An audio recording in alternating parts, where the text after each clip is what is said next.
Okay, we are here. What's the deal? What's the deal? Okay, I hope you had some sleep. I'm probably going to be here all night. Here we go. Okay, this is the last time you're going to see a bad guy like me. Okay, later on tonight, I'm going to be talking about Africa. That will end up on Patreon, so don't miss it. Okay, it's going to be. Ugh. Okay, you know how I do. Shout out to all the brothers and the sisters out there, all the people all over the world, the Asians, the Europeans, all the different Hispanic, black Hispanic, white Hispanic, Hispanic. All my people in Spain, all the pretty girls in Spain. Hi, y'all. I don't know much Spanish, but I could learn.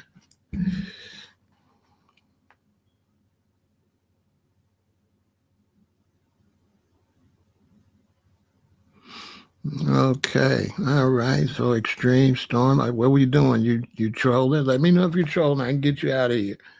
If you're trolling, extreme storm. So you got your panties all in a bunch over Trumpy Trump, huh? You want to kiss him in the mouth, huh? What's going on with you, huh? Extreme storm chaser.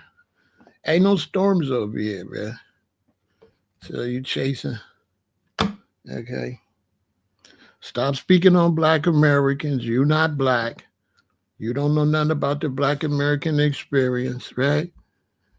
And basically, goodbye. This is not a conversation. This is a block party up here. We be blocking them, like the NFL. Okay, arriva dirty. Over. Wow. Sirenada.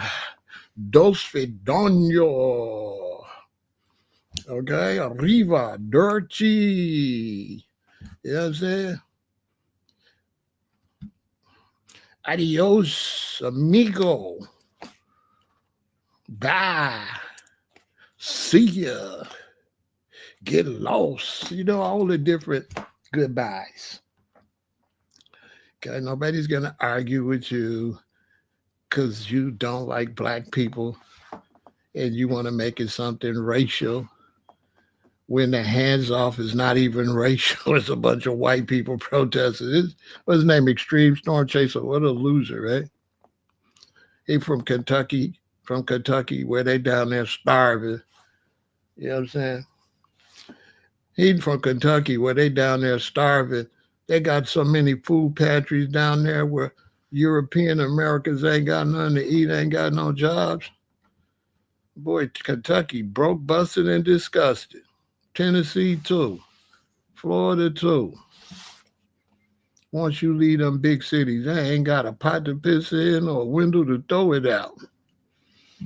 He come over here making it racial. Right off the top. Let you know he don't like black people. We don't like you either. The feeling is mutual, bro. The feeling is mutual. Yeah, I get around like Tupac. Round and round we go. I got a lot of friends from a lot of places. I be in a lot of spaces. You know what I'm saying? Stay up out of a lot of faces. You know what I'm saying? Don't be fucking with no disgraces. I can't wait till I get over the mic. It's gonna be fire.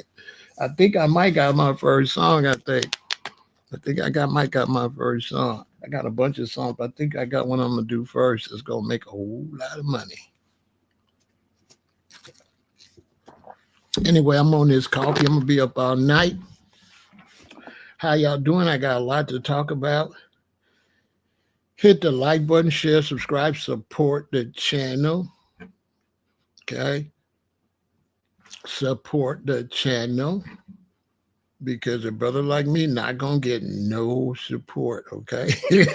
if y'all don't support me, I'm on my own, which I'm cool with being on my own. I'm just letting you know. I ain't got no super chat, no super duper chat, or none of that. Because You know, I love YouTube. YouTube love me, but the sponsors, I don't think they like me because they slow. I need to holler at YouTube. You know what I'm saying? I need to holler at YouTube. YouTube need to sign the controversial people like me and get controversial sponsors. You know, make my channel like Super X, XXX. When you come over here, you got to push a lot of stuff. Say you can't complain about what we say. And then have like porn people and, you know, the underground hardcore businesses. They need advertisement. Let them advertise over here with a player from the Himalayas. But we're going to talk about that because I'm getting ready to just have my own. Uh, I'm a black independent businessman. So I'm finna start doing commercials myself. They won't let me use their commercials and pay me. Next week, I'll be announcing my new program to run commercials for you. So if you got a great business, make me a commercial, 1 minute commercial, send it to me. I'm going to work out the fees. However many times you want me to run your commercial, you pay how many times you want your commercial to run. I'm going to run my own commercial because I'm a boss, like 50 Cent. I'm a boss. I'm going to run my own commercials and do my own commercials. So if you're out there, brothers and sisters, and you got a business, put your commercial together and get with me. Now, I've been trying to find brothers to start another business to help you with commercials, but I got to do everything myself because brothers don't be on their square. You know what I'm saying? So I got to do all that myself. I can't do it with nobody going to be here today and gone tomorrow because people going to be ordering commercials and we got to put them out. You know what I'm saying? So I'm getting ready to start uh, making commercials myself. I can't do everything. I'm already a rapper. I'm an author. You know what I'm saying? I'm a grandfather. I'm a player. You know what I'm saying? I'm a hustler. And so, dang, commercial maker. I don't know. Okay. They already won't give me no more Instagram accounts unless I log off some and get some. I'm all over the place. I got a lot of Instagram accounts. You know what I'm saying? I swear to God, I got Mr. Black Power. I got Vegan Intel. I got Black on Black Sports. I got Body Sculpture Challenge. I got Pharaoh Said That. I got a whole bunch of them. I can't even name all of them. I got to look at my phone. I got Rule the World Records, my record label. You know what I'm saying? Which I'm finna be the star of my own record label. Isn't that fantastic? I'm going to be the CEO and the rapper. Oh, the record label's finna get paid. I'm finna get paid because I'm gonna do what I tell me to do because it's gonna be two me's. It's gonna be I'm gonna be my boss, and when my boss say Pharaoh do this, then I'm gonna do it. That's a video I could do too tomorrow about being able to split yourself up if you want to get stuff done. If you need 3 people, then you got to be all 3 of them. It could be done. Yeah, you know, I want to do these commercials, G-Rob, but I need a music. I need somebody to make the beats and stuff. And so since I ain't got nobody to make the beats consistently, I'm getting ready to download a bunch of apps because I'm a producer and I'm going to just make the beats and just have me a catalog with 500 beats because I can make beats like that. How long it take to make beats? You know what I'm saying? So I'm going to make the beats and download them and put them in a folder and get another whole business I'm going to start and help people get money, help you go into business with your advertising. But tonight we talking about the hands-off protest. Thank you, Bernice, sweetie pie. I wish I could see you too, mommy.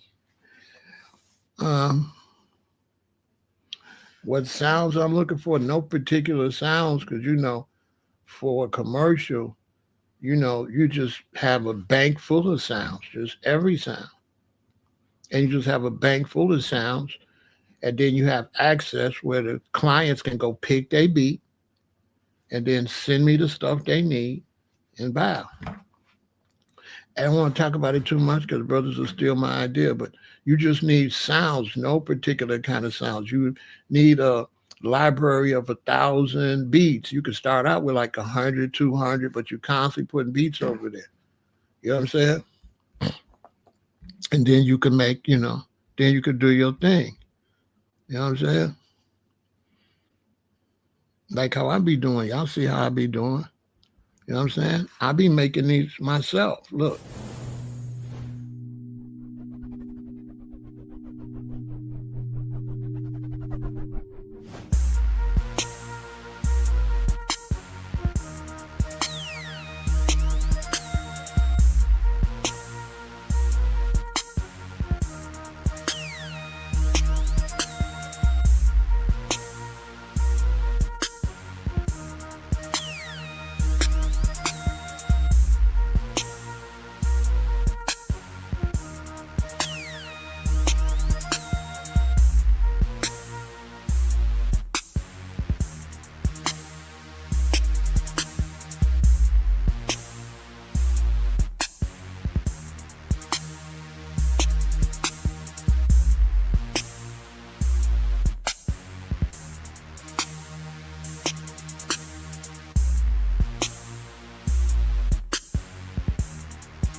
I do all that myself. I'm the coolest in the gang with the intros.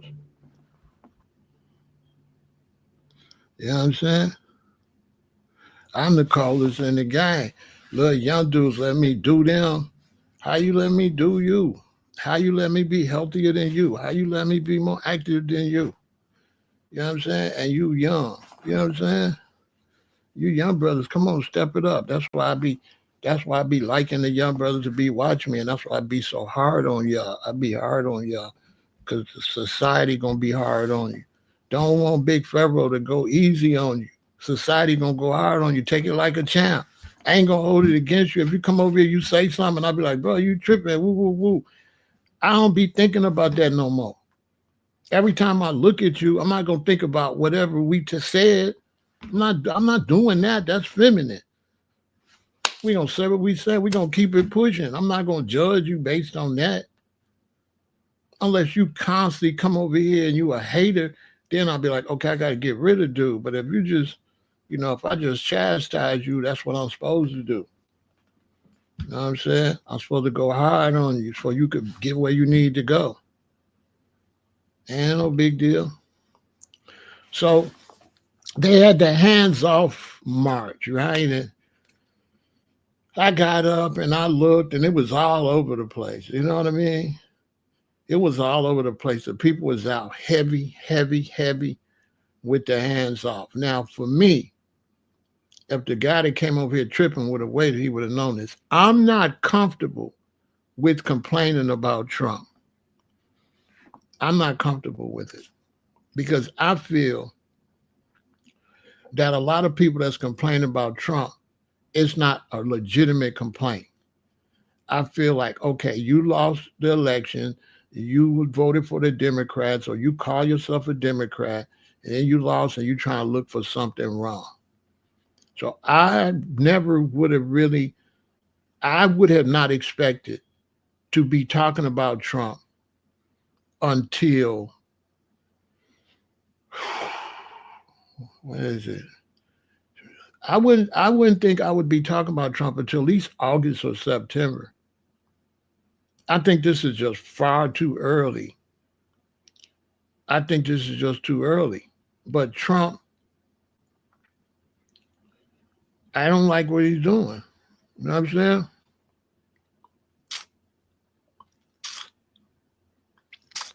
So see, I got a weirdo right here. He said, you going too hard on these MAGA because I'm just saying what I'm saying. And he's saying what I'm saying is going at somebody rather than me expressing my point of view. And then he on here trying to tell me to chill. And your name, Generation Alpha. You a little boy. Who is you to tell me to chill? Go raise your children, bro. Go raise your children. You cannot tell me to chill. You cannot make me chill on the internet or real life. Let me ask you something. Do you think you could walk up to me in this city of Chicago and tell me to chill? How you going to come on another man's platform and tell them to chill on their platform where we're over here supposed to talk about how we think? Okay? And then he talk about MAGA folks. I ain't even mentioned MAGA folks. I haven't even dropped my presentation yet. Listen, he don't even know what I'm finna say. And he already got his panties all in a bunch. I haven't even said anything. I said I'm not comfortable with criticizing Trump. And this fool say chill. This is the type of low-level intelligence that we be having on social media. This is a very unintelligent person, right? That's why they got the clown face and all that. Listen, you ain't my type. It's a block party. I don't like you already. Come back tomorrow. No, you can't come back. You blocked, right? You know what I'm saying? Oh yeah, I had to take my other one off. This is the one I rock most of the time, but you know how we do. We keep it like a Billy Willie. Yeah, you know what I'm saying? So he don't even want to hear the presentation. He was over here trolling because he see Trump name. When they see Trump name, they come over. But here go the thing. The crazy thing is a lot of MAGA got fired. A lot of MAGA supporters was in the march. Like he didn't find out who was MAGA, who not. He just got rid of whole departments. He basically used them people. He didn't go and say, "Oh, I'm gonna get rid of everybody like MAGA." He didn't do that. When he shut down a whole government agency and sent thousands of people home, them people is MAGA. Duh. His own people, the people that voted for him, right? He dumped them.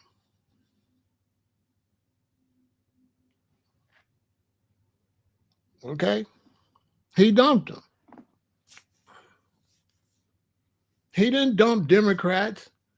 He fired working American people. And he let a foreigner from South Africa that became a Canadian citizen and then jumped down here. He let a foreigner, somebody that's not a natural born American, make decisions about natural born Americans. Trump should be in prison, should have been in prison. He's a criminal. He's a criminal. And he makes America look really, really bad because he's just hawking stuff, just selling stuff. It's the worst president I ever seen. He's like a car salesman. Like, bro, you the president. You out here hawking visas for $5 million each. Like, what the? This is embarrassing. This is embarrassing for all Americans. This got nothing to do with if you're Republican or Democrat. This is absolutely embarrassing that you got a president, he's out selling cars in front of the White House. This is disgraceful. This dude is out hawking Teslas, using the White House for a backdrop for a car commercial.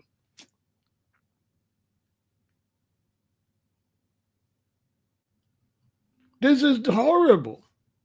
And you would think that people that's rather you MAGA, whatever, you'll be like, no, we didn't vote for you to do this. This is not it, bro. This is not it. He's disgracing MAGA. They are very embarrassed right now. You don't see MAGA trolling that much no more. You know why? He has embarrassed his supporters. I'm going to speak up for MAGA. This is not what they wanted. They did not vote for him to do this. They had no idea he was going to bring in Elon Musk to run the government without being a government official. They did not know this. So I'm not the type of person going to go and drag MAGA when something is happening that MAGA didn't sign up for. The Trump supporters did not sign up for this. I'm not a Republican or a Democrat. I'm a black man. period. I'm a black man. I'm not Republican or Democrat. My politics is reparations for black Americans, period. You ain't talking about that? I can't hear you. I got no political agenda other than reparations for black Americans. You ain't talking about that? Then earthquake, lightning, brimstone, fire, tornado, earthquake, whatever. Whatever. Because you play with the holy children, then bad things happen. You could say you the holy children, but the holy children is the holy children. And only life gonna show who's the real ones. You know what I'm saying? We're gonna find out who the real ones is. Just give it some time. Every knee gonna bow and every tongue can confess. You're gonna know who I am, baby. You're gonna know about God's son, boy. You're gonna know about God's son. Okay, you're gonna learn the hard way. You should have already learned what all you did, and I'm still Michael Jordan, and I'm still LeBron, and I'm still all that. That's all you did. I'm still bigger than you. That's all you did. And I built your whole shit. Black people built this whole country. The phone, all our inventions got stolen. We built all this. The carburetors, all this stuff. We built all this. Yep. We built all this. All our stuff was stolen. All our trademarks were stolen. All our stuff was stolen. And I'm not mad at white Americans because they had an educational system with the few witches and warlocks that know. They didn't teach their people. So white Americans don't know nothing. White Americans are the dumbest when it comes to history. They know the least history than anybody in this country. They don't know nothing. White Americans don't know no history. Not the real history. They know the lies that was put in there. You understand? They betrayed their own people by lying to their own people so their own people wouldn't rise up. So they lied to them. So I don't hold it against white Americans. They don't know no better. They don't know none of this stuff. But as we got social media, they started to seeing it. You see more and more white men and white women say, hey, what the hell going on? You know what I'm saying? Yeah, we're not doing trolls, Don, but maybe somebody will mess with you. You know what I'm saying? We're not doing trolls. Yeah, we're not doing trolls. Maybe somebody will listen to you. You know what I'm saying?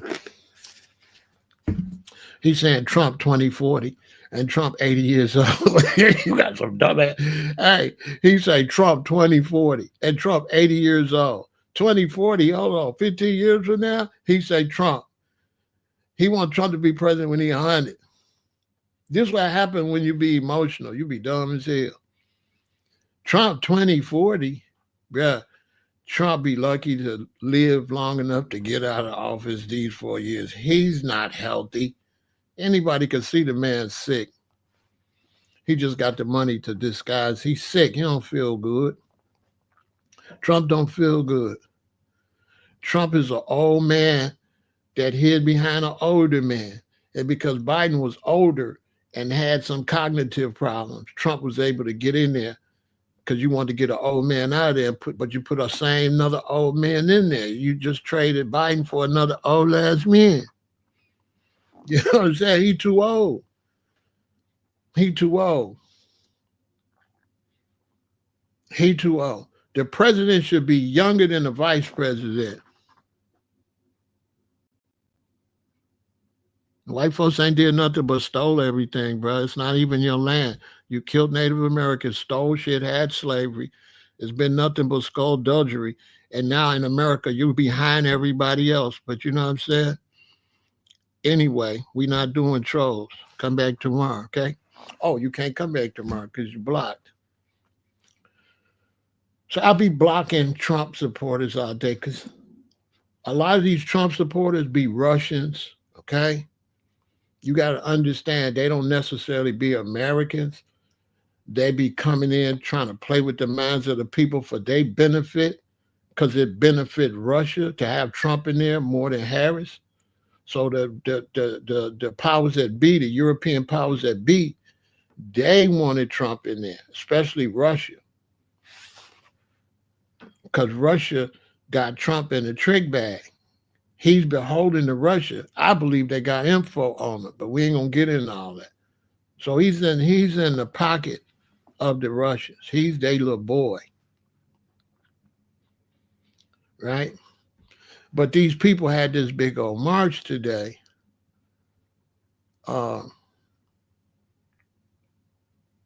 And you know what Americans don't understand is America now is stupid. For example, let's take high technology. If you take all the people in America that got high technology, you could fill up a gymnasium. But if you take all the people in China that got high technology, you'd have to fill up 4 stadiums. They're way more advanced than America. America is not what you think. America's behind. Okay? America is behind. America is slow. America cannot compete with China. First, America only got 360 million people. China got like 1 trillion. So right there, you can't keep up. And the problem with America is when America started to get ahead with everything they stole from Black Americans and using slavery to get ahead, the other countries were still primitive. They were still behind. So when America got ahead, right, in the 20s, 30s, 40s, 50s, 60s, the whole industrial revolution, then America got big-headed. So they didn't keep pushing the line. And then America was dumb because if Black Americans made all this stuff that you stole, why wouldn't you just be fair and put them in business so they could keep making stuff? So you shut down the top technology people in the world because Egypt is the #1 technology society in the world. The Egyptians told how that the earth was round when the white man thought it was still flat. The Egyptians knew the size of the earth and they was only off by 1 yard. So the ancient Egyptians was the dominant knowledge. The Greeks came and studied from the ancient Egyptians and then say they was the beginning of civilization. How could you be the beginning of civilization when you came and learned from Black people? And then the Greeks went back and taught the Romans, and the Greeks fell and the Romans rised up, and then they fell. And then the Moors went up to Europe and raised them back up again when they had rats everywhere and didn't have toilets and all that. So it was the ancient Egyptians and the Moors that raised up the Europeans. We raised them up twice. They've never been dominant with the knowledge. Never. And that's why America's fallen, because the stuff they stole from the Black Americans that was here, that stuff then played out. They ain't got no new inventors. All the new inventors is in China and Africa. They the ones inventing TVs that play by themselves and cars that drive on air and all that. Americans ain't producing nothing. America's military strength ain't dominant like y'all think. If America's military strength is dominant, why they ran out of Vietnam? Why they ran out of Afghanistan? Why they ran out of Iraq? They not what you think. That's what they teaching you, Robert. You learning that from them. And anytime a man's telling you, can you trust a man telling you how great he is? You got to get a second opinion.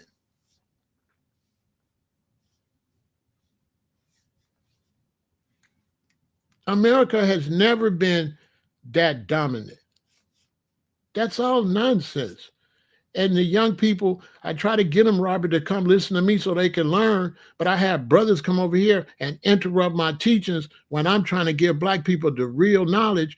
And people come that ain't got no fucking knowledge and get to talking and don't know what they talking about. There's not one military expert that can show me American dominance. Dominance with America was based on what? NATO. You take away NATO, how dominant are they? America became dominant after World War II when they created NATO and got NATO to back them up. America got France and Germany and all of them to back them up. America by itself is not that powerful. America's power was in NATO. NATO gave them the power over in Europe to be able to defend Europe. They cannot defend Europe from way over here. They only can match Russia because they got weapons in France and Germany and England like that. So they don't have to fight the Russians one-on-one. They could use Europeans as right next to Russia to attack Russia. That's it. Take away NATO, America probably can't beat India. Definitely can't beat China. Keep it real. Keep it real. America failed because it was racist. And because it was racist, they didn't put no money into nobody but whites. And so then when they try to put their money just into whites, and then anytime you're trying to put money into people, a lot of them still going to fall off. So if you're only trying to put money into white America, but then a lot of white Americans become homeless, become drug addicts, become not really in the system like that, then that means you got a country full of Black Americans and other people, but then you're not using your full country because you're selfish. So all that racism is going to come back to bite them. You understand? Because they ain't put everybody in the gang because they want everything to themselves.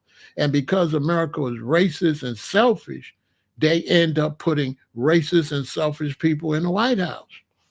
And now they have put people in the White House that don't give a damn about them.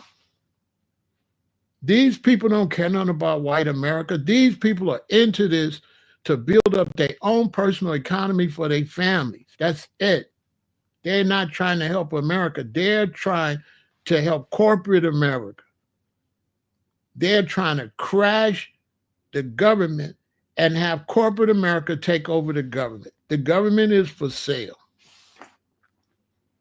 The government is for sale. They got Elon Musk out there destroying all the different branches of all the different government agencies. And then when everything is in disarray, they're going to have big businesses say, we'll come in and fix it. So they're going to have big businesses because he represents how is the richest man in the world in the White House. Trump bought in business. This man has no legitimate right to do anything with any government agencies. How you let a secular person that don't work for the government come in and make governmental decisions? This is all criminal. Both of them should be in prison. You cannot bring in a civilian to decide what to do with government agencies. They've sold the country to wicked people that exploit people. Okay? Tesla don't pay their people right. They use them people, got them people working long hours. Amazon don't pay their people right. None of them, all of them is crooks. All of them is crooks. He bought in crooks. He bought in selfish people. Okay? He bought in selfish people to deal with the government. That's what he did. That's what he did. He bought in the oligarchs. He bought in America, he's selling it. These three white men are the richest men in America and in the world. Jeff Bezos, Zuckerberg, Elon Musk. Their whole plan is to replace people with robotics and automation.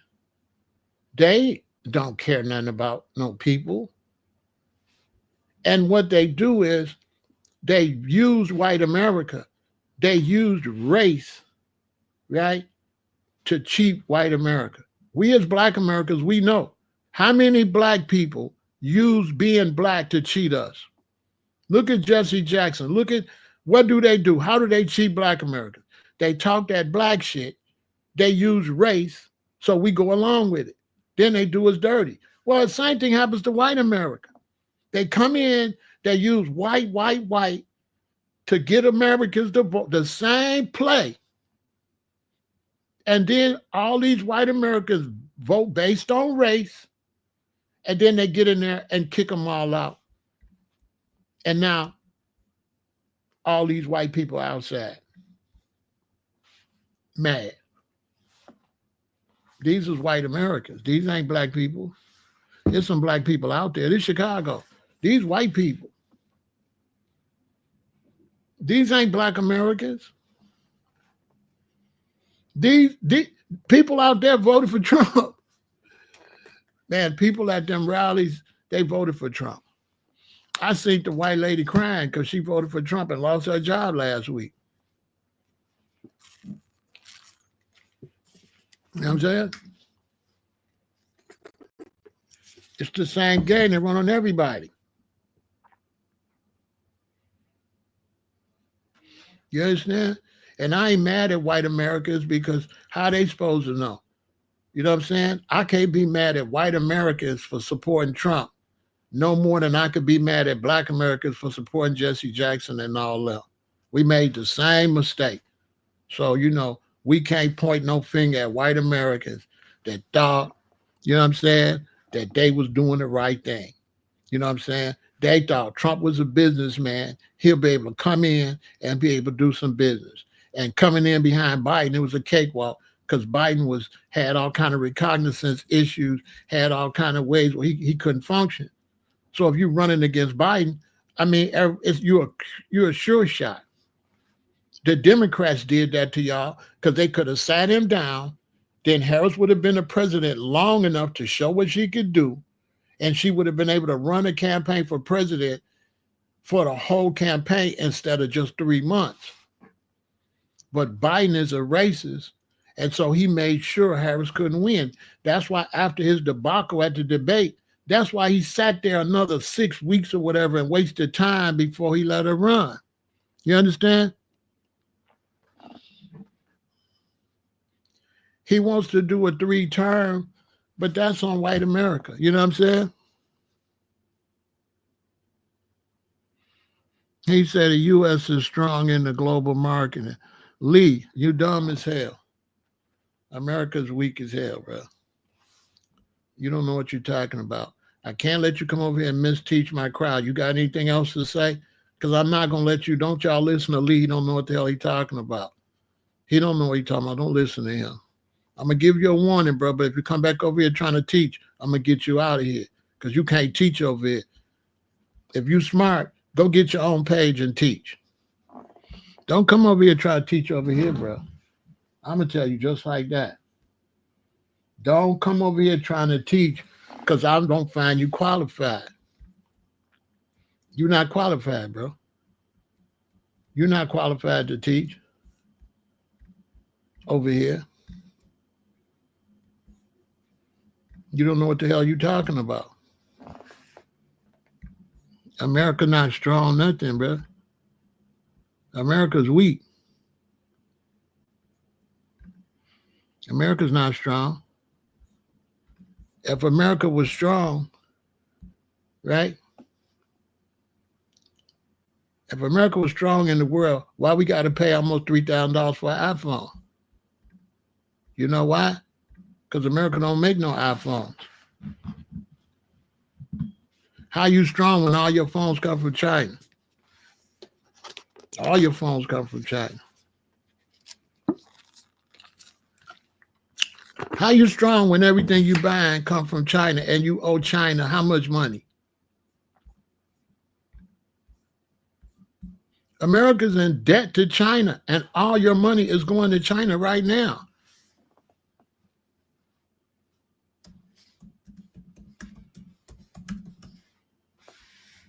You see brothers come over here, don't know what they talking about. They just be over here talking, but they ain't qualified. This is the big leagues. Brothers be come over here talking, I had to make a fool out of them. Exhibit A. If we was betting, he'd have to run my money right now. Debate over. debate would be over already. I wouldn't even want to debate them no more. According to this, the U.S. government owes a significant amount of debt, and China is one of the largest foreign holders of U.S. debt, holding approximately 759 billion U.S. Treasury securities. 759 billion in U.S. securities, which means every penny they make is going to China.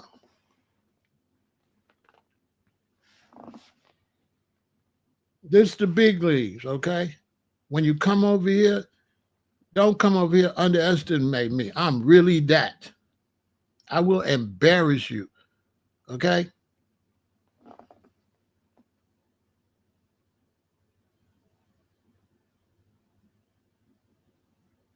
You understand? Yeah, I'm sparing them because it used to be 10 racks. Ain't nobody going to take the bet because they're going to lose. You know what I'm saying? Because these people is emotional and they'll go on social media and see stuff, but you got to go do your own research. For you to know the knowledge I know, I go outside of the matrix and do my own research. I don't listen to what nobody posted on Instagram. I go do my own research. America's broke. America is flat broke. And Trump and them is not trying to help America. They trying to stack their pockets so when the rest of us go seriously broke, their family will be all right because America's finna be broke, flat as broke. And them people like Trump and Elon and them are going to leave. They're going to go to Europe, take their money, they're going to leave. And you're going to be over here in the terror zone with nothing but homelessness and natural disasters everywhere. They trying to go to outer space. What you think Elon building them? They trying to leave the planet. Y'all think they taking poor people? They're not taking you to space if they get to Mars and they fix it up. You're not going. They're going to take a bunch of women and go up there and breed and try to start a whole new civilization. They're not taking you. Just like you can't go in their neighborhoods. You cannot go in their neighborhoods. You cannot go where Elon lived. Okay? They are giving away the country. The country is for sale. White America is so racist, right? And they hated the fact that a black woman was running so much, they'll just put anybody in there just because he was white. He's never been qualified to be president. He's not qualified. He has no political experience. He's held no office. He's held no lower office.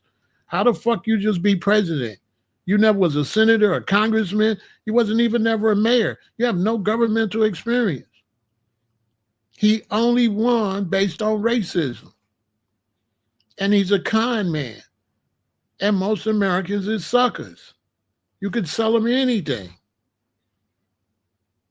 Americans is suckers. If you think I'm lying, just go watch the commercials. Americans is brainwashed. They sell you commercials all day. Go buy this. You just go buy it. Go buy this. You just go buy it. 5 years later, they say, oh, this is toxic. It's going to kill your baby. And they been knew it was toxic when they sold it to you. Americans is dumb. Americans have been getting dumber since 1970, like the mid-70s. Americans was getting smarter. And then when you got to the mid-70s, they just started been going down. Ask some people in your family that's older than me. Ask them how many black people took their children out to public schools in the 70s. Black people was taking their children out to public schools. My parents took me out to public schools, sent me to a Lutheran school. My other friends sent me to a Catholic school. The American public school system been collapsed. There wasn't hiring no smart teachers no more. It's all dummies in the school. I feel sorry for the ones that voted for them. I feel sorry it ain't their fault. They really thought they was trying to help the country. They thought he was going to get in there and help everybody. And those of us that didn't vote for him would live better and say, see, he made it better for you. That's what they thought. They thought Trump was going to benefit me. They didn't vote for Trump for me to lose. These people that voted for Trump, most of these Americans, except the Nazis and Ku Klux Klan voted for him, but the other white Americans, they really thought that he could help the country. And compared to Biden, how could they not? And then Harris didn't have media training and had made too many mistakes. You know, she made mistakes before she knew she was going to run for president. So we said, black people just help black people? Absolutely not. See, if she would have known she was running for president, she wouldn't have said that. She didn't have no media training, you know what I'm saying? So she had shot herself in the foot because this is the social media era. They could pull up all the stuff you used to say. Trump's been a fraud. When Trump did the TV show, his office was so dirty that the people shooting the TV show didn't want to shoot in there. They went and had to make him a fake office to shoot because his carpet was dirty. He was broken, everything. So when he was on The Apprentice, he was a fraud. He was broke. His office was dirty. He had went bankrupt a bunch of times. That was all fake. He was a nobody. Go look it up. They telling it all. They said he was dusty. They said his office was so dirty they couldn't shoot the show there. Go look it up.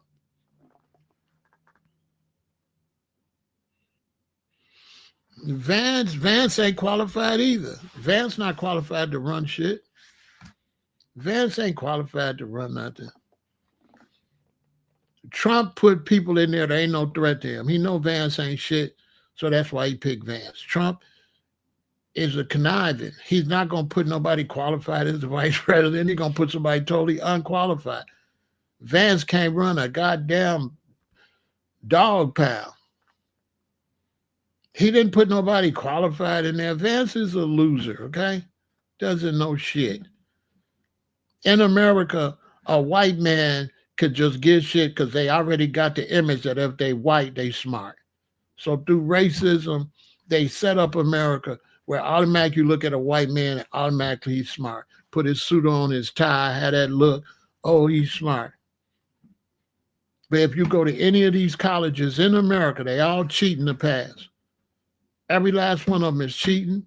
They got copies of the tests. They taking drugs to study and all that. Anybody show you that Americans are not graduating college honestly?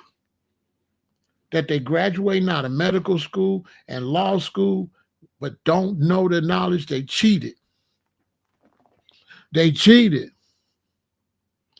Listen, in America, people are graduating, they're cheating. Okay? I know nurses, and you could pay $50 and somebody will take the test for you. Somebody will do your homework for you in medical school. If you go to medical school, they got people that make a living off of doing your homework when you're in medical school. This is a fact that you can pay somebody and you ain't got to do nothing and you're going to pass with all A's. This is a fact.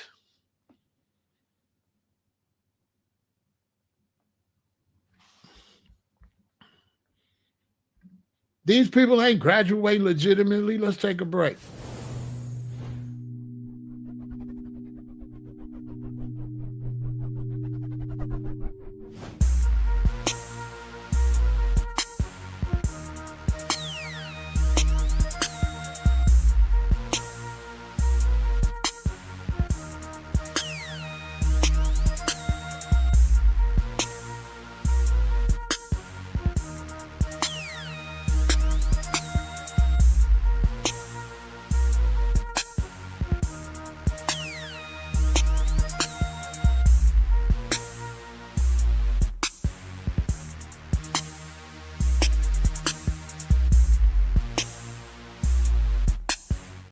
I went to a Lutheran high school. You know how you get on the basketball team? Because your parents donate the most to the school. If your parents donate the most to the school, you get on the team. This guy's a better guard than you, but your daddy contribute to you on the team. They buy their way, no talent. Go to one of these schools where the parents donate a lot of money to that university and they son on the football team. I bet you he get the position over you. They got that legacy stuff where them white kids get in school, they don't know nothing, but their parents pay all the money. So when you hear Trump say you're gonna make it on merit, that's bullshit. White America's not based on merit. White America's based on racism. If you white, you right. And they'll put anybody in there. What merit? Trump is in there with no merit. He's in there because of money, because Elon and them paid for his election and was giving out money for you to vote. Elon been bribing people and getting away with it, with bribery. If you was bribing people like that, you'll be under the jail. The man is winning elections straight up by bribing people. Straight up. Just did it in Wisconsin. It just didn't work. Was paying people $1 million to vote to get their people in there, right? Like a straight criminal. Did it in front of everybody. Like bribery.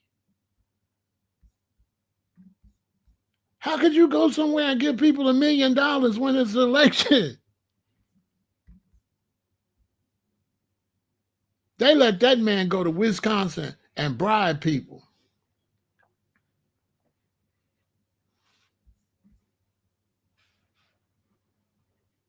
Straight up. It's crooks.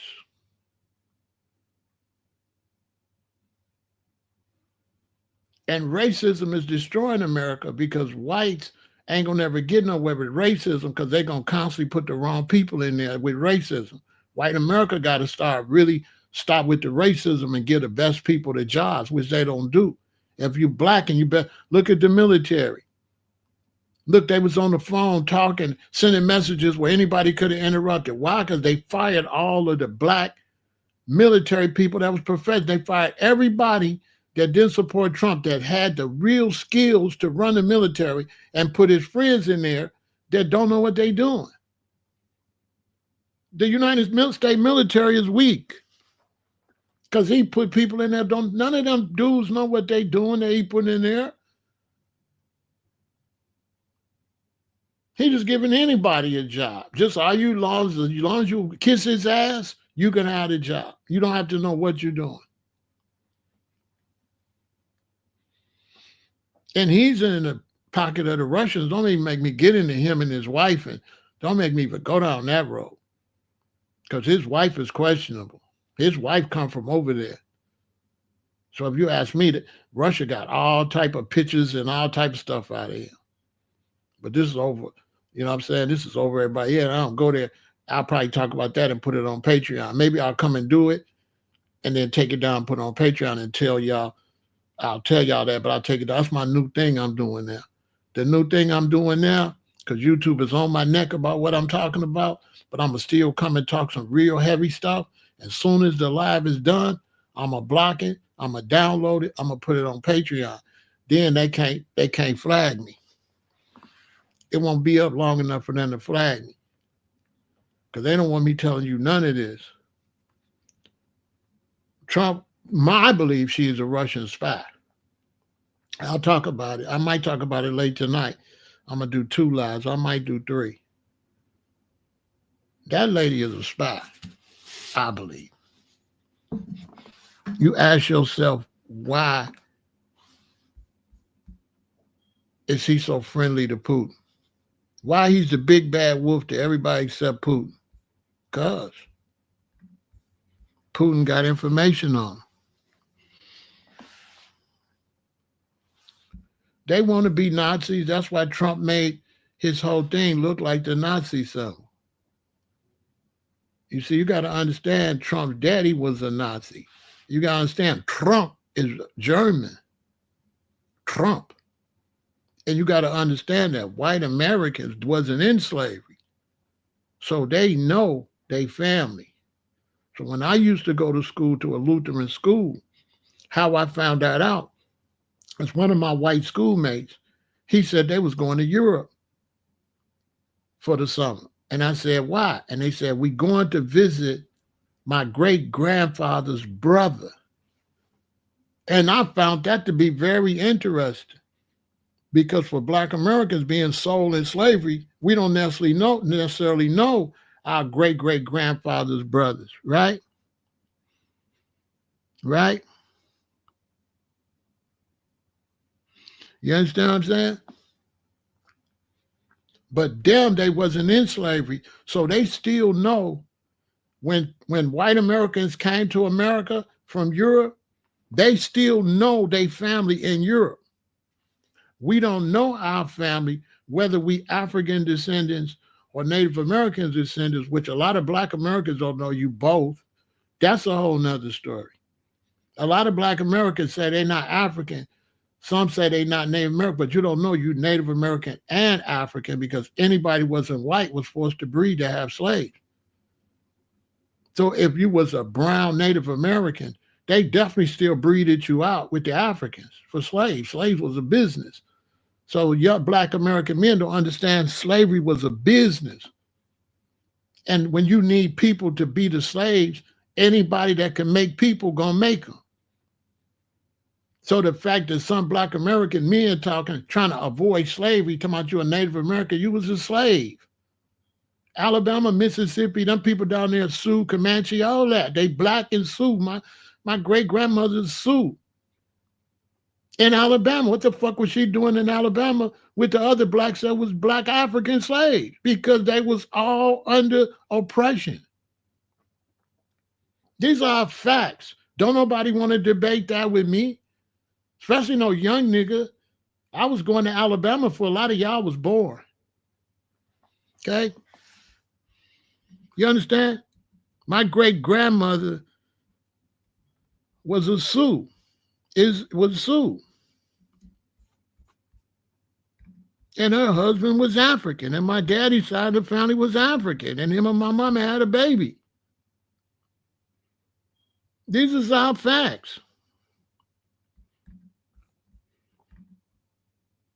I am Native American and African. I'm Egyptian and Sioux. That's a fact.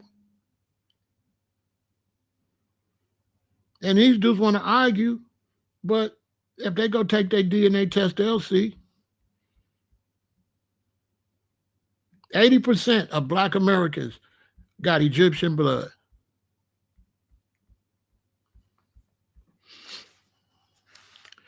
%80 of Black Americans have Egyptian blood. The Egyptian embassy told Sunrise that, and so did the Mexican embassy.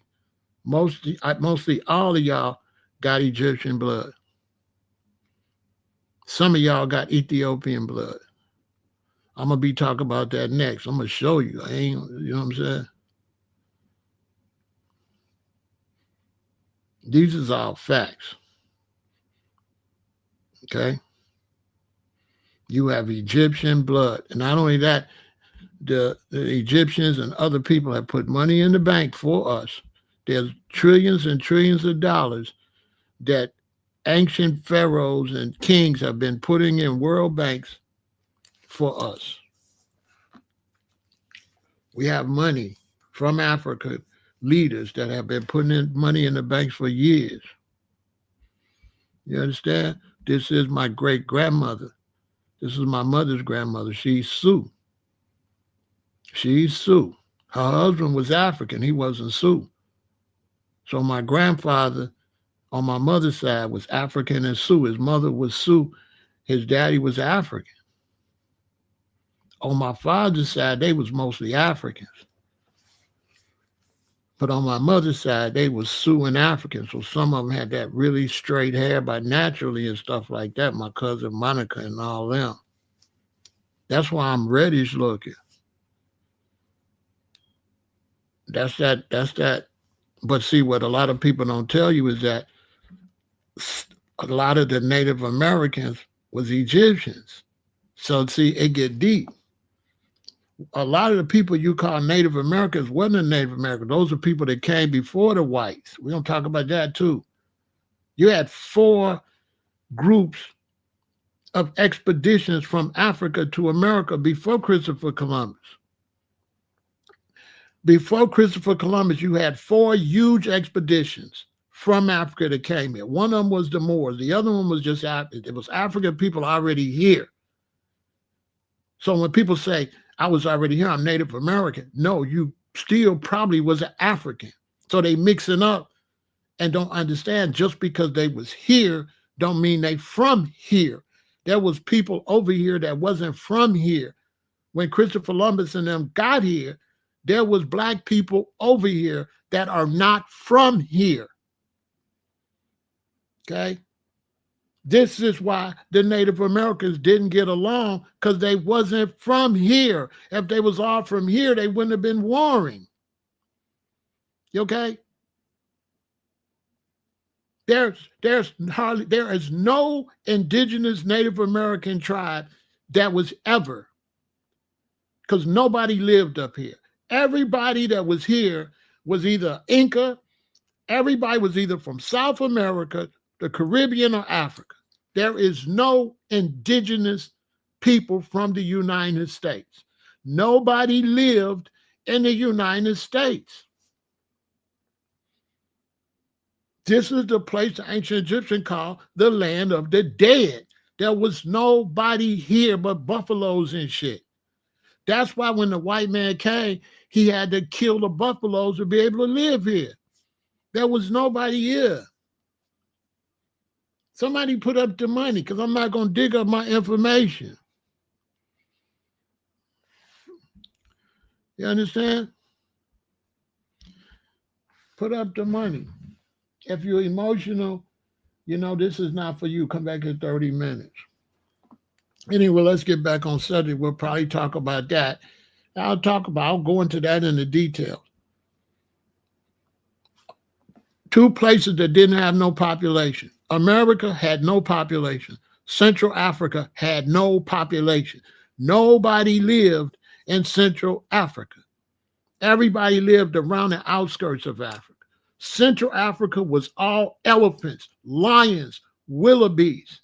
If you look at Africa right now, there's a war between the farmers and the people and the elephants and the wildebeest. Why? Because you used to didn't live there. That's why the elephants are stomping out your stuff. Haitians come from Africa. Haitians is Africans. Haitians don't come from over here. Haitians, Jamaicans, most of them is all Africans. The only black people that was over here is the black people in South America. All them islands, them is all Africans. Because when the Spanish came across, they had diseases and shit, and they made everybody sick and everybody died. So the Spanish, everybody died. So when the Spanish came across on their way to South America and they stopped at all them islands, by the time they got to South America, came back, everybody was dead because they all caught the common cold, which the common cold made them sick. So then the Europeans, they first slaves, they went and brought people back to the Caribbean from Africa. And then instead of going all the way to South America to get sugar cane and stuff, they just bought the stalks from over there and started growing it in the Caribbean and brought Africans to the Caribbean to harvest it, because the original people in the Caribbean had all died. That's a historical fact. That you had the Caribbean with these natives there, and then when the Spanish came and stopped there, then went to South America. When the Spanish came back, all them people was dead because they made them sick. So then the Spanish went and got Africans and brought them back to the Caribbean. And then when they got the sugar cane and brought that to the Caribbean, so they ain't got to go so far. Why would you go all the way over here to get sugar cane when you could grow it right here?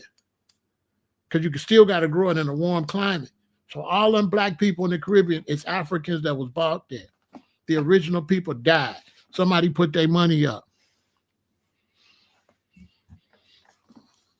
What part of Africa was you from? You was from wherever the Africans sold you from East Africa, West Africa, whatever, because they was going to war and they were selling their own people they was warring with. And once it became an economy, they started going up the Niger River and capturing, bringing Africans that was brought halfway from the east and taking them back and selling. They were selling any nigga they could get their hands on once it became a business.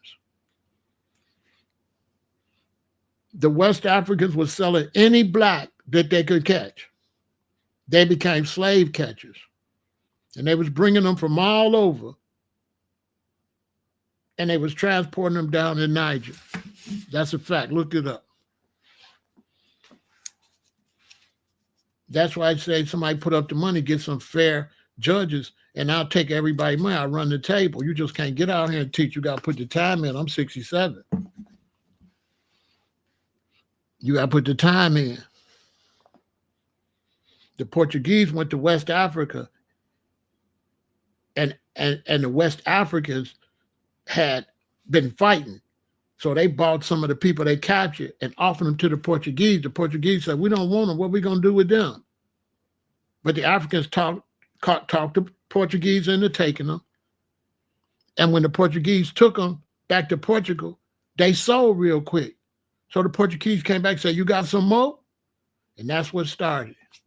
Because at first they was only trading for guns, liquor, and shit like that. And the Africans was trading like natural resources. They wasn't trading people originally.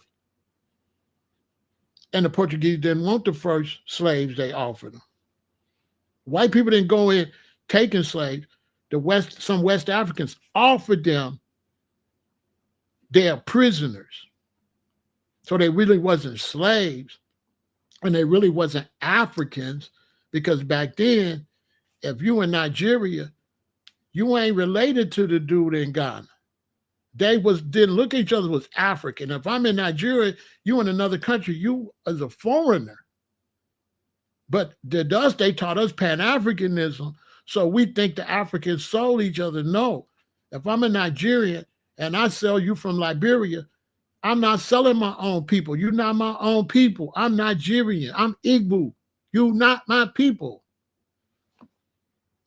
But Pan-African teaching you that they all the same people. No, they was not. You are different. You different. You don't live over here. Y'all know how big Africa is. I live in Nigeria. You live way over there. You know what I'm saying? You live way over there. Portugal is next to what? Spain. So when Spain seen Portugal getting these slaves, making money, then Spain jumped in.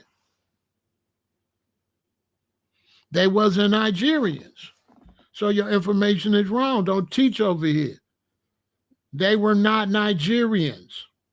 Nigerians didn't sell nobody. There was no such thing as Nigerians, bro. Those was not Nigerians. Nigerians is a new word, bro. Those weren't Nigerians. That was one specific tribe in Nigeria, not Nigerians.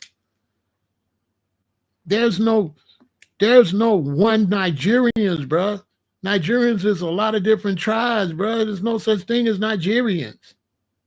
I'm trying to give y'all knowledge. There's no such thing as Ethiopians. There's no such thing as Nigerians. That's not real. There's no such thing as Ethiopians. Doesn't exist. No such thing. They are Roma, they Amhara, like that.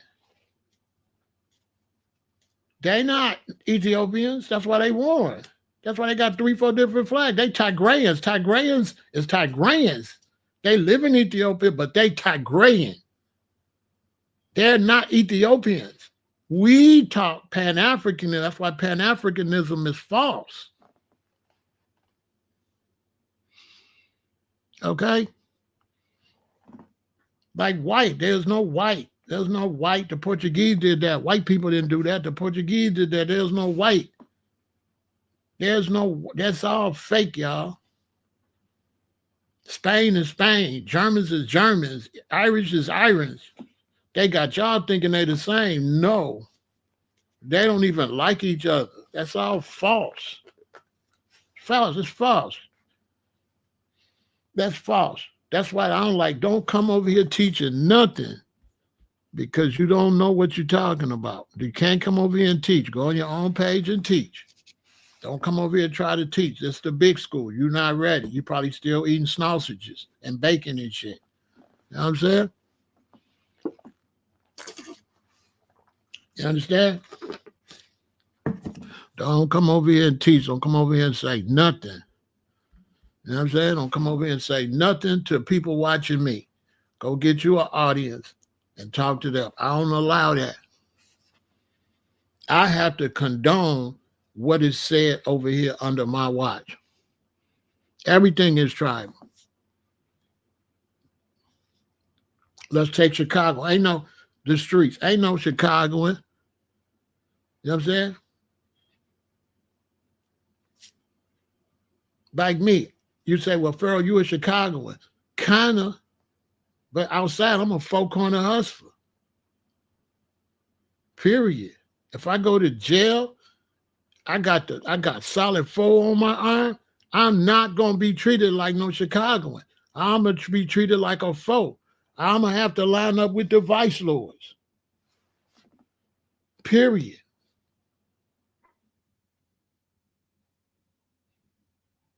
Period. Ain't no Chicagoan. The only people in Chicago is regular Black Americans, and they ain't Chicago because this one a Democrat and this one a Republican, and they ain't got the same philosophy like that. Ain't no California blacks like that. There's Crips and Bloods and then citizens. I'm telling you, I'm just telling you. I'm in Chicago. I'm a foe. If you get to beefing with me, I ain't going to get no Chicagoans. So I'm going to go get the foes on your neck. I'm not going to get Chicagoans. I'm going to go get the guys. And you going to lose. Unless you got some guys. If you a solo, you going to get did dirty. Because you can't call like I can call. You can't get soldiers.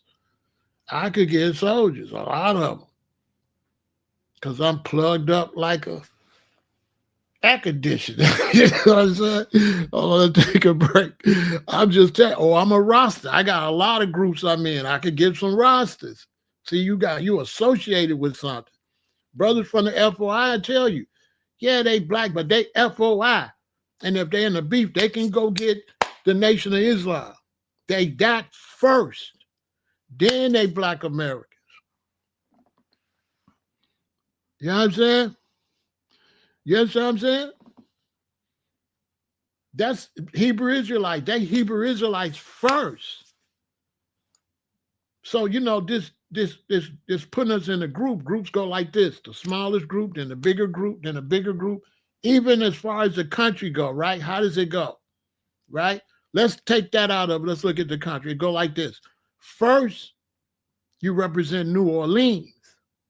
Then you represent Louisiana. Then you represent the United States, right? You got the local government in Chicago. Then you got the state, you got the local government, you got the county government, you got the state government, and then you got the United States government. So you're under all of that, but mostly you're under the city, state, and country. So all of us here, you represent your city first. Then you represent your state. Then you represent the United States. Think about it. That's just the way it goes, right?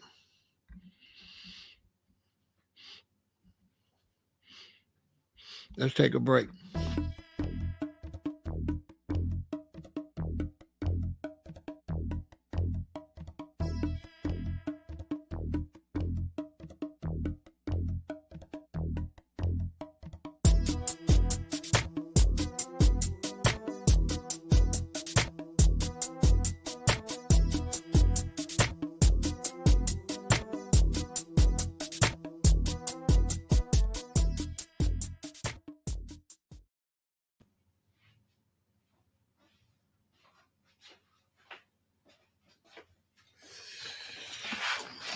So that's why Americans have gone wrong with politics, because once you make it racial, once you make it white, or once you make it Democrat, Republican, Now you're going to be looking out for Republican interests or Democrat interests, but you're supposed to be looking out for state and city interests.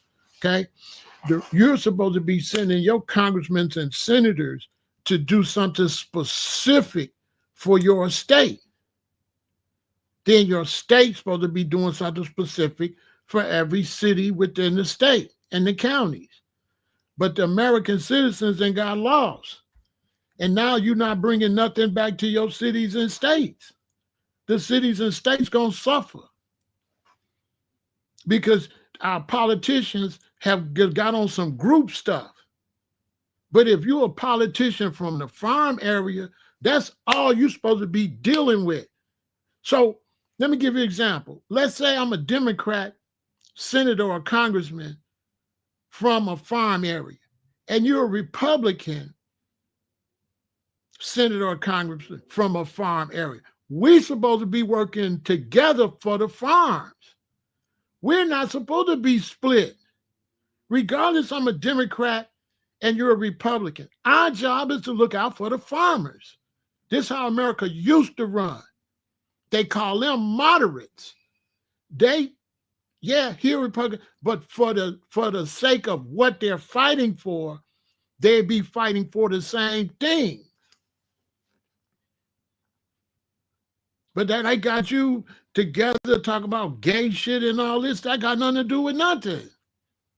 If you from North Dakota and if you from Kentucky and they got farms, and I'm from Mississippi and they got farms, right?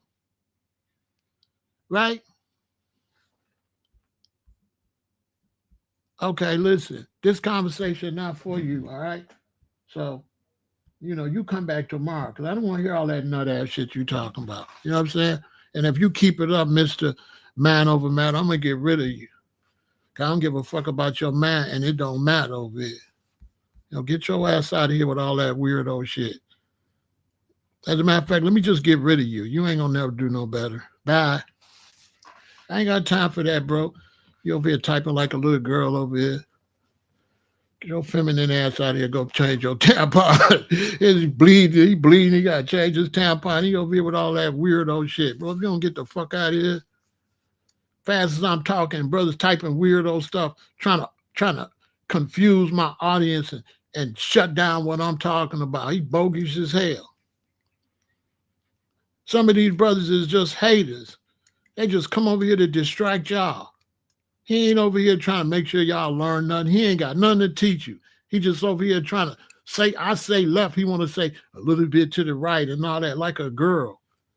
Following me, on the side note, you got to watch who run behind you because some people running behind you is haters. They're not running behind you because they supporters. He following me to hate. He ain't following me to add nothing over here. You know what I'm saying? Talking about mind over matter.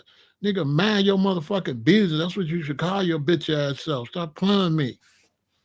I don't do mind over matter. I do mind your business. What about that? So let's get back to the conversation. So Americans ain't got lost because nobody's dealing with issues no more. Anytime you do Democrat against Republican, that's not the issue. And there's Democrats and Republicans, your state got the same issues. So how are you different? How is any politician that live in farm states different? This is why the farmers ain't getting nothing. Because the people you put in office, they want to go and beef between the two parties rather than bring something back to your constituents. That's your job. And if I live right here, and this is farmland, and I'm a Republican, and you live right here, and this is farmland, and you a Democrat, both me and you got to go to make sure that this area is taken care of, and we're going to stand together for the farmers. We ain't on no Democrat, Republican. We on farmers. My good friend, Senator so-and-so, he a Democrat. I'm a Republican. But I'm in Mississippi, he in Alabama or Georgia or whatever. We got farms. So we want to know what you're going to do to help these peach crops, these corn crops. What you going to do about that? We don't want to hear nothing about Democrat, Republican. We don't want to hear none of that. We want to hear some farm talk. Okay, this brother, he's a Republican, or this woman, she a Republican from this city. I'm a Democrat from this city. We want to know what you're going to do for these cities, period. Because all the cities need the same thing. Show me a city that need Republican stuff or Democratic stuff. We don't need, there's no such thing as Republican stuff and Democrat stuff. There's something that's going to be best for all the cities. Duh. Now, if our politicians can't get in there and sit down and work like intelligent politicians, and all they want to do is beef between each other, you need to fire all of them. They're just a bunch of white people that argue, and they don't get together for the betterment of the country. They're all a disgrace. That's what they are. And many of us in the pocket of these big businessmen that get them to filibuster so these businesses could keep robbing the citizens. They block. They don't want to stand on nothing that's going to make these big businessmen pay us right. So they go in there and get to beefing and all kind of stuff and let these big corporations ride for all the shit they do to everybody. And when they raise the taxes, they're going to raise them on the Republicans and the Democrats. When they raise the food price, they're going to raise it. There ain't no Republican food prices. Ain't no Democrat food prices.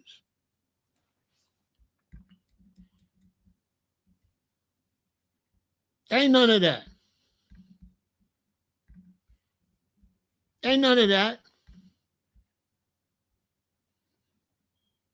When that phone go up, it ain't going to be no Republican price. When you got to pay $2,500 for a phone, you ain't going to get no Republican price. You ain't getting no Republican discount. You're going to pay the same as a Democrat. You're going to pay the same as a gay person. You're going to pay the same as a black person or a white person. Or we all going to pay the same. Then they're going to get in there and tell us we different. They go in there and they use all this different stuff, get us to argue about stupid shit, and then rob every damn body. Everybody get robbed. Because ain't nobody minding the store. And people say, well, Pharaoh, why is it like that? Because you done got far away from war. And when you get far away from war, right, you become lost.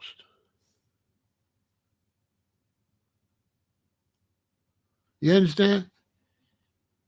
It's not till somebody start blowing you all up, then you want to get together. Let me give you an example.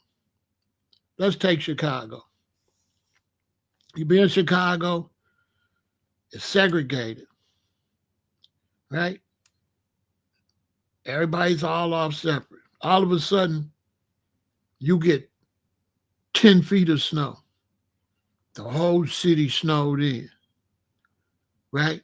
No food coming to the stores. What happened? Everybody started being friendly. Everybody started digging everybody out.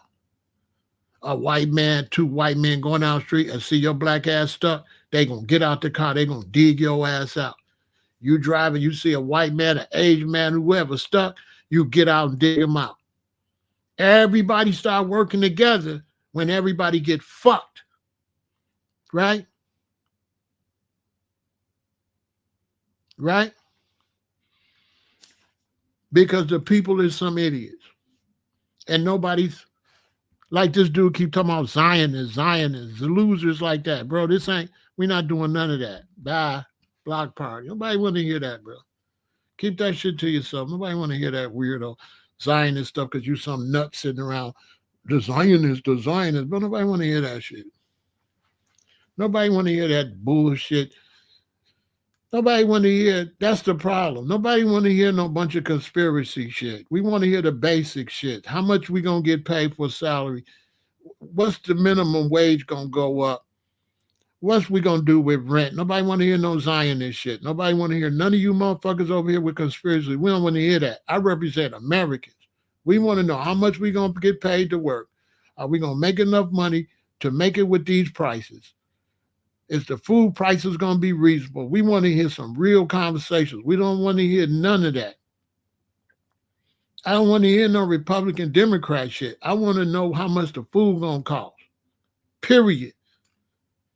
And Americans is some clowns and then bought into all that arguing, and none of it got nothing to do with what you got to do in your daily life. None of it.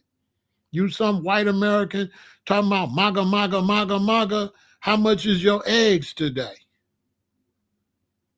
You getting MAGA eggs? You getting a MAGA? And see, that's all bullshit. You getting MAGA discount?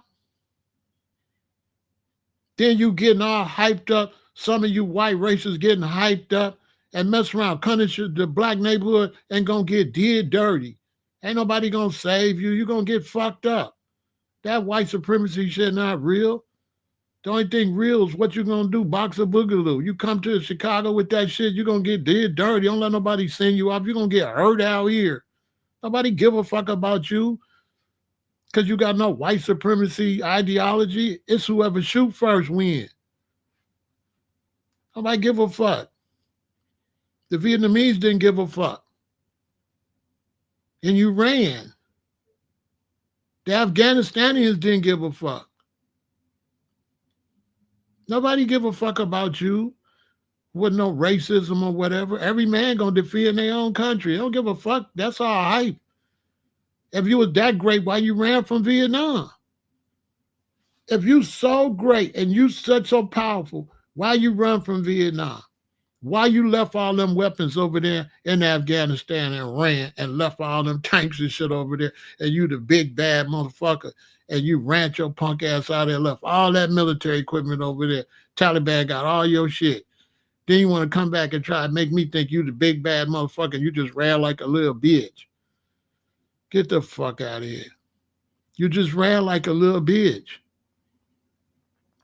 You got your ass the fuck up out of there. And when you was in Vietnam, you was over there crying like a girl. My OGs was over there with you. You wasn't none of that.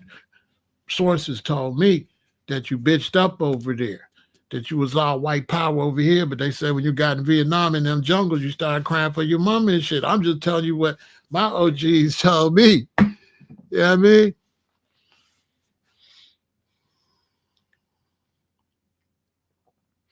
The reason the West is falling because they don't want to respect the black people that can hold it up.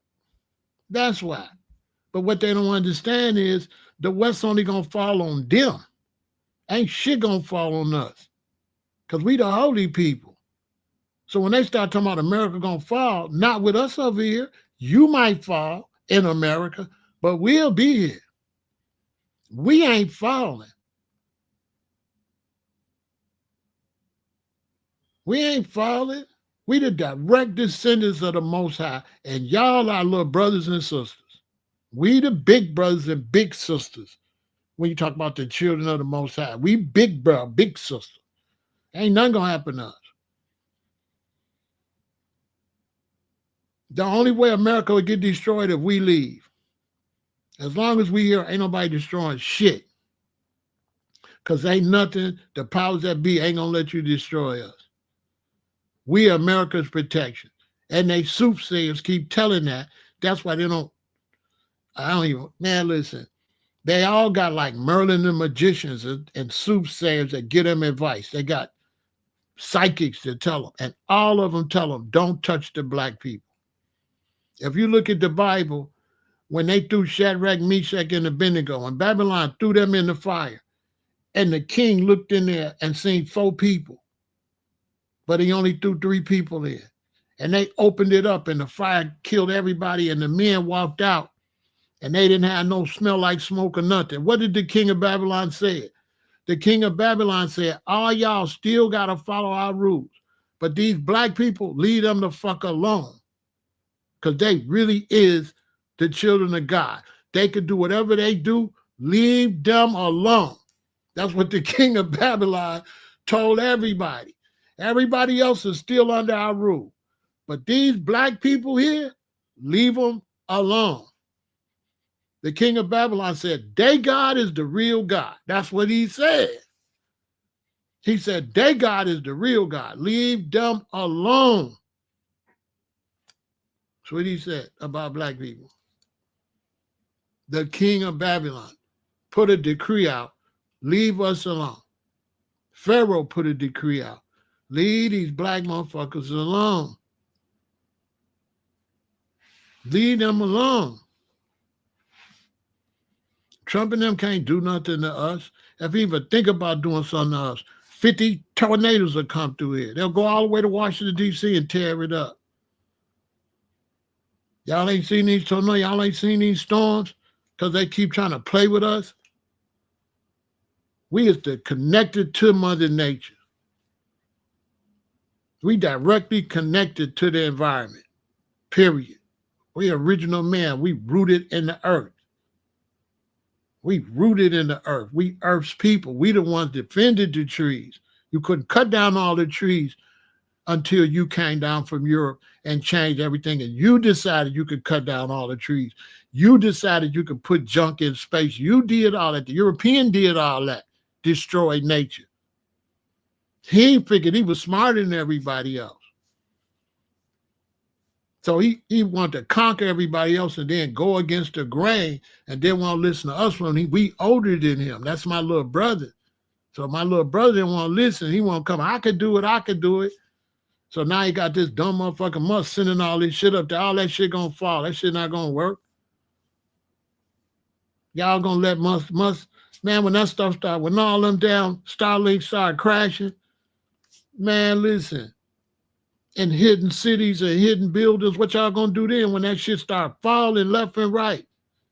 And that the same motherfucker that put that up there gonna get all your cities gonna be torn up because them Starlinks gonna be falling. Hidden buildings, hidden downtown Chicago, LA, France, Paris, Germany, that shit gonna be falling. It's gonna be like you done went to war with yourself. You done put your own weapons to destroy you up there. Set up your own destruction. Because any fool know that shit not going to work. Trying to play God. Trying to play the creator. The creator put planets and shit up there and that shit worked. You can't do what the creator did. You can't push shit up there.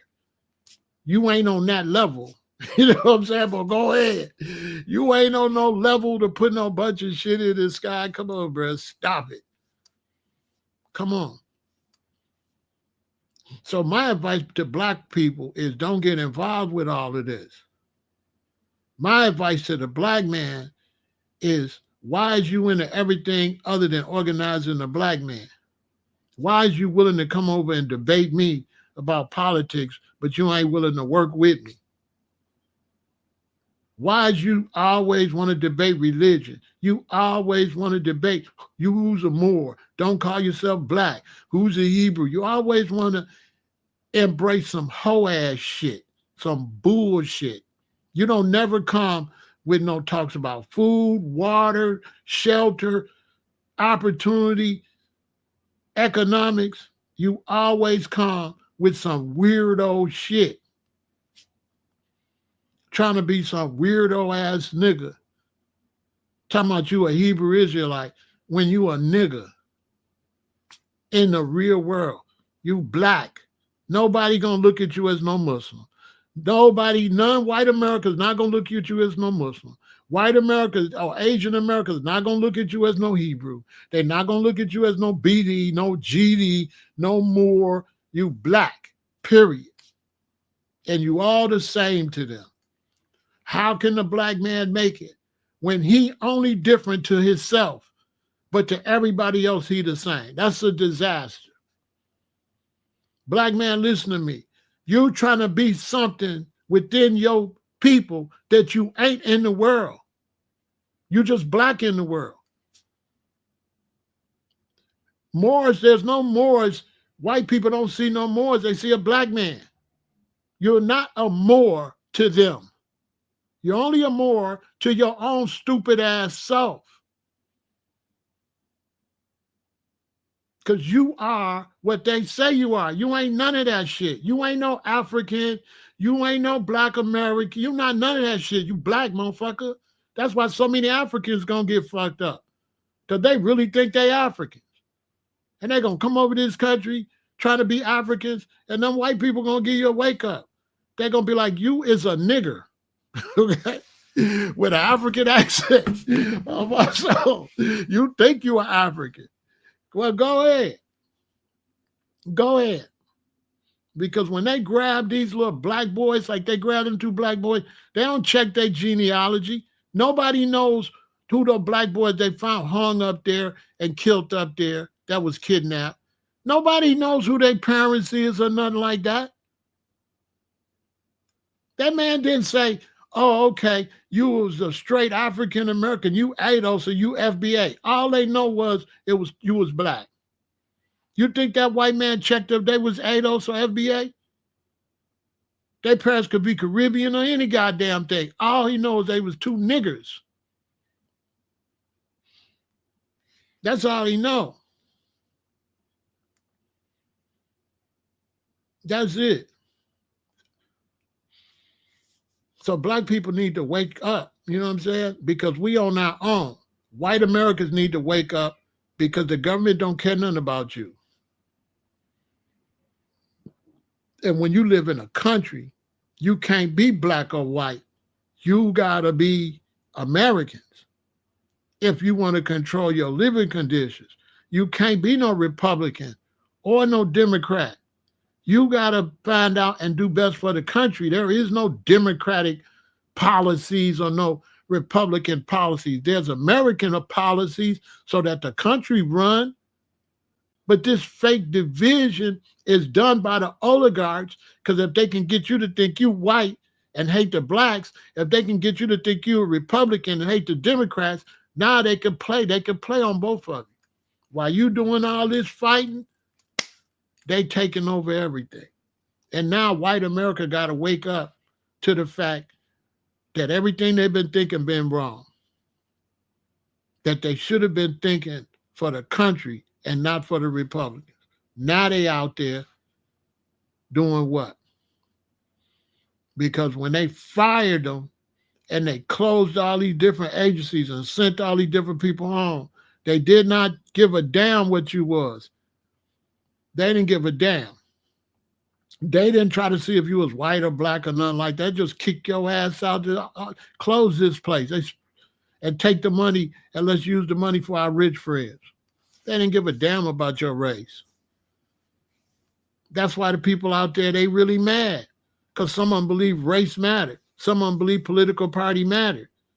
But all them people they sent home was from every different race and every different political party. Republicans didn't get no break. They sent your ass home. Period. They closed your branch of government and sent you home. Period. They didn't check to see who you voted for or none of that. They didn't give a damn. And it's like, when is y'all over here going to wake up? And the same way they don't give a damn, these tornadoes don't give a damn if you don't take care of this planet and take care of this environment. This environment don't give a damn if you white, black, or MAGA. They don't care. Look at these storms. I don't know if y'all paying attention to these storms. Today it's the same thing. Storms everywhere. Tomorrow, it's going to be like that for the next week. For the next week, people's houses getting torn up, people getting flooded. By the day after tomorrow, guess how many people going to be underwater? The way this rain finna come. Is it going to be MAGA underwater? No. Is it going to be Republicans underwater? No. Is it going to be Democrats underwater? No. It's going to be whoever live in America. In them areas, you're going to be underwater. Because it's not a Democratic raining. And it's not Republican rain. It's just raining. And Bob Marley told you, when the rain falls, it don't fall on one man's house. I tell you this, when the rain falls, it don't fall on one man's house. So when it thunder, rain, all that, it don't care who you voted for. That's all bullshit. Look, before I got over here, people wanted to argue politics. Before I even opened my mouth, Losers came over here with division argument. I'm come over here trying to tell y'all, ain't no division. Wake up. Ain't none of that. I'm not anti-MAGA because they don't know what they're doing. They just MAGA today. They wasn't MAGA 10 years ago. You know what I'm saying? They just MAGA today. They don't know no better. You know what I'm saying? They got to learn. Some people really thought it was better, but it's not better. Anytime you got a government and you divide the government, how you going to be the united China? A divided America cannot compete with a not united China, especially when you only got 300 million people and they got 1 billion. You don't got enough people to go to war with China. You don't got enough people. You cannot win with no economical war. And what Trump is doing is going to ruin this country because everybody you put tariffs with, they're going to go buy from China. Man, all them tariffs he putting on them countries, China got that shit. They just going to go get their goods from China.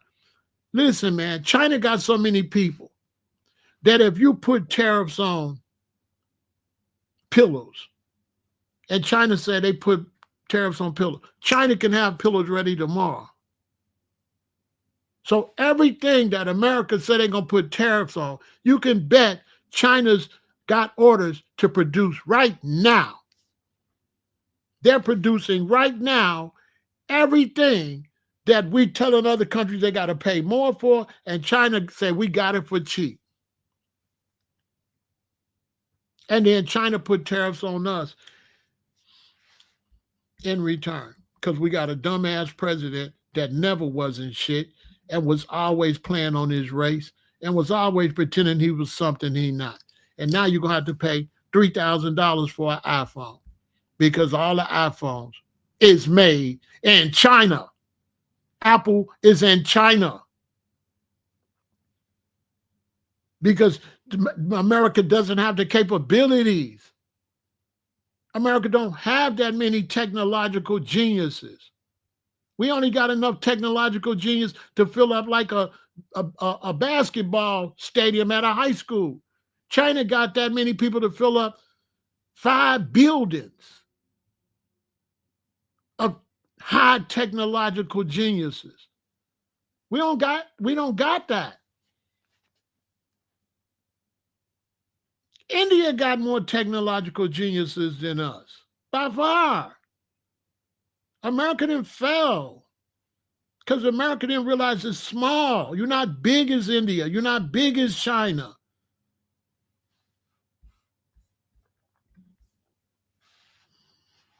America was supposed to be America and was supposed to be and group up with Canada and South and Central America, and then that whole space compete with China.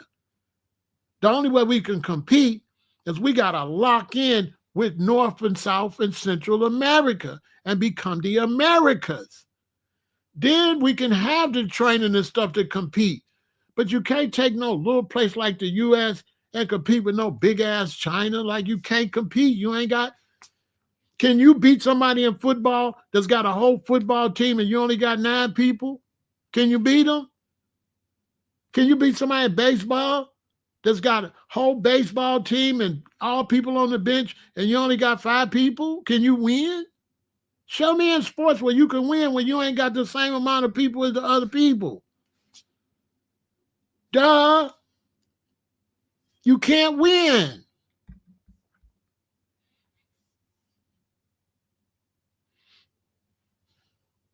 China ain't got no healthier food. China will sell you any goddamn thing. China don't give a fuck. China is a hellhole. Okay? You understand what I'm saying? The only way America got a chance is for all of you Americans to unite and raise the educational system from the tip of South America to Canada. If they don't unite, they ain't going to be able to compete with India or China. They ain't going to be able to compete. They ain't going to be able to compete unless they become the Americas. Unless over here become the Americas and raise education for everybody and start competing against other areas, this over here gonna crash. Because they over here competing against other white men is over here hating black people. And they ain't gonna win like that. Because while you hating black people, the Chinese is hating all of us. So you a sucker. You gonna lose. Because you over here trying to do some stupid racist shit. And how you gonna compete? How you gonna compete with black people as high geniuses and you want to put the money in the black community so all that genius can come out to benefit you? You so racist that you don't want to show black genius because you think it's an insult to your white genius. So you whether your country suffer than to push the people that can put it forward. Because black Americans can save America economically. That's a fact. Two heads is better than one. Black Americans could save this country if they gave fair opportunity and pushed black Americans in science and all this and gave them a break because they ain't got no money and let them go into medical and all that, this be the number. Chinese wouldn't be able to compete because the Chinese could compete with everybody except the African. They can't compete with the Africans. They can't compete with the Africans. Once the Africans get themselves together and unite in Africa, they'll be the number one. And they know that because you know why China and America can't compete with Africa? Because they got to go there to steal their natural resources.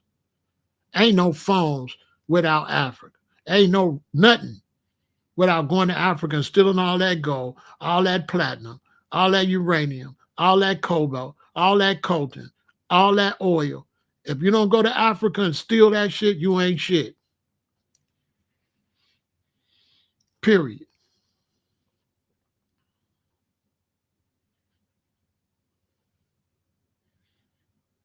If I was running the Americas, we would go and make friends with the Africans and we would put the Africans in a position to do for themselves. We wouldn't go do nothing for them. We would give them everything what they could do for themselves, and then we would do fair trade with them so we would be ahead of the game. They would treat us good because they'd be like, y'all looked out for it. I wouldn't go steal their stuff. I'll go shut down all that illegal mining and all that shit. You want to do mining, you got to do it legitimate. You got to pay these blacks to do the mining. They got to have the proper equipment on so they don't get sick. And they mining got to be make environmental sense, because if we destroy the continent, we ain't going to be able to get nothing.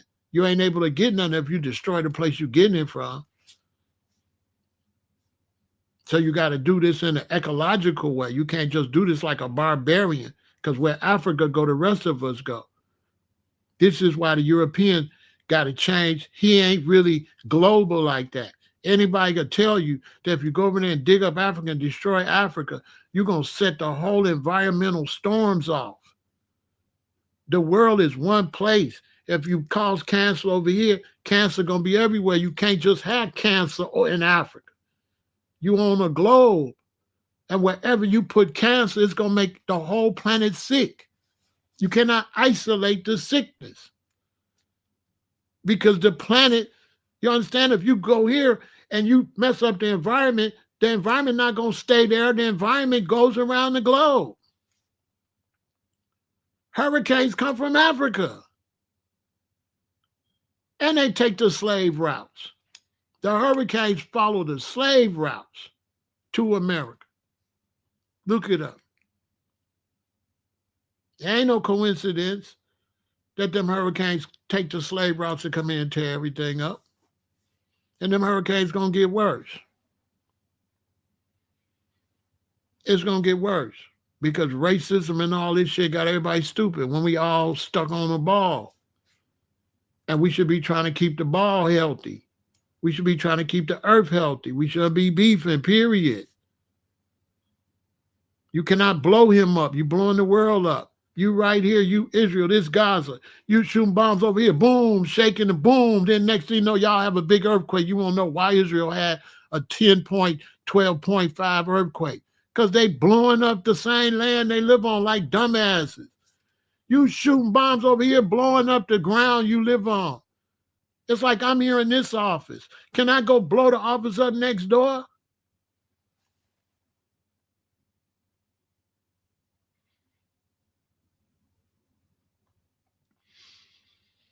I mean, that's not what we're talking about. The word, it's everywhere. So when you talk about something corrupt and all that, when I'm saying it shouldn't be corrupt, you're not making no sense, Dust. You're just saying some shit. I'm saying everybody need to get their shit together. He's saying, man, everybody ain't got their shit together. This why I don't like people making comments. Because I'm already saying everybody ain't got their shit together. And he coming over, everybody ain't got their shit together. Oh, duh, what the fuck you think I'm talking about, bro? Now go look it up. I can't elaborate why. I just saying they do. How can I say, how can I speak for a hurricane? Hurricanes follow the slave routes. Now, I can't call no hurricane, hello? Hurricane, why you follow the slave routes? Y'all stop. What, you want me to speak for the hurricanes? I'm just telling you what happened. I can't tell you why. The hurricanes follow the slave routes. Now, I can't, what? I'm not one of these teachers that's gonna sell y'all some bullshit. Well, they follow the slave routes because I can't, bro. I don't know. I don't know. All I know is that's what they do. That's it. That's all I'm willing to tell you. They follow the slave routes. I'm not willing to. I ain't talked to no hurricane, so I don't know. You know what I'm saying? I ain't talked to no hurricane. You know, I ain't talked to no hurricane. They ain't tell me why. They don't talk to me. Hurricanes, I ain't communicating with none. So if I communicate with one, I ask them, hello, hurricane? Yeah, why you follow the slave route? So when I talk to a hurricane, I'll let you know what they say. What is you know? What you want me to elaborate on what a hurricane do? Are you really? Come on, y'all. Stop. Stop. Think about your question before you ask me. I said they follow the slave route. That's it. You were like, why? I'll ask them tomorrow. Okay? Tomorrow I'll call a hurricane. I'll do a live. Hey y'all, I talked to a hurricane. He said he mad and he followed. He said he mad and she said she mad. I'll call one. Okay? And then I'll give you an answer tomorrow. Hold your breath though. If you hold your breath until I give it to you, I do it until I give you an answer, okay? And do us all a favor and pass out, okay? Okay? Because you ain't never getting no ad. Like, what is we doing? You understand? All I'm here to talk about is that these people is mad because they done went into the government. They done shut down their money. You know, I think it's real cruel. I think it's real cruel that people have a jobs and they got to pay their bills and stuff. And then you get on some political stuff and you all multimillionaires and you just let people lose their jobs without no regards to their rent got to be paid, their mortgage got to be paid, their car note got to be paid, some of their children's schools got to be. You have no regard for that. Trump and Musk are showing you that these billionaires don't make good leaders because billionaires are not real people. They don't live in the real world. We used to vote for politicians that came from the real world, that worked their way up in politics. They used to be regular. But then we got to the point where we started charging so much to run a campaign that now we looking for people that can get a lot of money to run multi-million-dollar campaigns. And that's where we went wrong at, because we put people in office that don't know what you go through. And it's affecting us because I'm seeing brothers saying stuff and acting just like the politicians. You disrespect the people that ain't got no money because you got some. So now you're not realistic about the realities of the situation. So these brothers, you get out here and you get an opportunity to make money. And then you bring your dumb ass and say everybody could do that. If everybody was doing it, you wouldn't make no money. Any real businessmen know that. When I go out and I vend at a reggae show and I sell $5,000 worth of shit, you know why I sold $5,000 worth of shit? Because I'm the only one with it. If I tell y'all all to do it and 100 of us get out there, we all just gonna make $10. So you make money based on being exclusive. So you can't tell everybody to do that. Because if everybody do what you're doing, you ain't going to make no money. And so the only way you can save your people is to get business big enough where you can hire people and pay them a decent wage and lower the cost of rent. The only reason that all these countries is falling, especially America, is because the cost of rent. And you're not allowing people to save no money. There should be no rent higher than $1,000. A 3-bedroom apartment could be $1,000. A 1-bedroom apartment should be $600 motherfucking dollars. A 2-bedroom should be $700 or $750. Period. You should not be paying no thousands of dollars for no goddamn one fucking bedroom. Why is 1 bedroom $1,900 fucking dollars? Just for you to be in a hole and cook food and watch TV. Why? And if you're a president that run and I say I'm going to bring rent down, they'll shoot me because the billionaires want to keep robbing y'all. They'll be like, get rid of him. Because they want to rob you. They want to rob you, and they put people in office to rob you. They the ones fund these political campaigns. And once they fund these political campaigns is beholden to the people they fund them. And a lot of these people are funding, they're using tricks, so they're funding both sides. I own 2 companies. I have one of my companies over here fund the Democrats. Then I have my other company fund the Republicans. So wherever win, I can go say, I funded you over here, or I funded you over there. Basically. And now you in the pocket of them because they charge all this money to run, and the only way they can run is they got to go kiss ass from the billionaires and the trillionaires. If they don't kiss their ass, they run. To the point where Trump kissed so much ass, right, that he ended up having to hire the motherfucker that gave him the money to run. Okay, that's why he kissing this boy ass. He kissing this boy ass because this boy the one put him in office. Fact. That's why he out there hocking this boy car in front of the White House. And white Americans letting these people embarrass you all over the world. You look horrible, white America. You got the president hocking cars in front of the goddamn White House. The White House ain't got no more prestige. It's done.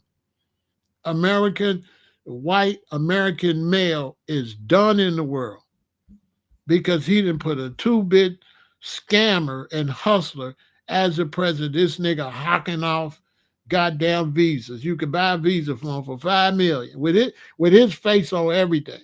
A fucking straight nut.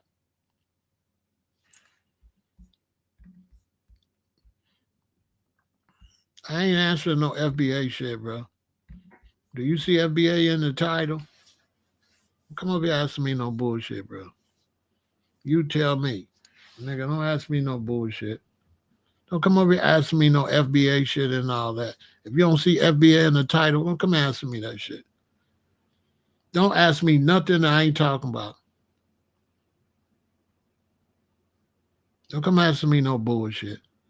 The same thing gonna happen to FBA gonna happen to the Pan-Africans and all you niggas. So don't ask me nothing about no FBA. Because motherfucker, the bottom line is this. When you go buy this motherfucking iPhone, they ain't gonna ask you if you FBA. They ain't gonna ask you if you're Nigerian. They ain't gonna ask you if you white or nothing. $2,300 if you want the phone. Some of y'all not listening. The phone gonna cost everybody $2,300. Everybody. So don't come over here with that nut ass division. They ain't gonna get no fuck because you know African or you know Chinese. You're not gonna walk in there and be like, well, I'm a Chinese. I'm FBA. They're gonna be like $2,300, sir, plus tax. Africans in America is going to cost you $23. Black Americans is going to cost you $23. Women, $23. Men, 23. Midgets, 23. Basketball, 23. Republicans, 23. Democrats, 23. Independents, 2,300. If you ain't on that type of time, I can't talk to you because my conversation over your head. You doing stupid shit, but you all paying the same price. You just doing stupid shit. You selling a fake division, but in real life, you're not divided.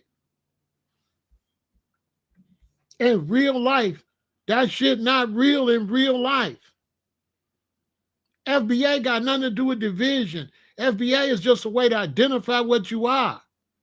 It has nothing to do with the nut shit that some nut. Don't ask me nothing about that because you don't even know what lineage is.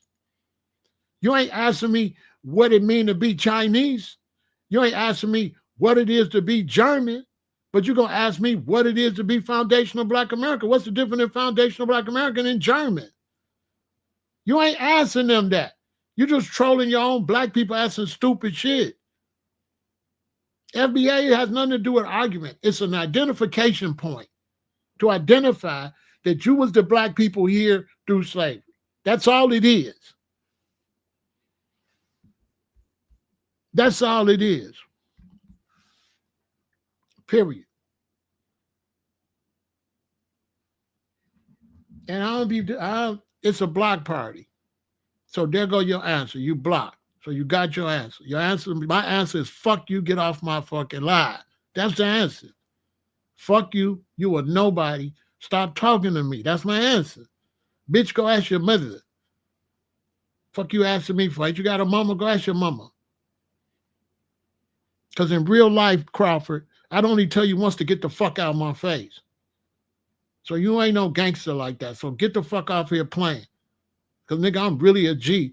And once I tell you I don't want to talk about it, nigga, and you push the line, I'm going to push the line. So stop playing me on this motherfucking internet. Because I don't play like that in real life. I would never be around you 2 seconds, bro. I don't argue with lames and shit. I don't just be out here arguing. I don't give a fuck about you, Don Ho. I don't know you, motherfucker.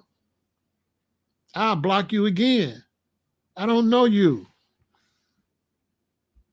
You understand? I don't know you. I don't know you. I don't owe you shit. You got to go get you some attention somewhere else. Get you a girlfriend or something. I don't know you. I don't owe you shit. I don't want to talk to you. I don't be wasting my time talking to losers that want to argue. We try to talk about something so we can know what's going on. We ain't trying to argue with no grown man on here typing like a little bitch, no Twitter finger ass nigga. When you a grown man over here and you come into somebody's conversation to argue, I don't respect you. I don't respect you when you come into a conversation to argue and to kick shit off. You ain't no motherfucker nobody can work with. You a loser. You everything wrong with the world. Nobody can work with you. When you a troll, you a loser. Because ain't no real people got no time to troll.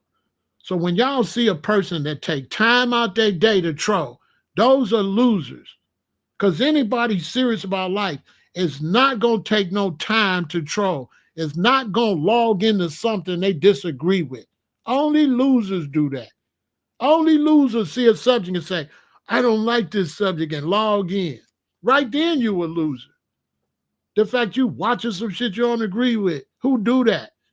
That's like somebody you turn on TV and you can't stand the Flintstones. And you turn on the Flintstones so you can sit there and say, I hate the Flintstones. This is a horrible cartoon. This is no good. But you turned the shit on. You know what I'm saying? That's what bros be doing. They be turning on the channel they don't like so they can sit there and complain about it.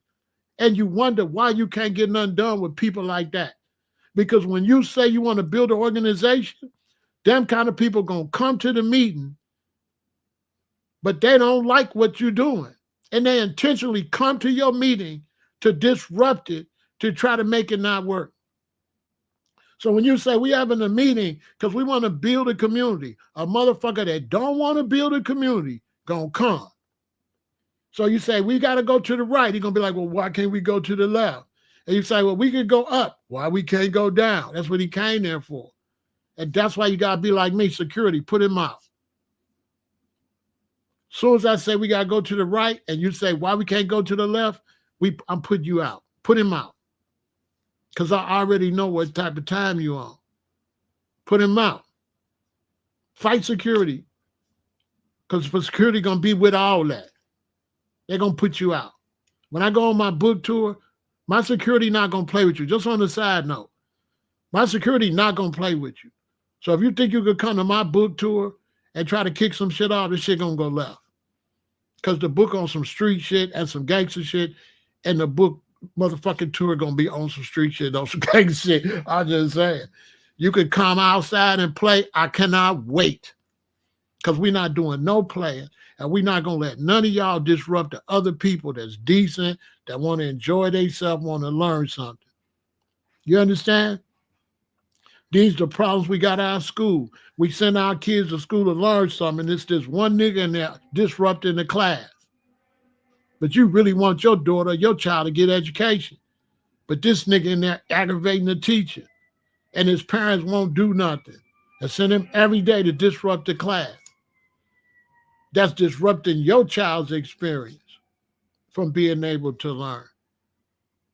And this why the Black community, that's a whole nother stuff. We have to have our own schools and our own curriculum. So when your baby come up there disrupt the class, we call you and your husband up there and we disrupt y'all motherfucking ass. Listen, get Junior before we get y'all. Take this little motherfucker home and don't bring him back up here till he learn how to listen. If he don't want to listen to the teacher, get him the fuck out of here. We don't give a fuck if he don't never get no education. But he's not going to disrupt these other kids. And if daddy with the bullshit, then we got niggas up here with the bullshit too. You come up here with that rah-rah, we going to siskumba your ass. Yeah, rah-rah, siskumba. We'll do daddy dirty because we going to defend these children. And daddy ain't shit because your son ain't shit. And you up here defending this shit. And you bad for the Black community. I'll tell you to your face. Daddies like you is bad for the Black community. Get your bitch ass from at this school and take this little dumbass boy home with you and teach him some punk just like that. And security, I'll walk you out. And the worst thing you want to do is be out there when I come out to go to my car, because now we on some other shit. I don't give a fuck if I'm the principal. Let me see you out there on some bullshit when I go to my car. Because gangsters make the world go round. And when you're dealing with righteousness, you be righteous and you be nice and you be kind. And when you deal with idiots, you be on dummy. And that's the only way you could get something done as a ruler. When you rule a country, everybody that's decent, trying to live decent, I'm decent. Everybody that's foul, throw them to the alligators. I'm not just calling myself Pharaoh. I'm really that. I'm not going to let you ruin our kingdom. If you're a disease, we finna cure you. We're not going to let everybody catch your motherfucking disease. Period. That's why the Black man got control of this. If we control our neighborhood ourselves, you wouldn't have none of this gang shit or none of that. The reason we got gang problems because we don't control the community. If we control the communities, we'll go over there with little Jeffrey and them over there gangbanging and we'll tell them niggas one time, don't make us come the fuck back over here. But you got the white police won't let us discipline them and then allow them to destroy our neighborhood, but they ain't gonna allow that in the white neighborhood. Let some white boys in the white neighborhood get out of line. They're gonna shut them down. But we got white police run a lot of shit, and they're gonna let the Black people disrupt our community because we need to police ourselves. You understand? Just like we do in the motherfucking county jail and in the prison. I ain't never been in the prison. I was in the county jail after being that was my deck. And look at me. Did I allow motherfuckers to play on Division 5 on my deck? Could you play over there? Ask yourself when I ran the deck what it was like in the county jail. It was prosperous, it was quiet, and everybody was enjoying themselves. It wasn't no bullshit, period. Wasn't no bullying. And you coming, you a neutron, you ain't no gang, you was protected. I didn't let the gangs fuck with you. I wasn't with that. My attitude was all us niggas locked up. Sit y'all bitch asses down. If you was that bad, let us out of here. If we all locked up, how you gonna act like you bigger or smaller? We all locked up. So we all the same under white supremacy police. So if you can't fight the white supremacy police that got all our black ass in these jails and shit, then bitch sit down, don't try to fight black people. You ain't fighting the white man system, so you're a bitch. I tell any of you black niggas to your face, if you're not fighting white supremacy and this system, and you want to talk shit to me or another black man, you's a little bitch. And you ain't got no wins. Because when it's time to stand up for your people, you's a bitch.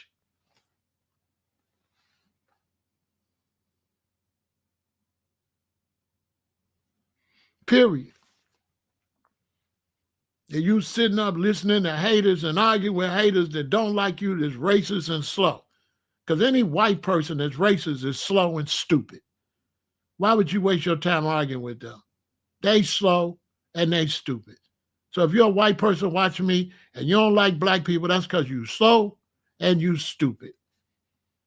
And you a liar. Because soon as these other countries get on your head, you want us to go fight with your bitch ass.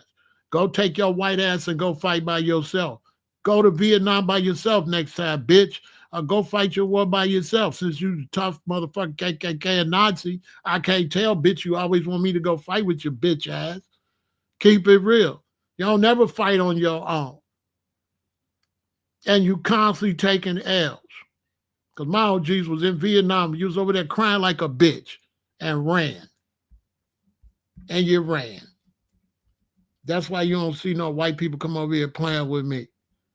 Because I'm the realest nigga alive. When it was time for smoke, they ran. They ran. They ain't none of that. All that shit's bullshit. Okay? They ran.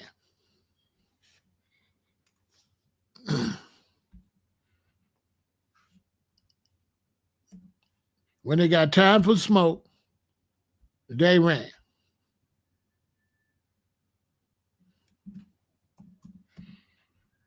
Period. I ain't trying to hear none of the fuck they talk about. I ain't buying none of that. When they got time for smoke, they ran. So don't come over here talking all that white power shit to me. Because when it was time for smoke, you ran. You ran.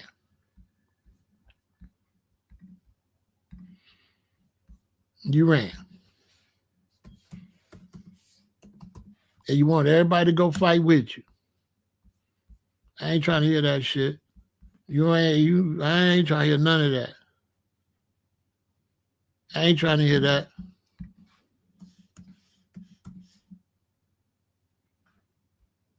I ain't trying to hear none of that.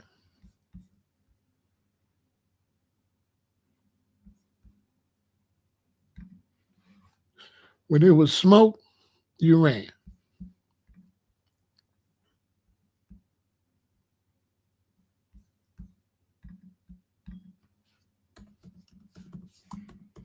You ran. So I'm not trying to hear all that tough guy shit. I ain't trying to hear none of that.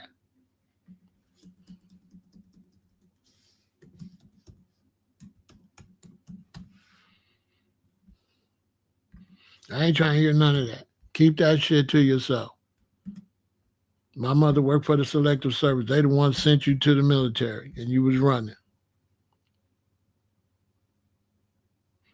They protesting everywhere, Dylan. They protesting everywhere. All across the country, they've been protesting. Millions and millions of people, because a lot of people lost their jobs. A lot of people lost their jobs.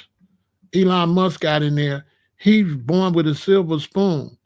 So he done got no respect. That's why he had to go hire a bunch of people back. But they put somebody in there that ain't got no respect. And they put Elon in there, and he ain't had no respect for people. He ain't never worked no damn job. What do we know about the common man? This is the problem when you hire people that have never worked a day in their life, that's filthy rich. Trump never worked a day in his life, neither has Musk. They're not qualified to govern workers. They're not qualified.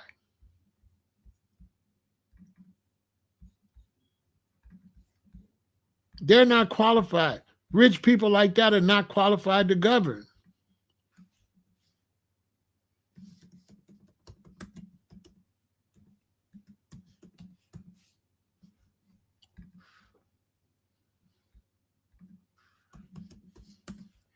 They're not.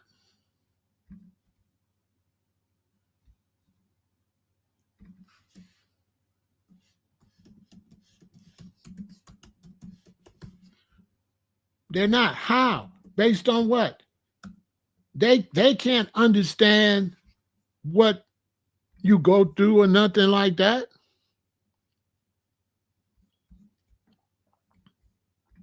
They don't know what you go through. How they gonna govern? Elon Musk and Trump is not qualified to govern. They're not qualified to govern. You have to put somebody in there that really live life. You can't put no billionaires in there. They don't live a real life. They have no idea the hardships they bring into people. They have no idea.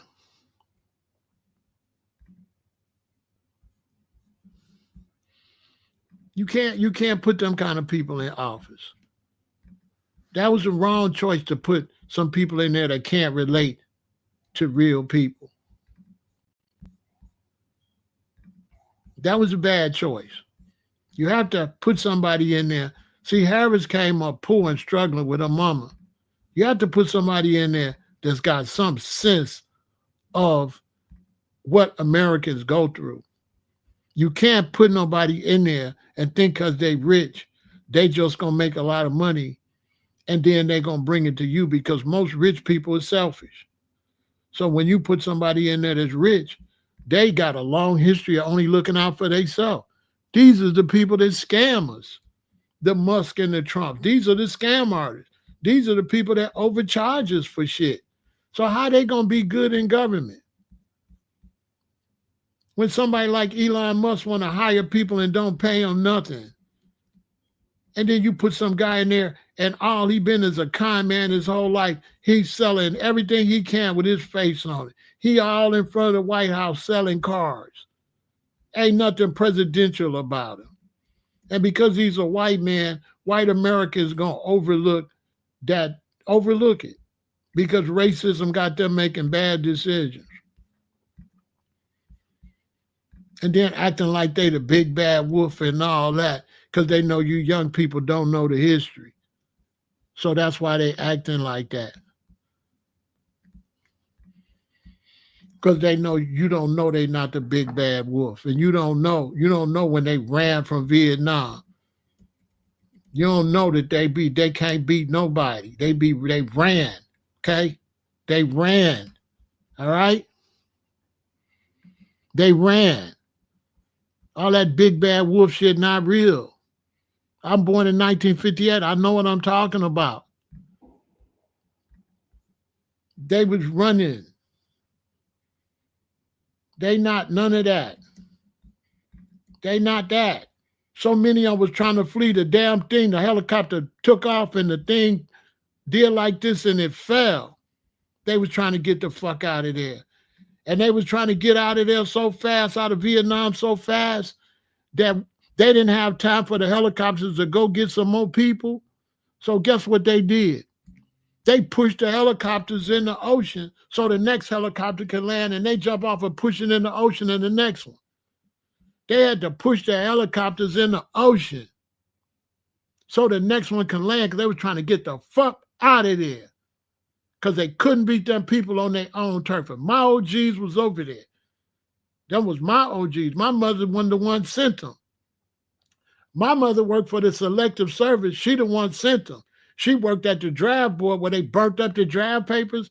My mother worked there. She was a high-ranking government official. And she helped black men in our neighborhood not go. Yeah.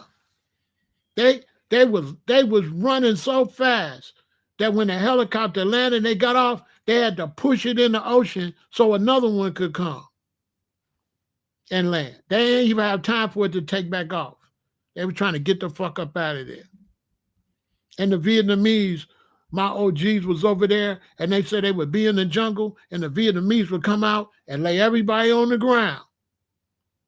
And they would tell the blacks, black man, go home, and they would shoot the whites. Pop, pop, pop, pop. And he said, Pharaoh's horrified. You there? And they shoot the soldier next to you, and they shoot the next. So shoot all the white ones. And then leave and say, black man, go home. And let the brothers get up and go home. YouTube don't want me to tell these stories. That's why y'all got to support the channel. They don't want me to tell you, they don't want no real history. I don't want you to know no history. You got to support the channel. I'm telling you the real history is for real. When I was a little boy, I used to be on Selective Service. I was meeting governors, senators, vice presidents and shit. As a little boy, Selective Service, where they burnt the draft papers. When you hear about the Chicago 8 that went to trial for the draft papers, that was my mother's job.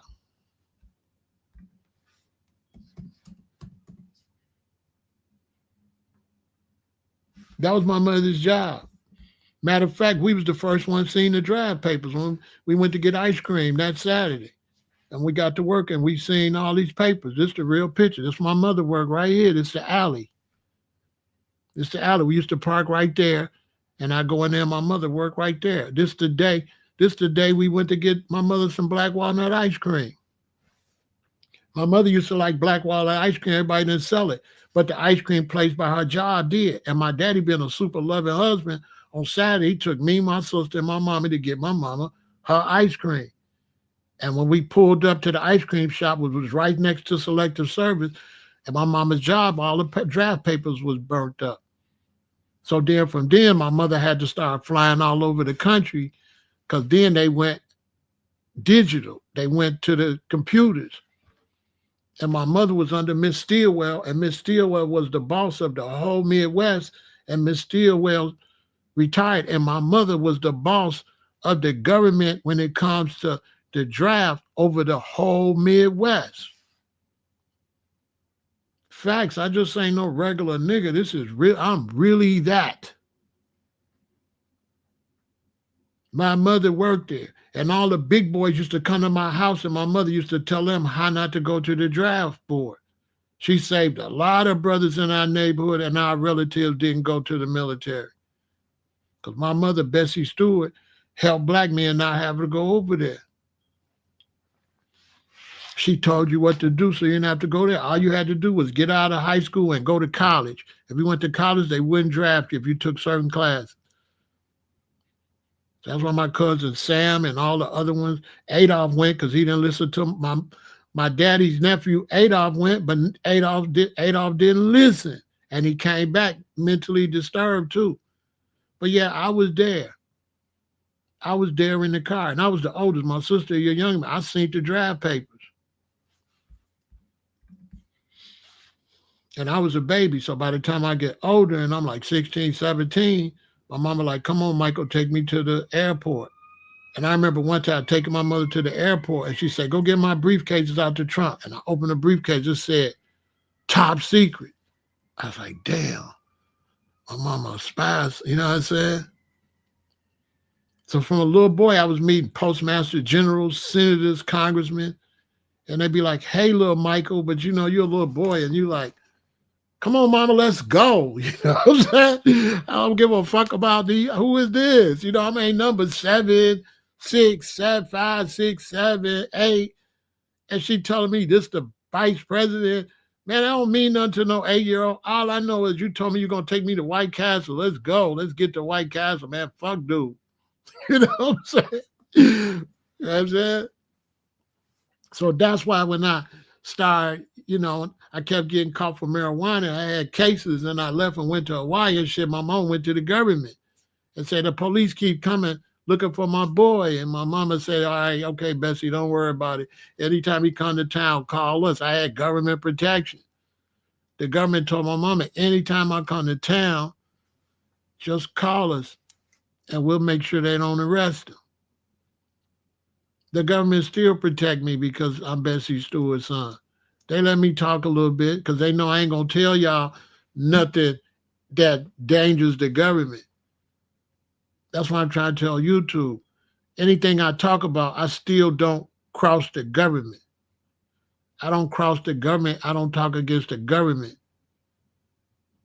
because I'm a child of a government employee. So I got respect for the government. I don't disrespect the United States or the government. I'm military minded. I'm saying Trump and them is ruining the government, that they not fit, that Trump and Musk don't fit all the other government employees we've had all these years. Trump is the worst president we've ever had in the history of America. Trump and Elon is the worst thing ever been in American politics. And now they put a bunch of losers in there. You just put your friends in there, whether they qualified or not. This is the worst government in U.S. history, by far. To the point where Americans can't get no jobs because they felons, but a goddamn felon is a motherfucking president. That's what racism will do. Racism will make you disgrace your own rules. White America have betrayed their own country. White America have betrayed their own standards. Today, America is a laughingstock all over the world. That's why I'm talking about this. So my subscribers could be smart. Trump has disgraced America. He is a disgrace. And many Republicans are very angry over this. He has betrayed the Republicans. So this is not anti-MAGA. He has betrayed them. That's not why they put him in there. They didn't put him in there to betray them like that. He has betrayed his party. For real. The worst president in U.S. history. Destroying the country gonna be broke. All that trade we gonna lose, we ain't getting it back.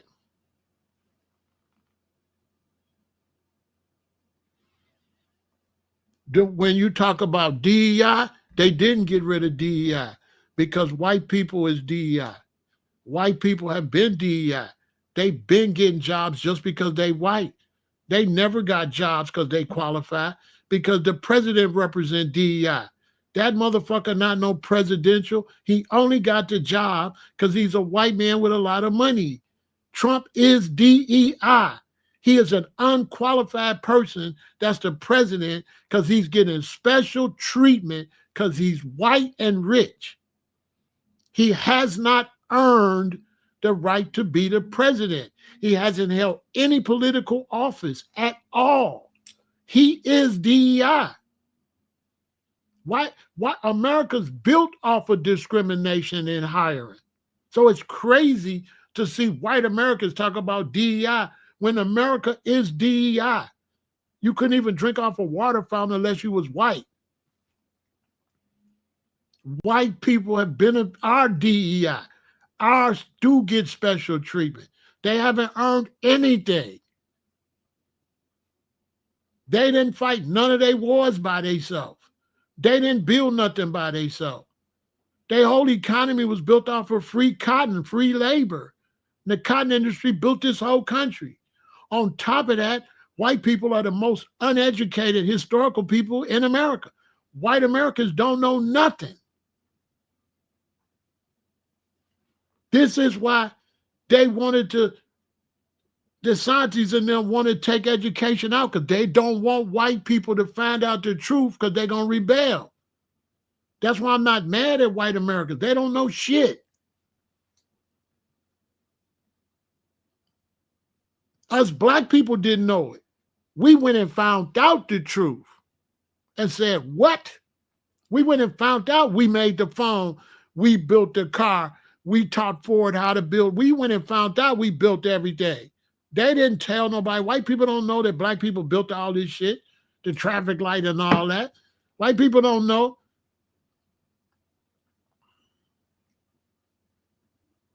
They don't know the place where you trademark stuff. White people set that up to steal our shit. The patent office was set up to steal. They steal your invention and then they went and patented it. And now they own your shit. The patent office wasn't set up for nothing decent. It was set up to steal all these inventions from black people. White Americans don't know that. So you can't be mad at them. They don't know. The ones that know is making sure the rest never know. Because if white Americans find out the truth, they going to change all this shit. And they don't want them to never know the truth. They lie to their own race. That's why I'm debating no white man come over here. Why? He don't know nothing. I'm just wasting my time. He's totally brainwashed. The most brainwashed people in America is white Americans. They are the ones brainwashed. Their government has lied to them. And now they finding out. And they mad. I don't blame them. They finding out. And I'm happy for white Americans that they find it out so they can fix this. They finding out it's all bullshit. Man, I feel sorry. Imagine you voted for him and you got fired. Man, my heart go out to him. I swear to God. To all the MAGA supporters that just lost their jobs and lost all their shit, man, I feel sorry for them. Yeah, I seen it. I feel sorry for them because they really thought they was doing what was best. You know what I'm saying? They thought they was doing what was best. You know what I'm saying? They didn't know that man was going to do them like that. That shit got hurt, man. You know, you work for the Veteran Administration and all these government administrations and they sent you home. God damn, man, that's as low as it gets. And they voted for you, and you went in there and shut down the government and kicked all them people out of the government and got some motherfucker that ain't no American, some South African. And now everybody see you ain't nothing but a two-bit con man, hawking off visas and shit, and you American, but he willing to sell a Palestinian or somebody a visa for $5. If they got 5 million, they could be an American. You a real American, you can't get shit. But some rich motherfucker from Iran, if he got 5 million, he could get a visa. Whoever got the 5 million. And he talk about DEI, but he's selling DEI cards. Got you hating foreign countries, but them people could buy a visa for 5. If they got 5 million, goddamn it, they cool. Which means terrorists can give a terrorist 5 million, right? He give them a visa. Because he coming over with the Trump visa, they ain't gonna watch him, and the motherfucker be a straight terrorist. Because them sheiks and shit got 5 million easy. Them big oil barons, them Hamas and them motherfuckers over there, all them terrorists, they got the 5, they got a bunch of millions. So now, for 5 million, a terrorist can come over here and destroy places in America. All they gotta do is have 5 million. All they gotta do is dress them up, take a terrorist that became a terrorist, but he went to school for electronics, all that, because a lot of them become terrorists because they be mad about what happened in their country. So now they can send an educated terrorist over here that know how to make bombs and shit. And just because he's smart and he show you his education, he'll give you 5 million, come over here. So how many people they finna send from all these terrorist countries over here? How many of them they finna buy? They finna buy them. They finna buy them visas. This man will sell his mama for some money. And this is who they put in there. To the point I'm surprised. I wouldn't have never thought he would did no shit like this. So I can't be mad. I didn't think he was gonna do this. Ain't no way I'm supposed to be talking about him already. I ain't supposed to be complaining about him till at least what? September, October. How we complain about this motherfucker this early? He got right in there and started fucking up early. I'm kind of salty about it because I don't really want to talk about this right now. Because I think I didn't want to be cheap and I was pushing Harris. Then we get there. I didn't want to look like a spoiled brat, like Trump ain't this and Trump ain't that just because Harris didn't win. I didn't want to do that. Because my thing is whoever wins is the president, let's move on. So I was cool with him being the president. But he got right in there on some con man shit. The man ain't no good. He's a two-bit thief and a con man. Okay? He not shit. And all the white Americans that like him, he make them look bad. They looking real bad. He's not a good look. He's not a good look. I'm going to tell you straight up. These are bad look for America. Seriously. It's the worst president ever. You know what I'm saying? They didn't put a two-bit con man in the motherfucker. A pussy, too. Because he never went to war. He bitched out, said something was wrong with him. Like a lot of them millionaires and multimillionaires' kids. They don't go to the military. They send poor people to the military, and then they come back talk, "Oh, America's strong in our military." The bitch nigga didn't even go to the military. He bitched out. Said something was wrong with his feet. That punk didn't go to the military.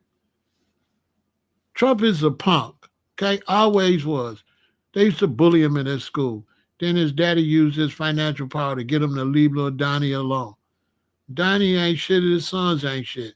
His daughter's a boss that really got her granddaddy's skill to get some money. Trump is a dumbass, and so is his sons. If it wasn't for his daughter, they'd lose everything they got. The man went bankrupt 6 to 8 times, some shit like that. He ain't smart, he's a dumbass. America gonna go broke fucking with dude. Okay?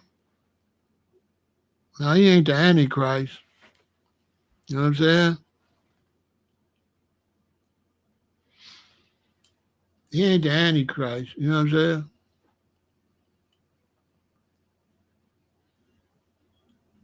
saying? He just in there with his money. You already know who got him in office. You think he just put Elon in that position for nothing? Elon paid for him to get in there, okay? Elon paid for all of that. It's all criminal. Elon paid for all of that, and that's why he went and he just made up a position for Elon. Everybody know that Elon helped him buy the election, okay? Elon bought the election. Period. Elon bought the election. Period. And that's why he in front of the goddamn White House hawking cars. Then used the White House for a backdrop to sell fucking cars. And this is the all-time low in American politics. This is so embarrassing. As an American citizen, this is super, super embarrassing. This is super embarrassing. You ain't going to see the Chinese do that. You ain't going to see no other ruler get in front of their top federal building and sell no shit. You know what I'm saying? This motherfucker hawking cars in front of the fucking White House.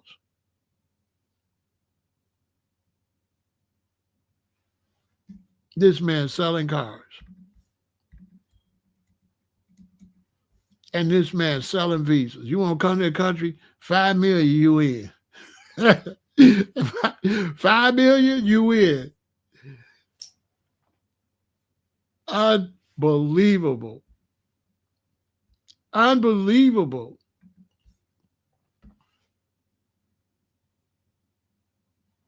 And then put all them hillbillies in there. What's the white lady name that's always talking shit? That lady ain't no goddamn, that lady ain't no politician. What's the crazy white lady always hollering when they talking and shit, teaching our kids? You don't, come on, man, you don't do that. You be respectful in politics. She all out there, why the president talking, she's screaming and shit. A damn put a tacky hillbilly in there. Yeah, that Marjorie Taylor. Embarrassing. Like Sarah Palin 2.0. Remember how embarrassing Sarah Palin was? Yeah, Marjorie Taylor Greene have no, just some hillbilly. Like she's got no, who's going to respect the government? Yeah, he tried to buy the election in Wisconsin. Bribery. But because they white, they don't go to jail. He would have went to jail. He's supposed to go to prison for that. He's supposed to go to prison for this. He's supposed to go to prison for this. They want him to step down for Tesla because he ruined the brand. The brand is gone. Tesla's done. Tesla's done. It's not never coming back. Nobody's going to drive a fucking Tesla. Who's going to drive it? And it's a piece of shit. They just showed a guy just pulled the goddamn metal off of the Tesla.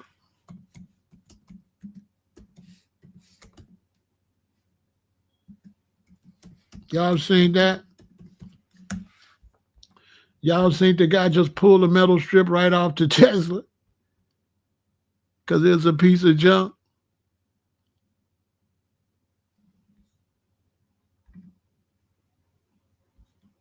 With his hand. He pulled it off with his hand. It ain't even welded. It ain't even welded, man. Man, listen. The car not even welded. The man took his bare hand and pulled the metal off the side of the vehicle. On my soul.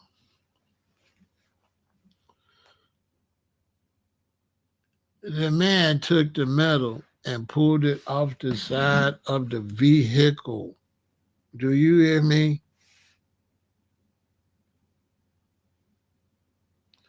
The man pulled the metal off the side of the vehicle.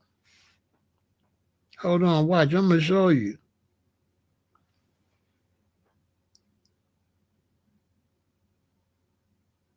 I'm going to show you.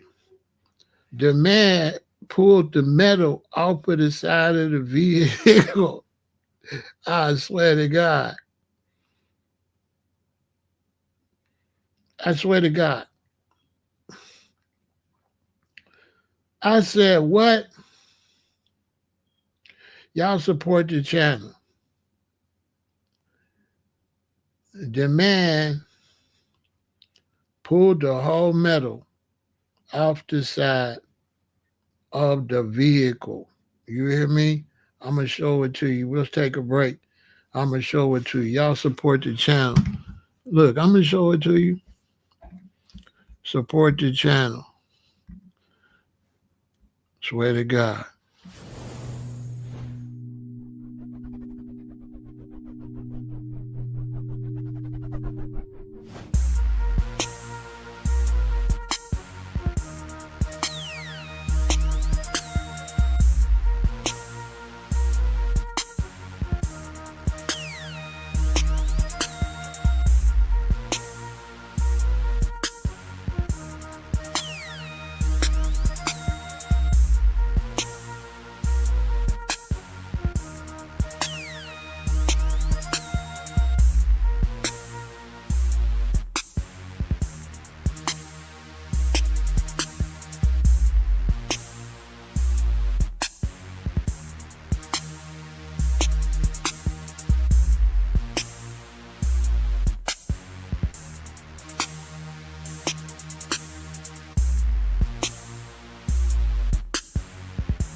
I'm telling you, the car's a piece of junk. On my soul, the car's a piece of junk. He's a big scammer. He didn't really make Tesla. He forced his way into the company with his money from his daddy. He got nothing to do with that company. They want him out of there. The car's a piece of junk. No way.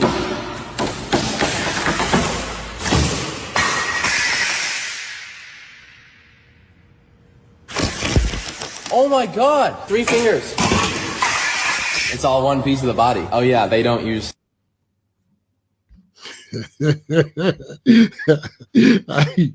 Hey, y'all know I keep it $1 billion. Okay? You know, I keep it $1 billion. You know, I keep it $1 billion. It's a piece of garbage. No way.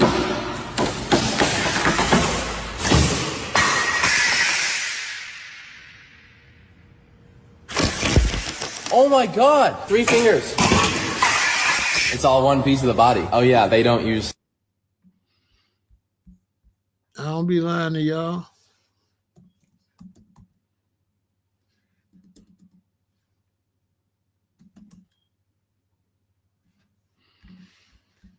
It's a piece of garbage.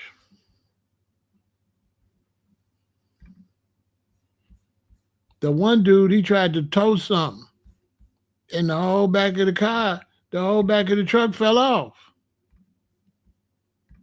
It's a fraud. And this is the one Elon introduced. Elon made that truck. The car was made by the other white dudes that run the company.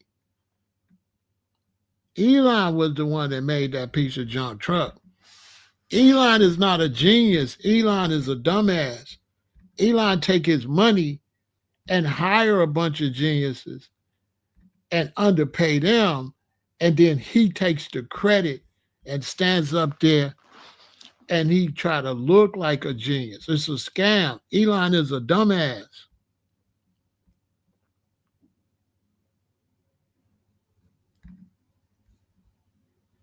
It's a scam. Elon's a dummy. You can see he can't talk or nothing. You gotta watch. He can't talk. He can't express himself. He's a little brat that's buying his way into everything. Fronting like he, it's his fraudulent. Fronting like he's, something that he's really not. He's not that. He's a fraud.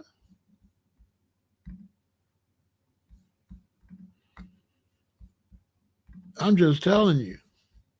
Elon is a fraud. It's all fraud. They just running a game. It's all fraudulent.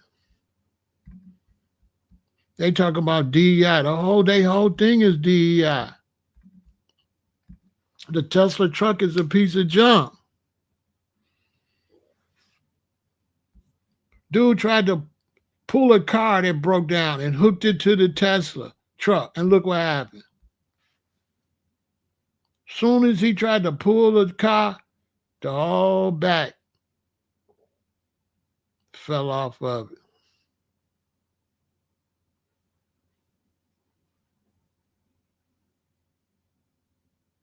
Elon, daddy was in South Africa.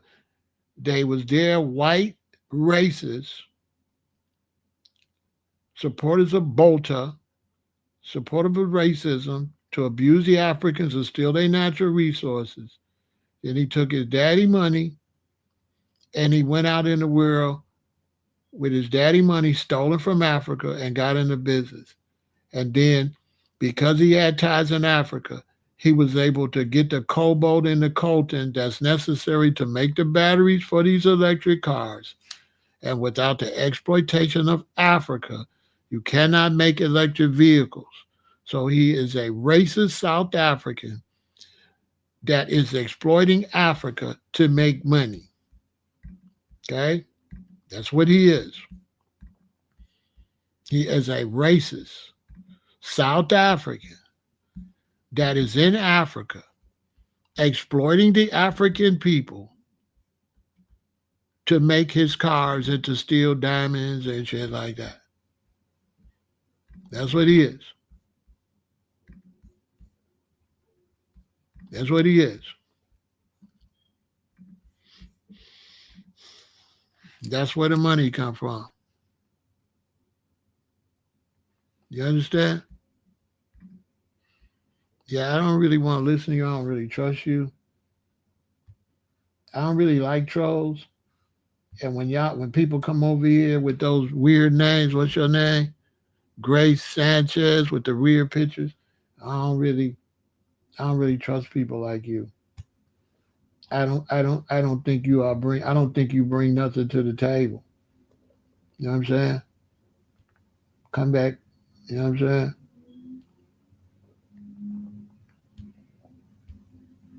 Yeah, you come back tomorrow. Cause I don't really mess with people like you. But that's what's going on. This cars is a piece of junk.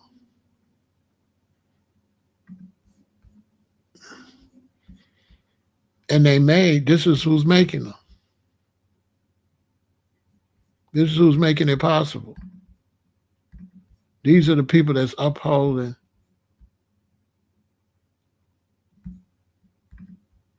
the system.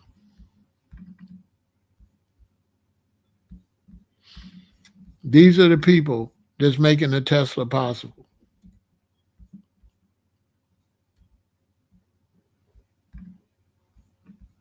That's who's making the Tesla possible. Them little boys right there.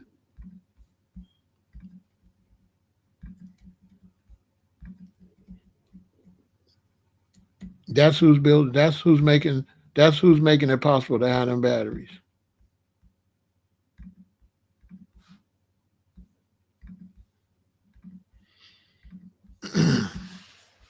That's who's making it possible to have them batteries. Okay? In the Congo. That's who's in the Congo mining the materials for them batteries.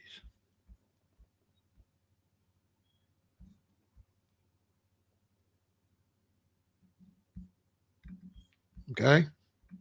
Let's not make no mistake about it. This is where they're getting them from. Okay? Because these are South African. He comes up based on the exploitation of black African people. Okay? So these are the people that they're getting everything from. All right? This is where Elon Musk is getting his stuff from. Okay? This is why he's rich. This is his workers. This is his workers. Okay? This is the workers that's helping bring the Tesla to you. Okay? Let's not make no mistake about it. Africa can't do nothing. They ain't got no military. That's make believe. With what military? What military they got to do what you're saying? Huh? What military do the Africans got to get somebody out? The Africans got Army, Navy, Air Force, and Marines. Africa got a Navy.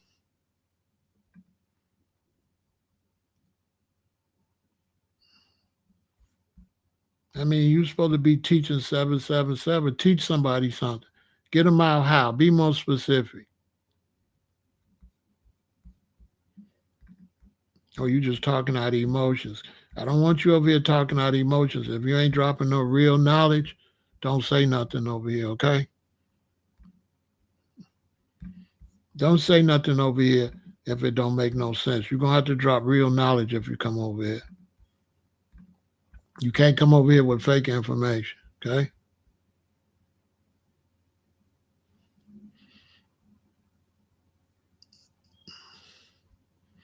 You can't come over here with no fake information. All y'all want to come over here with fake information that don't do y'all research and just be saying stupid stuff. Don't come over here. Because I don't want my audience to be stupid. These people is over here doing this because they forced to do it. They don't have the military to defend themselves. You understand? These are the working conditions of the people in the Congo that's making Elon rich. All that's coming out the Congo. This is the Tesla. These are the people that's building the Tesla. Okay? Let's don't make no mistake. Okay, we're not making no mistakes about what we're saying. We're keeping it a billion. These are the people building the Tesla, and this is where they live at. This is where they live, in the Congo. This is where they live. So while white America's out driving their Teslas and don't want no responsibility of the living conditions of the black African people that they've been robbing the whole time that built this whole world. This whole world was built off of stealing from Africa. Now, I will keep it real. America originally was making money from the gold rush and from cotton. But they always made money from the enslavement of black people, from cotton to cobalt to their gold and everything. This is how the people live that's helping get you all this gold and all this uranium and all this coltan and cobalt so you can have your Tesla. This is who is building your Tesla. And Elon Musk knows it because he's a South African, born in apartheid. This is where your Tesla come from. This is how he was able to get in the country, get into the company, because he was one of the people that had the connections in South Africa to go and make moves in Africa to steal natural resources. His daddy been stealing them. This is the people that's making America rich. This is how they rich. Africa's got all the wealth. They don't got no wealth. Everything they got is stolen. Everything. Everything is stolen. Okay? This is why you got to support the channel, because they ain't want me showing you none of this here. Okay? I'm the realest nigga alive on this whole social media. Ain't no ifs, ands, or buts about it. My channel was always in danger. So if you don't support the channel, I'm on my own. These is how the people in the Congo live. You understand?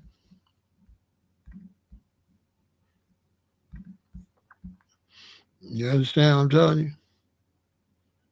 This is where these are people, they getting their natural resources from to build a Tesla. I ain't gonna argue with no dumbass.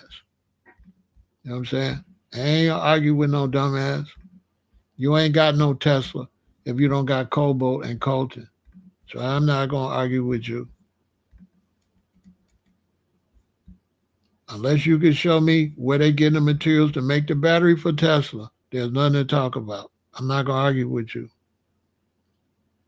This is where they getting their natural resources from oppressed people in Africa. You understand? That's where they getting it from. I ain't gonna argue with nobody that don't know nothing. Why would I argue with somebody that don't know this? How you gonna debate me when you don't know none of this information? You don't even know nothing about coltan, cobalt. You don't know nothing. the person that came over here and say babies ain't helping with that, I guarantee you they don't know what it takes to make them batteries. They just talking. That's why a lot of times I don't be wanting to talk to nobody, these people, because they don't know. They don't know. They just be talking. They don't know. How much you want me to talk to them? And they don't know nothing. White America is living off the death of Africans. Africans is feeding the whole world. They're white people in the world that's rich. This is why they rich. These are the people making them rich. In England, in Germany, all over Europe, all over the United States, Canada. These are the people that's making the world rich. This is where they're getting it from. They're getting it from Africa. That's where they're getting it from. There ain't nothing to debate. Everything they're getting it from Africa. Period. This is the real map of Africa. Well, not really. They haven't added Colton and all that. This is old. The new one, like if you look in the Congo, they say copper. This is old. They won't make a new one. You know it's not a new version of this. This is the old version. They can show you everything they stealing. This the old version can show everything they stealing. Don't nobody want to put up no money. If you want to argue with me, put up to 5,000. Put up to 5,000. If you want to debate with me about stealing from Africa, put up to 5,000. It's going to be quick. It's going to be 15 minutes. You're going to have to pay me. Because once I post this picture and then I post this picture, the debate is over. There's nothing else to talk about. Because this shows you who runs Africa. And it ain't no Africans. And all these people is getting their shit from Africa. And if you go to Africa right now and you want to live in Ghana and you want to live around black people in Ghana, and you and your queen or you and your king say, let's go get a generator and a water filter. You're going to drive to the area where they got generators and water filters, and it's going to be all Arabs, Asians, and Pakistanis. You're not going to be able to buy that shit from no Africa. Every black American or black person that traveled to Africa, they all buying everything they need from foreigners. They ain't buying none of that shit from Africans. And my high school girlfriend lives in Ghana right now. And she'll tell you. And a lot of my friends in Africa. And when you want to go buy shit, you got to go buy it from Indians and Arabs and Asians. That's who you got to buy your shit from. Period.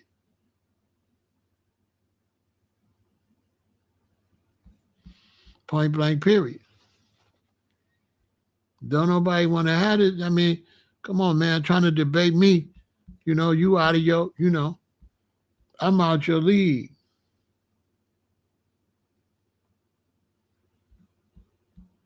I'm out your league. You know what I'm saying? You got to find somebody in your league, like a little boy or something. This the big leagues. Like, I really know what I'm talking about. This the big leagues. This ain't the babies. This the big leagues.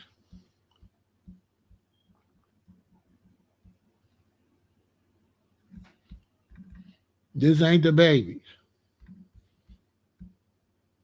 I'm going to show you what's really going on. I ain't going to show you no fake shit. When you go over there and you go to shop in Africa, You going to shop from foreigners. Point blank, period. This where you going to shop at. Point blank, period. That where you going to shop.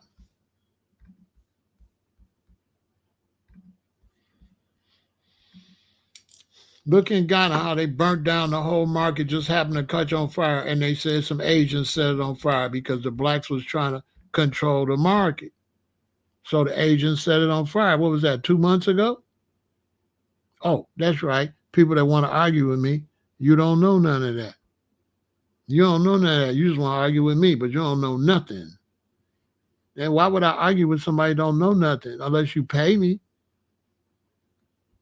Pay me and put your money up, because anybody will argue with me for free, but won't nobody debate me for no 5,000. So I'm very careful about debating,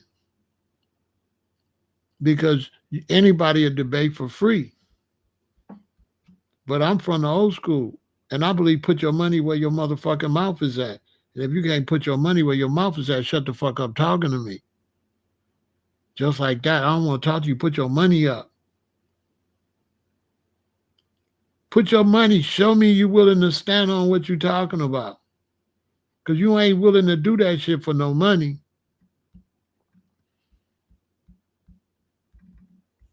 You ain't willing to put no money up. You just want to get over here and argue with me for free, where there's no winner. You know what I'm saying? I'm not doing no type of battle where there ain't no clear winner. I'm not doing that. When you go to Africa, you're going to have to get everything from them. Even over there in Burkina and over there, they got the Chinese doing everything. And y'all talk about, oh, he ain't doing shit. Them motherfucking Chinese ain't helping them for nothing. What do you got to give them back in return for them to go build all that shit over there? You got the Chinese over there building stuff, talking about there's a revolution, but you still got the Chinese. You know what I'm saying? You know what I'm saying? Because you ain't no real revolutionaries, because in real revolutionaries, if you chase out the British, but you bring in the Chinese, that ain't revolution. That's just selling one oppressor for another one. That ain't no damn revolution. How that's a revolution?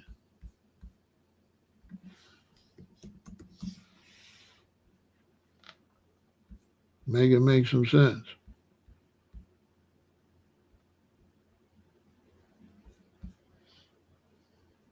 You go over there to Africa, you'll see who run Africa. Go over there. Go over there. Go to Ghana. Go to Ghana. Japan and Korea linking up. Japan ain't never forgot Hiroshima and Nagasaki. They ain't never forgot that, Shelley. They nuked them people.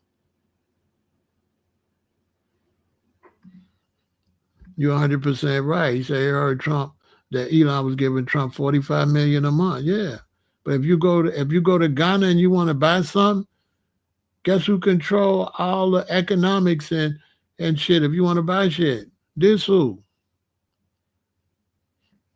control all the commerce there. If you want to buy a generator, you ain't never noticed. Look in Africa. You're gonna see a lot of brothers riding motorcycles. Are they African motorcycles? No. They Suzuki and okay. Who bringing them over there? Asians. They buying them motorcycles. They don't control none of that. That's why every time they have an uprising, they go burn the markets down in South Africa, because the markets is all foreigners. Africans don't control nothing in Africa. That's why I don't want to go to Africa. I'm not going to Africa to buy no shit from no Asians and no Indians. I'm a real revolutionary. I can't survive in Africa. See, a friend told me they made Indians a 40. Yeah. Yes. Yes. I can't go to Africa. I can't go to Africa. That's off the table. I cannot go to Africa. I can't live in Ghana. I can't do this. I can't do this. I can't do this. I'll die in Africa. They be to kill me over there. I can't do this. I ain't gonna have no respect. You think I'm gonna respect these brothers when I see this? And you think I can trust them? Y'all think I can trust these brothers? These brothers will turn on me for him.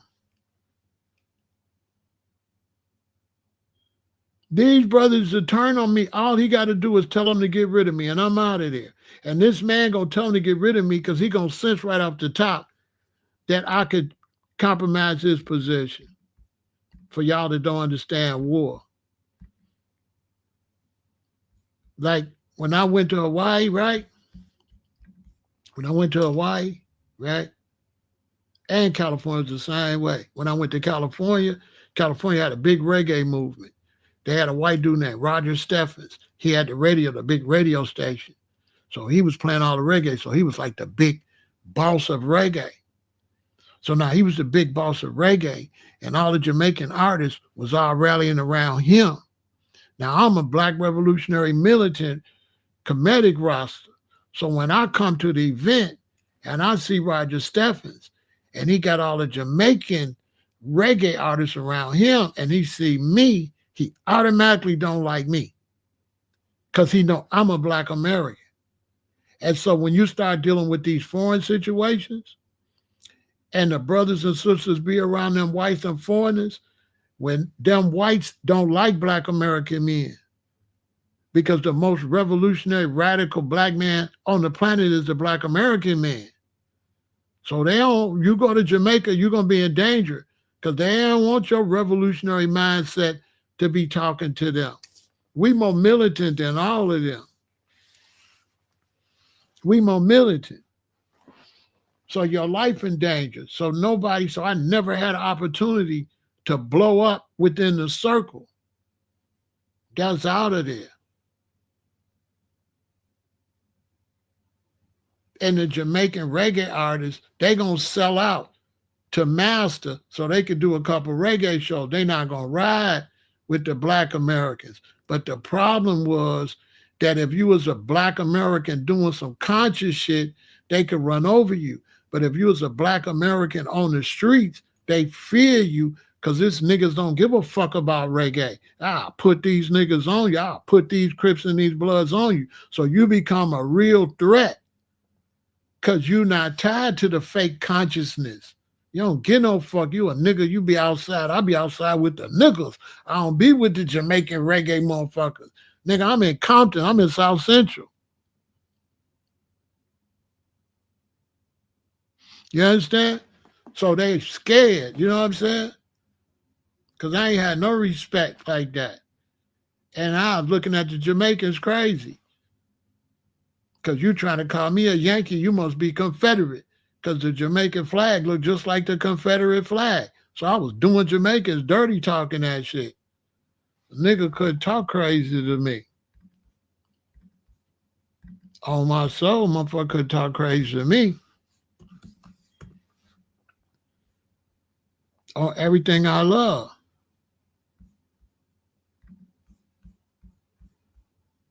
I'm keeping $1 billion. I was doing Jamaicans dirty over there. I was doing Jamaicans dirty. On my soul, I'm really that. A Jamaican call me a Yankee, I'll be like, all right, look at the Jamaican flag. They call me a Yankee, right? Now, we know in America the Yankees was the North. And what was the South? The South was the Confederate, right? So if you're a Jamaican, you call me a Yankee, you must be Confederate. And guess what your flag look like? Nigga, you got a Confederate flag. So shut the fuck up talking to me. And go pick some cotton. You know what I'm saying? This is Big Pharaoh. Don't call me no motherfucking Yankee when you got a Confederate flag and you all on the British nuts. The British tell you what to do, nigga. You the queen on you, nigga. You bow down to the Queen of England. You ain't even got no man run you. I'm up here where a white man run us. Y'all got a bitch run y'all from England. I'm just saying, nigga, shut up talking to me. And guess what? Nigga, you ain't in Jamaica, nigga. You in America, you get your shit knocked loose. You know where you at, motherfucker? Nigga, you ain't in Jamaica. You a long way away from Jamaica, motherfucker. These motherfucking black Americans, they gonna ride with me. I'm in California. These Crips and Bloods and shit. I'm in the hood. I'm on the block. They gonna ride with me, nigga. In Chicago, too. You come here from Jamaica in Chicago trying to talk crazy, nigga, on phone now, nigga. You what? Your arms too short to box with God, boy. You will get fucked up here, boy. This Chicago. This ain't Jamaica, nigga. You know what I'm saying? I'm not an Irie roster. I'm a nigga roster, you know. I'm a different roster. I'm a comedic roster. I'm a little niggery, you know. I don't know how to act sometimes. Nigga, I'm blackity black. Fuck wrong with you? You know what I'm saying? Nigga, this supposed to be revolutionary shit. This supposed to be revolutionary shit. Don't come to me with that bullshit. You know what I'm saying? Calling me no goddamn Yankee. That means you a Confederate, nigga. You know what I'm saying? Shut your ass up. That's why Rasta fell. Rasta fell. That's why Rasta ain't shit today. Because the Jamaicans wasn't no Rastas. They wasn't standing on Africa. Rasta was supposed to be an Ethiopian, but them niggas was Jamaicans. So they couldn't push the Rasta ideology. The Rasta ideology was based off of Haile Selassie in Ethiopia and Marcus Garvey. Right? It was based off no matter where you come from, as long as you're a black man, you are African. So this is what Peter Tosh singing in reggae, but you were Jamaican. But you singing no matter where you come from, you're African, but you ain't no African, you a Jamaican. So that's why Rasta philosophy failed. Because they wasn't standing on what the fuck they was saying. They wasn't standing on that. Them niggas ain't no African. Them niggas is Jamaicans. They don't stand for Africa.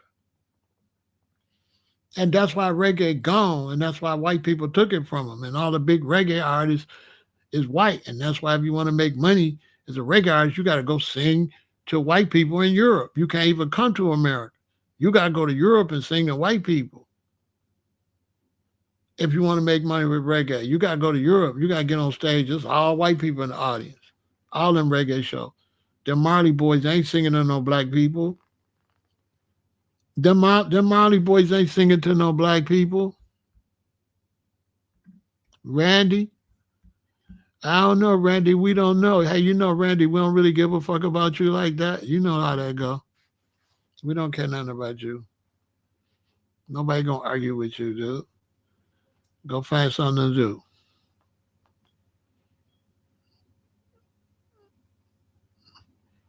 The British allow, yeah, I mean, blacks don't control nothing. Black people don't control nothing. And that's what they try to do in America. They try to stop you from controlling something by having you argue over two parties where some of you niggas wanted the white man and therefore you wanted the black woman. You trying to find out all kind of reasons why she ain't black and vote for a white dude that really ain't black. That shit didn't make no sense to me. Black people's whole argument was Harris wasn't black. So they gonna vote for Trump. And I'm like, wait a minute. Harris ain't black, so you gonna fight for the white boy. I guess. That's what niggas was saying. She not black. So I vote for the white man. I'm like, what the fuck? Whatever. I ain't even want to talk to y'all. You know what I'm saying? I ain't want to talk to that group because I'm like, oh, you a disgrace. Leave her out of it and just say you want to vote for your master. You ain't got to even diss her. Just say, I want to vote for master. Master going to be better. That's all you had to say. You know what I'm saying?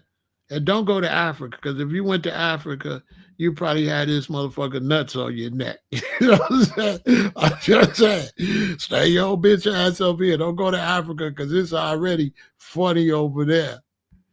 It's already funny in Africa. I can't go to Africa. No, I can't go to Africa. Africa's out the picture. Yeah, I can't go. I can't go to Africa. I can't go to Ghana. Nah. I might as well go kill myself. I'll be dead if I get over there. I can't go over there. Nope, nope, nope. Can't go. Can't go. I can't go to Africa. Over there cooning and shit with dude. Let me just stay over here. I can't be bothered with that. You know what I'm saying? I can't go to Africa. Me and Africa, that ain't gonna work. Yeah, that ain't gonna work. Me and Africa. Oh no. They over there cooning and babooning. You know what I'm saying? No. Like them kind of people right there, you know, they gonna sell you out, you know, for some money. It's too much powers that be over there to make change. And you can go like dude in Burkina, they gonna pay one of his seconds in command and he gonna be dead. Straight up. Dude ain't gonna do shit. He gonna die. That's why I ain't saying nothing. Him, he's a dead man. And there'll be one of these niggas behind him do it. That man ain't gonna do nothing but die.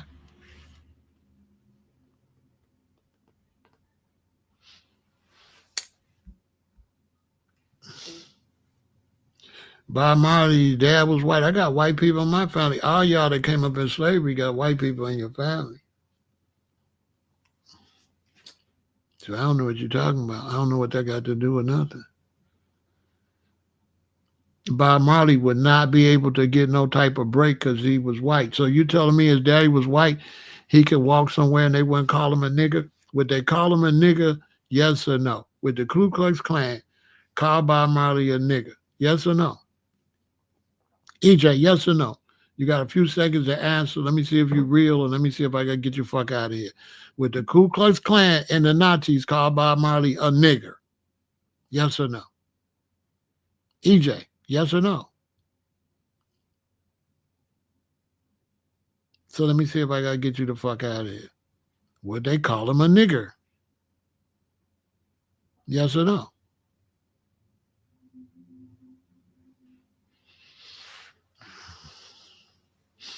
It take you a long time to respond. They never respond as quick as they say the bullshit. They say the bullshit. When I ask them something, it takes forever to respond. That's why I get people like that out of here. They'll wait and make another statement. He'll wait and try to make another statement. That's what they do. You know, you got to get used to social media. He'll wait and be like, but this or but that or something. It's just a quick yes or no. It ain't much. It ain't that hard. Yes or no.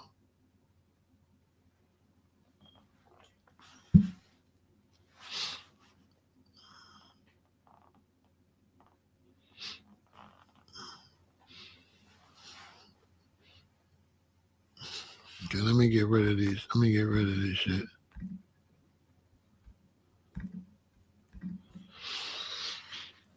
That's why I don't be debating no motherfuckers over here, because they not real like that. They ain't standing on that.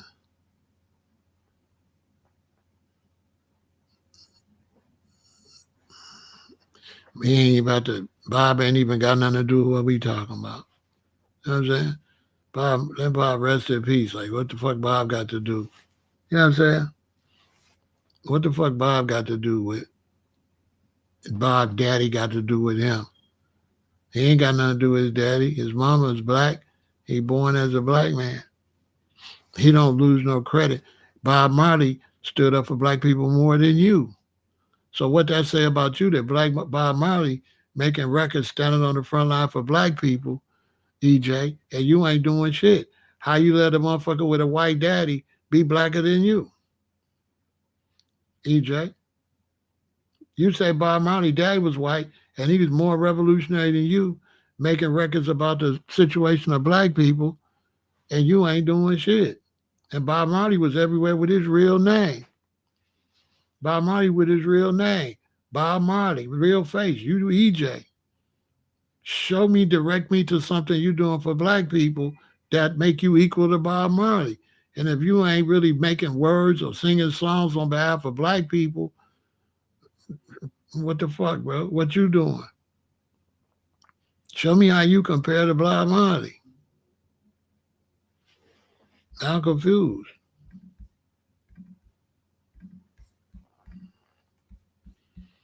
You know what I'm saying? That's all I'm saying. Show me something. Show me what you doing. That so we can respect you over Bob Marley. That's real easy. You know what I mean? That shouldn't be hard.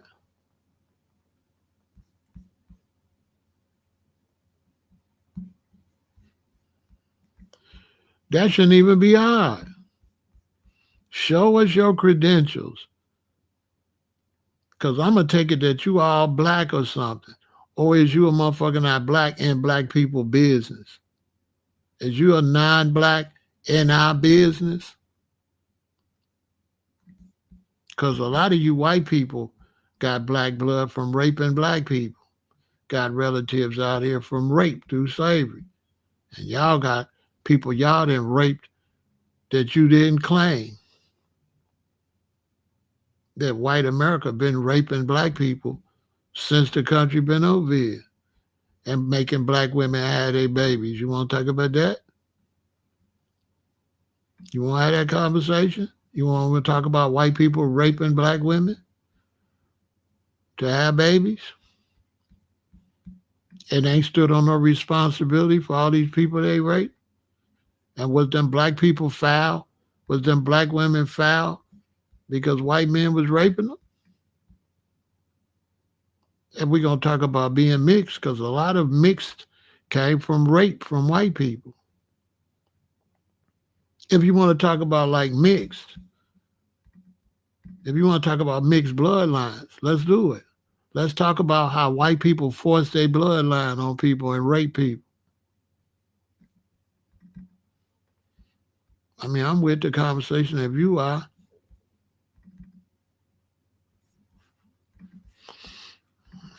If you want to have that conversation about mixed blood, most of the mixed blood was by force. But Bob Marley was way better than you. Bob Marley was standing on business. It's one of the greatest albums ever made. But I'm willing to talk about whatever you want to talk about. If you want to talk about it, let's do it. You know, I'm with it. I'm the realest nigga alive. You come over here, you know, if you ready to go, let's go. You know what I'm saying? But you got to be careful on who you challenge. You know what I'm saying? Challenging me is dangerous, bro. Because I'll embarrass you over here. I'm the god of this shit. On my soul. You don't want to challenge me, bro. Yeah, you don't want to challenge me. Because then they challenge me, then they get mad. Because when you want to start talking about somebody daddy mixed and shit, you know what I'm saying? Then boom, we going to go to, let's talk about that. Let's talk about the breeding of American slaves. Bob Marley daddy was a slave minded that took advantage of a black woman and got her pregnant. How should I disrespect Bob Marley? Because a white man went over there and probably used his money and his power as a sailor to sleep with her. We don't know the conditions that led to him sleeping with her, but we know that he was a dominant white man, so she was in a inferior position. And we don't know if he raped her because she didn't ever say, because it could have easily been rape. She never said. It could have been rape.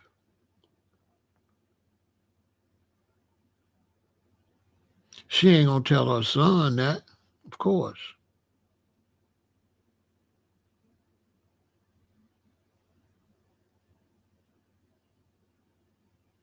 You understand?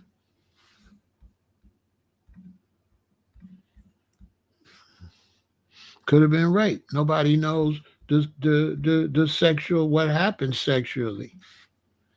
Back in those days, white men could just rape women. A lot of times, if they rape women and get back on the ship and go back to Europe, case closed. You can't prosecute them in Europe. So we don't really know. So I ain't gonna really just disrespect her without knowing. You understand? I don't know, you know what I'm saying? All I know is he was a great black man. You know what I'm saying? One of the greatest. Made some of the greatest pro-black black songs ever. Because black people was just singing about dancing, partying and shit like that.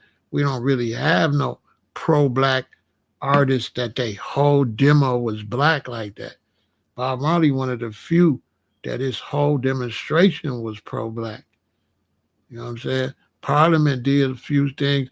Sorry, brother, we got to keep on pushing the encouragement. But nobody was a pro-black artist. Bob Marley was a pro-black artist that just made music, pro-black music. And Bob Marley was a prophet. Because when Bob Marley used to get on stage, he used to go into trance. So it's two Bob Marleys. It's Bob Marley the human, and then it's Bob Marley that's taken over for what y'all grandparents call a Holy Ghost. That Bob.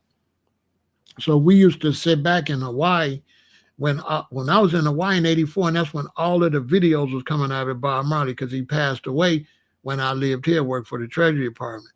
So after so many years, all the videos come out. We used to watch Bob go into trances. I would tell all of y'all, watch Bob Marley and watch him when he go into a trance. You can see it. Like he'll be on stage and he'll be just playing the music at first, and then he'll start doing this and shit. You know what I'm saying? And he'll start like doing this. You know what I mean? Go wide, look at it. If you want to see somebody like what y'all say, get what you call a Holy Ghost, I swear to God, go look at Bob Marley. Watch his concert. We used to watch it and see. We see, there you go, there we go. And once he get that, he be gone. The Bob Marley, the person, don't be there no more. Bob Marley, the person, don't be on stage no more. He be gone. I swear to God, go watch it. Go watch Bob Marley perform. Baba TV is an expert on reggae. He'll tell you. He would get into this trance, like after he played, and he'd be gone the rest of the concert. And that's why when he get off stage and they want to interview him, that's why he be so distant, because he's trying to come back. The regular Bob Marley trying to come back and replace that one. Because you got demonic possession, but you got angelic possession too. You can get, because demons is fallen angels or evil people that's not allowed to get a body. But you can also get possessed by the righteous angels, can take over your body. Bob used to be not no human and shit. If you think I'm lying, go look at his concerts, man. I'm telling you, you're going to see when it happened. He don't come out on stage like that. He come out trying to be a professional and give a show. I swear to God, go watch it. But once he get to saying all these lyrics and shit, you could see him it'd be it's crazy. We used to watch it. We used to rewind it. See, look, right here, there he go, there he go. We used to watch it. We was young Rosses. We used to watch it.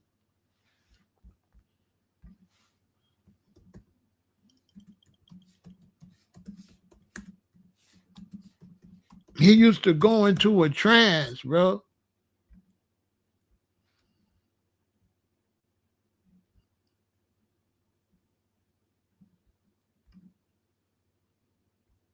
He would go into a trance. It was crazy, man. You go watch his live performances. You're going to see when he do it.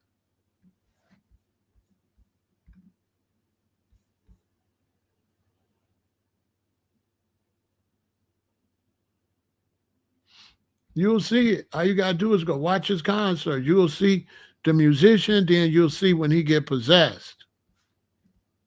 And man, when he get possessed, man, it be deep, man. He be gone, bro.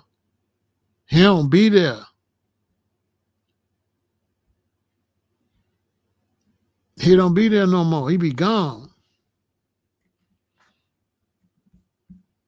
It's one of the deepest things you can watch when you start talking about like people being overtaken by righteousness. Like, Bob Marley would be the one. If you want to learn about that, go watch his shows. And you'll see him turn into somebody else. And he turned into somebody. And you're gonna see right when he do it. It ain't gonna be no mystery. You'll see when he do it.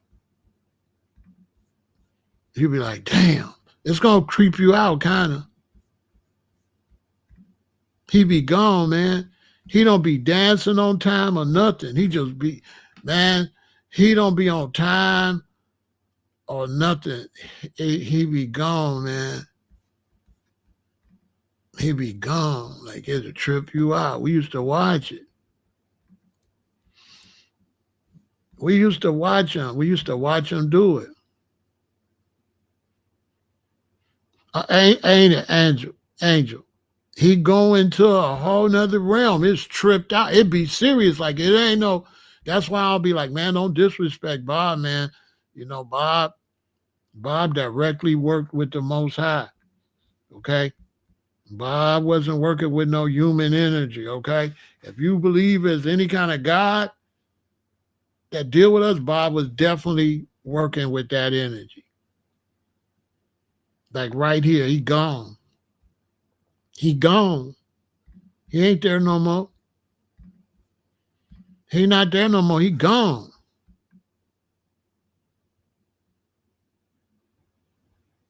Yeah, he not there no more. Go watch his shows. It's gonna trip you out. He be gone.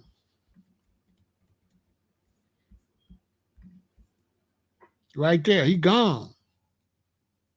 He ain't there. He gone. He was, you know what I'm saying? What he was doing was so heavy. You got to understand that when the Most High pick you, you don't get a chance to ask to be picked. You get picked. You get picked. I know. Trust me. And you get picked. And when you get picked for your mission, ain't nothing you can do about it. You stuck. And then you giving powers. You giving. It might be like the powers he got with the music, or you might could see things. You get a power where you could see things that other people can't see. You get a power where you're attracted to things other people not attracted to. Other people not paying attention to that like that. You the only one. You the only one to look at it a certain way. And nobody else look at it like that. And it becomes like a burden. Because you the weirdo. You know what I'm saying? You get my book, I'm gonna be talking about it. I remember the day it happened. It ain't fun. It ain't nothing you gonna brag about. You ain't gonna brag about that shit. That's a whole nother video. Don't get me go down there. I'm gonna wait till the book come out. You ain't gonna brag about it though. It ain't no bragging. And so yeah, Bob was the man. When I started growing my dreads as a young black American, all my comfort came from Bob Marley. All my knowledge came from Bob Marley because black Americans was hating on me. Black Americans didn't like me. Black Americans was hating on me. So and it ain't no Jamaicans. I'm in America. I'm in Chicago. So I'm in Chicago. So there ain't no, you know what I'm saying? There ain't no Jamaicans. So I'm a comedic roster and I'm in Chicago. I can't go down to the beach and talk to no rosters or no shit like that. So I had to learn about Kemet and stuff like that from my teacher. And I had to learn about Rasta in Ethiopia from some. I did have some teachers that was black Africans born in Jamaica, but most of my information I would get from Bob Marley because black Americans, they didn't like me. My people didn't like me because they want to know what is that in my hair. You got to understand on this picture right here, black Americans didn't know what dreadlocks was.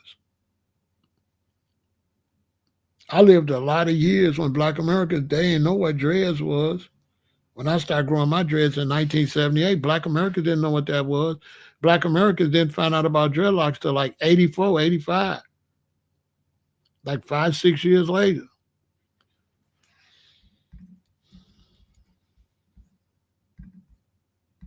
Before black Americans found out what dreadlocks was.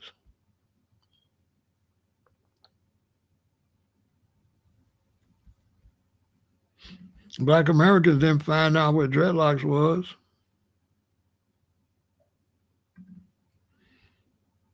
You know what I'm saying? Till this era. Now, by the time I got here, this when the ladies love me now that it's long and all that, and they done found out about it. You know what I'm saying?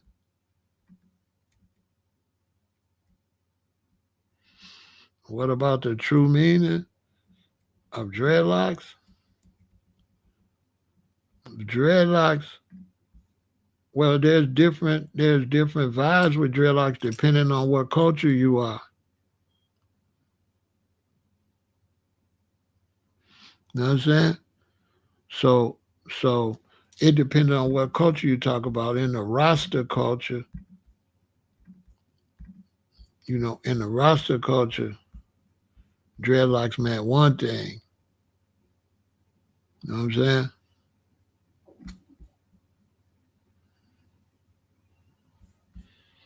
You know what I'm saying? So in the Rasta culture, dreadlocks meant one thing. It didn't mean the same thing in the Kemetic culture. The dreadlocks meant something else. You know what I'm saying? So dreadlocks had different meaning depending on what culture. You know what I'm saying? Depending on what culture you was associated with when you grew the dreadlocks. So me being Kemetic Rasta,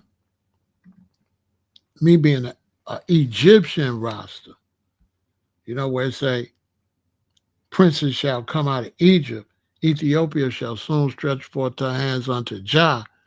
I was the princes that come out of Egypt. So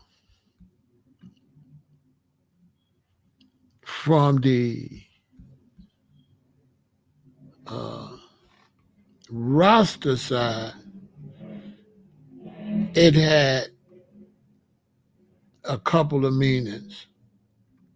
You know what I'm saying? So it had a couple of meanings. from the Rasta side. You know what I mean? And it had some meetings from the Kemetic side. On the Rasta side, it had two meanings. One was that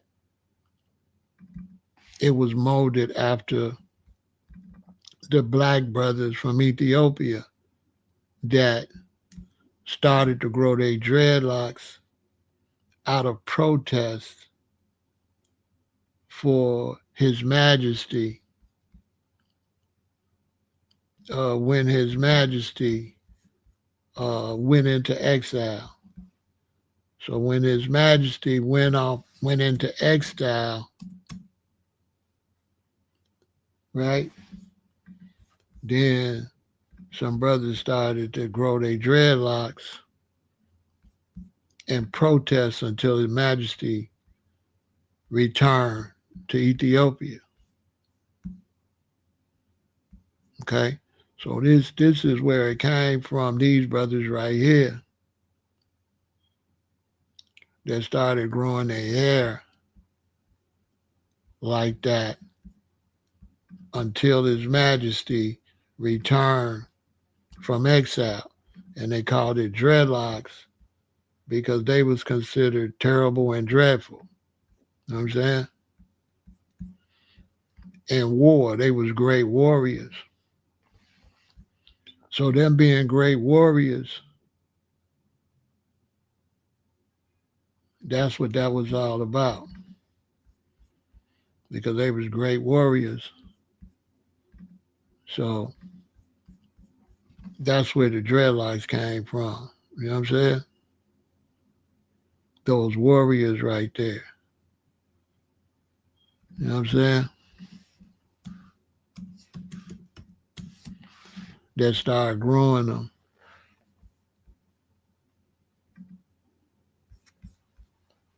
To protest His Majesty in exile. You understand?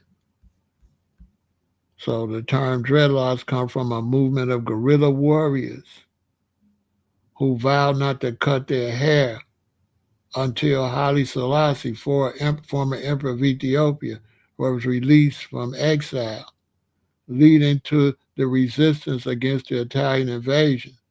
The warriors' hair became matted and began to lock over time because the warriors with locks in their head were dreaded. The term dreadlocks came about because nobody wanted to fight them, okay?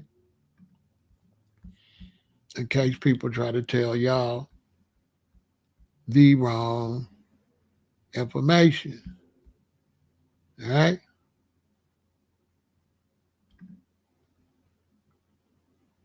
In case people try to tell y'all the wrong information. This is the real information on where it came from.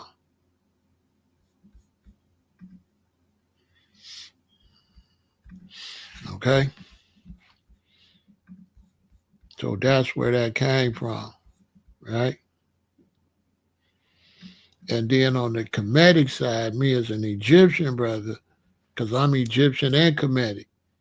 You know what I'm saying? I'm a Kemetic Rasta. They don't exist. That's my, right? I started growing them because they was antennas that connect me to the universe. These my antennas, right? And I'm original man. So I started growing as original man. They represent, I was here before you could make a scissors or combs. Before there was a comb, before there was a scissors, I go back to the beginning, before Moses. So that for me, it represents, I go back to the beginning. That my God was here before you learned how to comb your hair, the original God. If your God exists when you could cut your hair, your God is a baby. Because it started with the natural era and the Stone Age, and you wasn't cutting your hair in the Stone Age. You didn't cut your hair till you get to the Metal Age. So if you cutting your hair, your God is a baby. Your God came when you finally got a razor blade. Original man didn't have no razor blade. Didn't have no shears. The original man, everything he done was with his fingernails and his hands and his feet. That our original tools was our teeth and our fingernails and our toes. And we peeled our fruit with our hands. You know what I mean? You understand? Yeah, the locks of your hair, that's in the book of Psalms.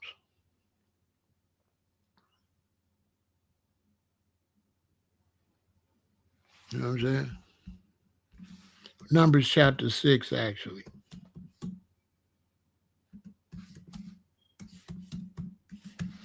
So that's in Numbers chapter 6, the vow of the Nazarite. You know what I'm saying? That's in Numbers chapter 6. That's the vow of the Nazarite. All right? So this is what Rastas deal with, right? You see what I'm saying? So it say, if a man or woman wants to be filled, they must abstain from wine, right? They must not drink grapes. As long as they remain under the Nazarite vow, they must not eat anything that comes from the vine. You understand? During the entire period of the Nazarite vow, no razor may come used on their head. They must be holy until the period of their dedication to the Lord is over. They must let their hair grow, and then you can't go to no funerals or nothing throughout the period of the dedication. The Nazarite may not go near any dead body, even if their father or mother or brother or sisters die. They must not make themselves ceremonially unclean on account of them, because the symbol of the dedication of God is on their head. So, like, I don't go to no funerals or nothing. When my parents passed away, I went to the service because they was cremated. But if they would have had a body there, I wouldn't have went in there. If they would have had a funeral with a body, a dead body, I wouldn't have went. I might have stayed outside, but I wouldn't have went in. Because I'm doing both. I'm doing the Kemetic and I'm doing the Ethiopian. I'm a Kemetic Rasta. You know what I'm saying? So since I'm teaching, I might as well teach. Man, you don't look, I'm the realest alive. Let's go. Let's do it. Since I'm teaching, let's teach, right? Here we go. Since I'm teaching, let's teach. This is why my live streams be so long, because I love the people and I give the people the whole demo. So for y'all, I'm going to give it to you.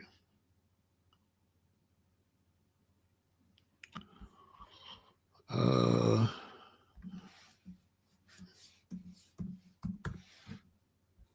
going to give it to you, right? For y'all. Thank me later. Yeah, thank me later. Wow.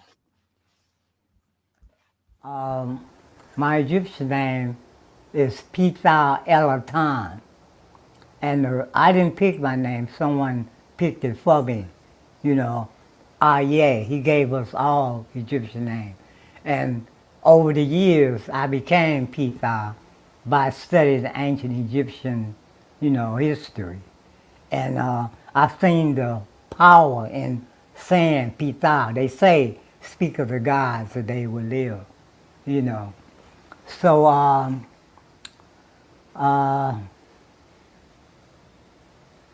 it got to the point that that's the way I live.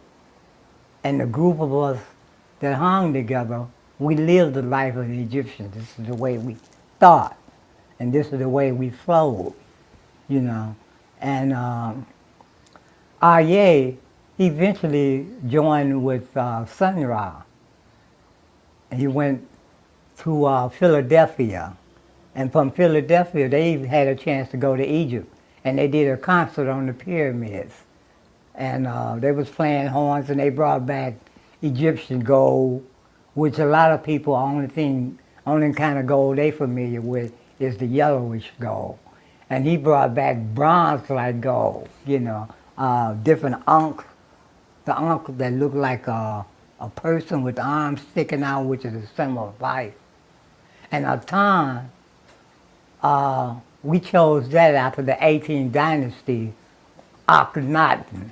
A lot of people, if they study the pyramids that come on regular TV, they speak of Akhenaten and King Tut, and dealing with the one God concept, Aton. That's why I chose Aton. All of us was like Aton.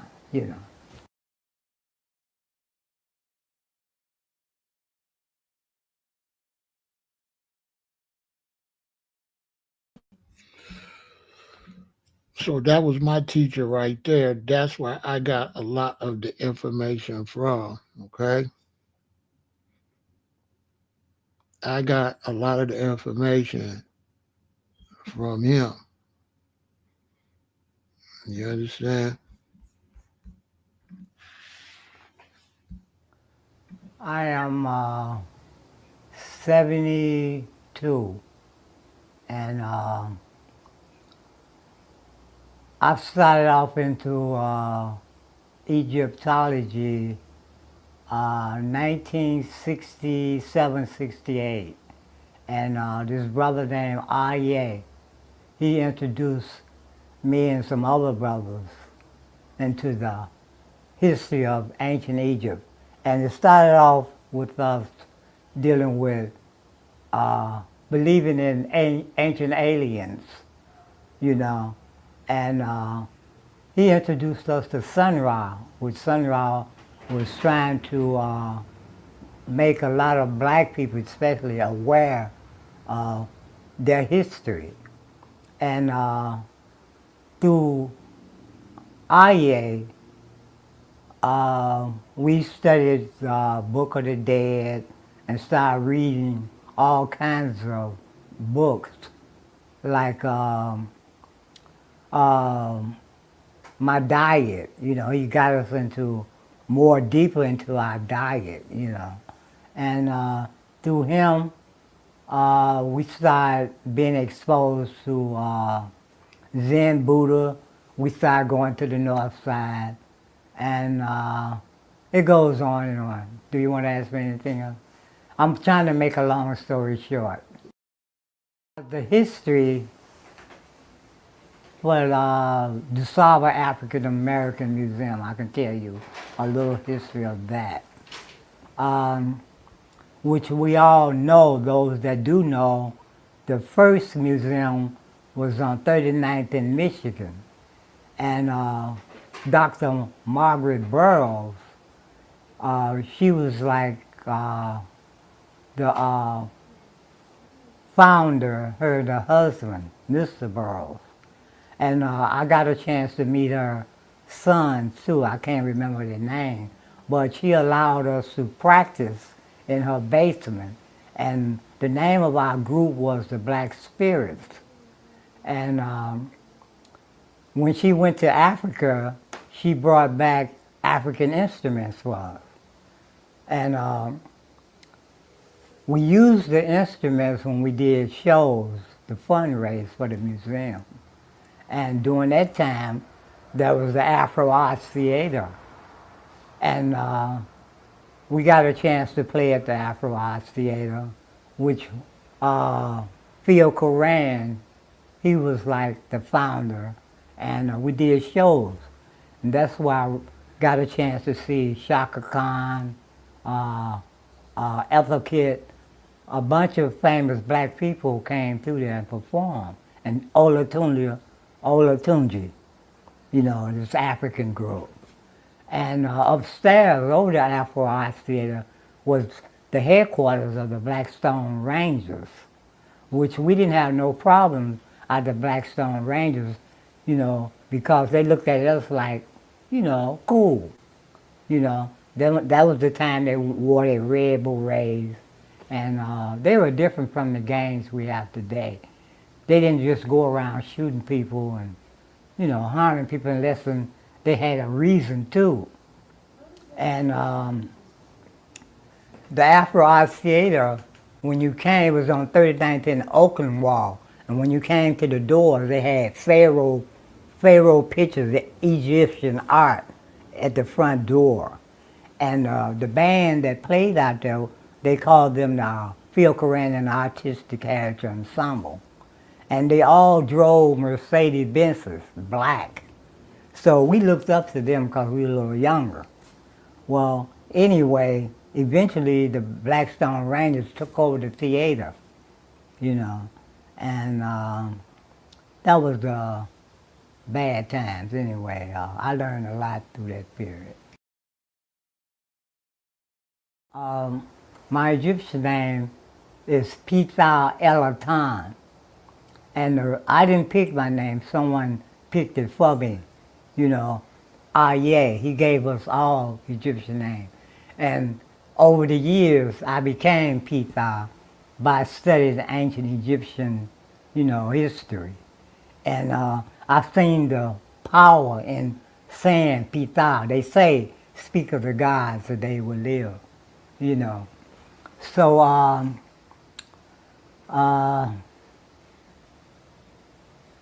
and it got to the point that that's the way I live. And the group of us that hung together, we lived the life of the Egyptians. This is the way we thought. And this is the way we flowed,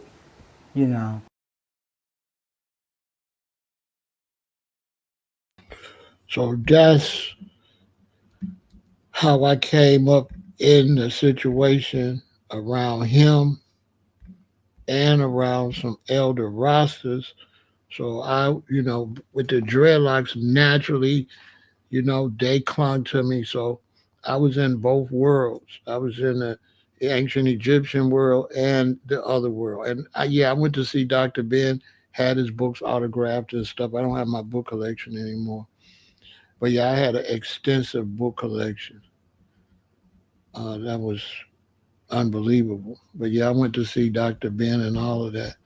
So at that time, I was young and I was really around a lot of knowledge, a lot of knowledge. Okay, I'm just going to speak about certain things that I can recall right after graduating from Wendell Phillips High School in 1965. And it'll kind of give you an idea how I got all involved in blackness, cultural awareness, activism. Well, anyway, after graduating from Wendell Phillips High School, 1967, I attended Wilson Junior College. So yeah, you could go watch that.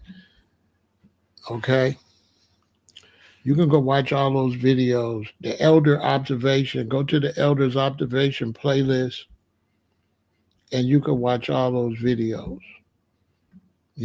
A lot of great historical videos. You know what I'm saying? So I just wanted to show you real quick. That's how I end up involved in the culture.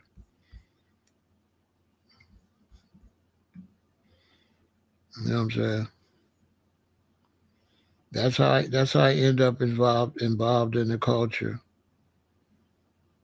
uh, as a young person. I was really young.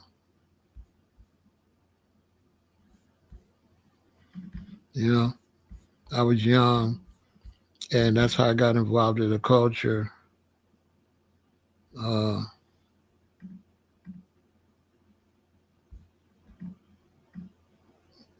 as a young brother, and I was around a lot of different people. You know what I'm saying? when it came to the culture.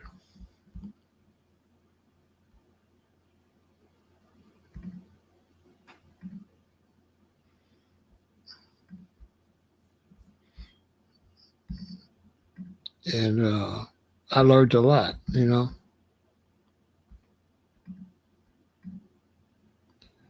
I learned a lot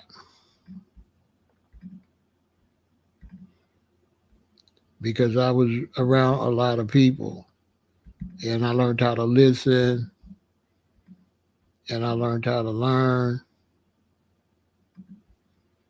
You know what I'm saying? I learned how to listen, and I was learning from, you know, both worlds.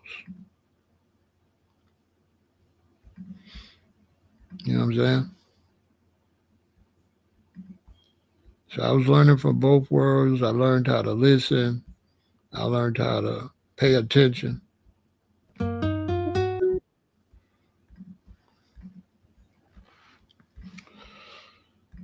And I put the two together. You know, I put the two worlds together instead of divided. You know, I took the knowledge and I put it all together.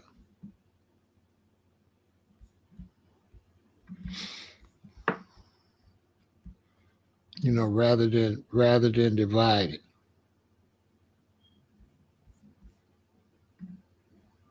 And that's how I learned a lot.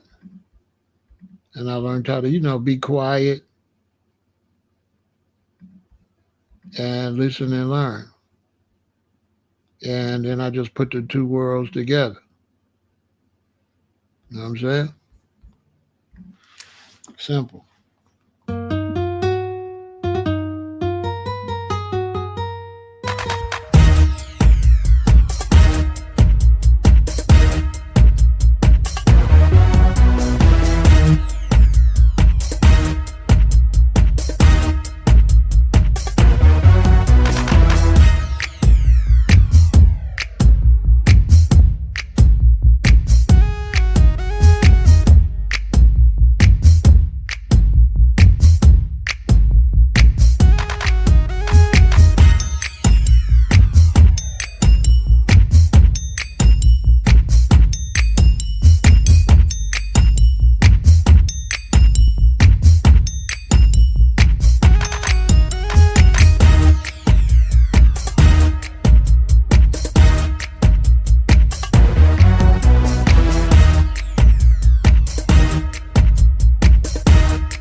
Welcome to the Elder Observation.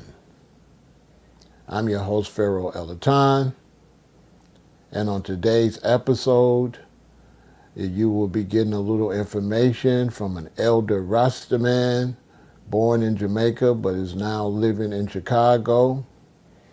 And this is going to be a quite interesting conversation, so I hope you enjoy it. First, I am saying, give thanks and praises to the energy, eat, air, and water, and every living thing that creepeth upon this universe. And I give praises to the Divine One, Mother and Father, Haile Selassie and Empress Menen. And I say, Hata fire, greetings to the Most High, and I, Holy Emmanuel I, Selassie I, John Marcus I. Yes, my Lord, I come into this country 1989, and it was very learning for me. It was like a university for me coming here, because I learned different way of looking at things, and I increase my inner man, inner self, like going to a higher level. Rastafari. Yeah, I man say Rastafari at the age of 24, you know, I man kind of see things different from when I was a youth. And my consciousness start when I was looking at a movie, The Ten Commandments. And as a youth, you know, I never really say if it's a Ten Commandments and it's a Bible coming out of the Bible and everything written in Africa, and you looking to see black people in it. I never seen no black people in it. So, I kind of have a fishy vibes from that time there and start looking to every little thing, till, you know, a man get like higher in myself, that's going different location in Jamaica and start deal with tourists and other races and all kind of things, and you know, just stop eating, get consciousness, stop eating meat, stop eating, you know, start read up my scripture and then kind of things there, till evidently a different energy start coming and I start to look on everything different. You know, when I go, I used to vending at the Duns River Falls. You know, and every time I see a carving, it's like I see His Majesty. I recognize His Majesty through hood. You know, so from then on, I'm just, you know, start heal the king, start read and look at documentary, and here we had a cultural person have to say and take 2 and 2 and make sense and put it my own way, my lord.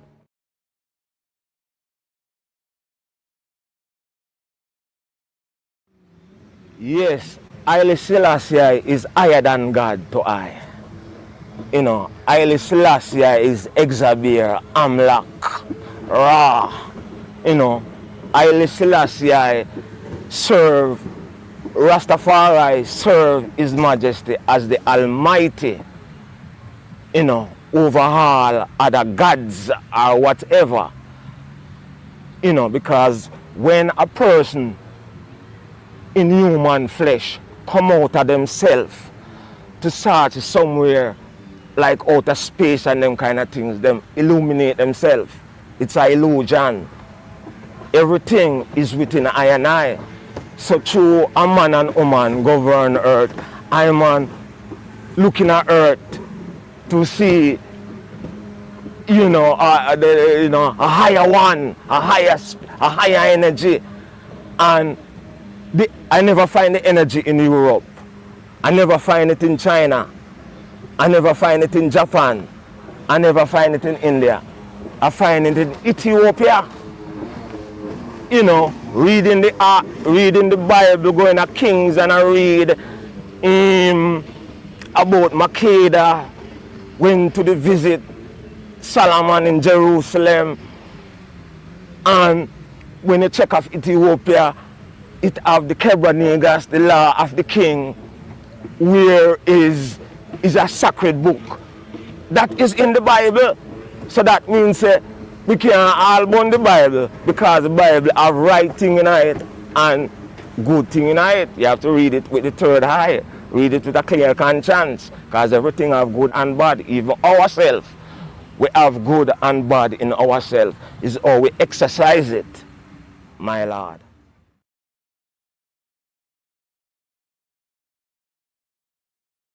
Well, Rasta is the foundation and Rastafari is the order. When I say Rastafari, the head and the leader is Haile Selassie, and any one of us come and saying Rastafari and trying to live Rastafari, we can't fool the harder. We must fool ourselves. So we have to just listen keenly of His Majesty agenda. We as Rasta have to unite, because people will think when you see a lot of people out there with dreads and say Ras, they don't have to be mean Rastafari, else we would have a difference in this world today. But you have a set of people who just come into the movement to derail us. So right now, as old as I am, 58, as old as I am, I'm trying to get to understand again the people when we see every day who is Rastafari. Because I have personal question with them, and them most man in even the Rasta community even call themselves Rasta, have me off as a madman when me say Haile Selassie is the Almighty, when them should have abandoned me. Me know a man with dread with them head. You know, I said them name Ras, but them not deal with Haile Selassie. So you have some man call themselves Ras. Me not go say them are no Ras, but them sending a mixed message, you know, and twine up the people them who would like to learn. So, you know, I saying to the Rasta man now, we have to look into ourselves and do better, because with all the money, His Majesty, with all the money that the Rasta man who praise His Majesty make into this world, right now a place like Jamaica, you couldn't go there and see a Rasta clinic going on, or some form of health facility. You know, I just come from down there January the 31st, and it's like I never, in some way, it's like I never leave. Only difference down there is Chinese come like they're gonna be the new man, not England again. But as far as the culture and everything stay, and the development where Rastaman should have deal with Jamaica, it's not there. It's not there. I man, Jamaica is a foundation and supposed to build the step within the rims of His Majesty. His Majesty go down there and say we need to educate ourselves. So in build a school, Haile Selassie and the government them, you don't know what them do with the money. But it's like a little box on the street where they give away clothes when them done with it into America. So I'm saying we got to put the money where His Majesty give us to make, where His Majesty may help us to make, put our resources together and do something that people can know that His Majesty is strong and living and alive. You know, work without faith is no faith, and faith without work is no work. Everything have to go hand in hand. And me myself, I'm not perfect, and I'm not saying I don't do things that I no conscious of, but I try not to do it every day, because it's a judgment every day, it's a testimony. Every day you get up is a testimony. So who say them can just live and don't do nothing that is bad, I'm happy for them. But within the Rastafari rims and corporation and operation, we need to have more love and unity in the Rastafari. One time when I was grew up, the way all the culture did strong, Rastafari used to just say, Ballhead have to change. Ballhead have to change, and I try show Ballhead the way.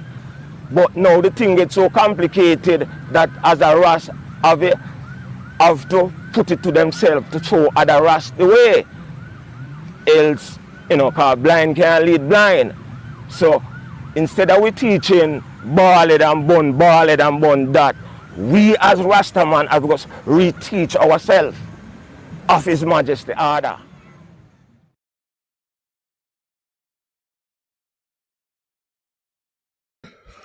So yeah, Angel, I don't think you can find him. That's me interviewing people. So we at the beach in Chicago. So that was Chicago Lakeshore Drive. So I told you Chicago beautiful. So that was Lakeshore Drive out on Mongo Beach on 63rd. And I went out there and seen him, and I said, let me interview you. So you can go to the playlist called The Elder Observation, and I got a lot of elders that I've been interviewing, and I'm getting ready to start back up this spring when it warms up a little bit. I'm going to be back outside getting interviews from elders, getting information that, nobody can. So that's one of my brethren. He's a little bit younger than me, but he's still an elder.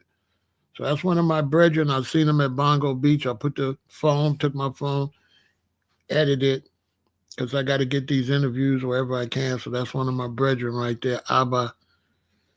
Salute to my brethren, Abba.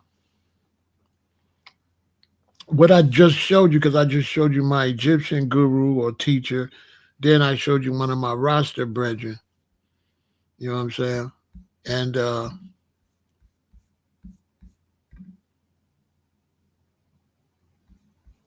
I got a lot of, I should have showed my other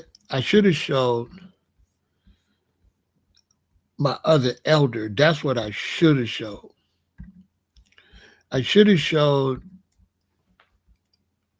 showed one of my roster elder brethren. That's what I should have showed.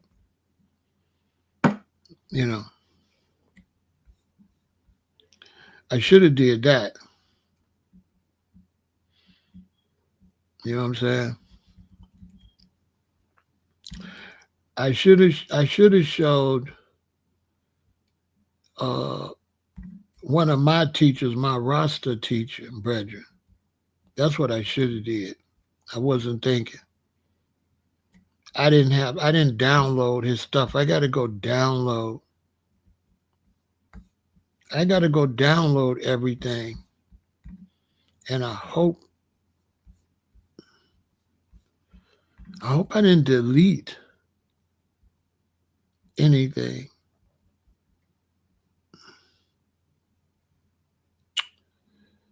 Man, I hope I didn't accidentally delete certain things. It's almost looking like I deleted. Man, it's looking like I delete. Oh, I didn't do him on the elder observation. I did him on the Roaring Lions.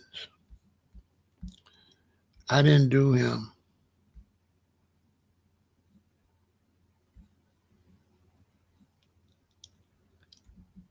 I didn't do him on elder's observation, but I should have showed the other elder.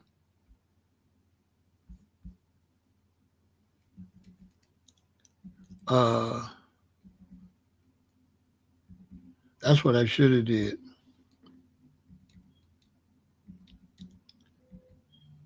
I should have showed the other elder.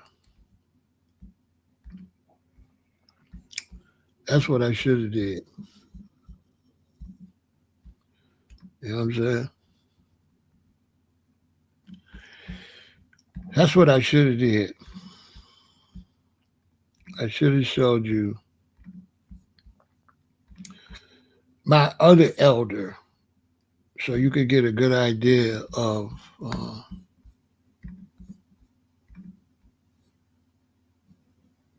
how I got certain information. You know what I'm saying? So let me show him for a minute. That'll be a good thing.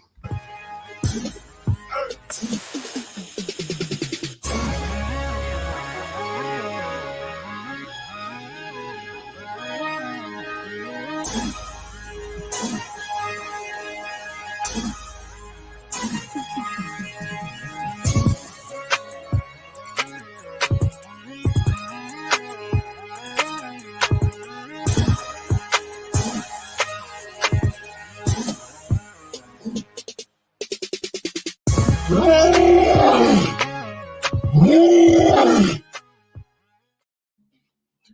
it is my pleasure to introduce Rastaman Tazadi Wadada I. Greetings and blessings, Brother Pharaoh. It's been a pleasure. This is really greetings in the name of the Most High, Gidamawi, Haile Selassie. Mo ambassadors Yengeli Yahuda, Jah Rastafari. Yes, sir. Give thanks and praise for the opportunity. It's been a long years since our spirit joined and, have uplifted each other. You give I man such great accolades, but you also, my brethren, have always been a positive vibe. I have been following your studio shows all the time. Comment and so forth. Oh, I didn't know that. I should behave myself. Zadi, this is a big deal to me. You're like an uncle to me. You're one of my favorite people in the whole world. No ifs, ands, or buts. You're the man that single-handedly introduced me to Rastafari when I met you at a health food store and you gave me a flyer to see this group right here, Manyaka. That led me to have to find somewhere to buy the record, that led me to the Conquering Lion record store, and I met Chucky Isaiah. True words. I also met Josh Stone at the show, who put me in the band, and then his little brothers introduced me to His Imperial Majesty, Emperor Haile Selassie, and that's all because of you.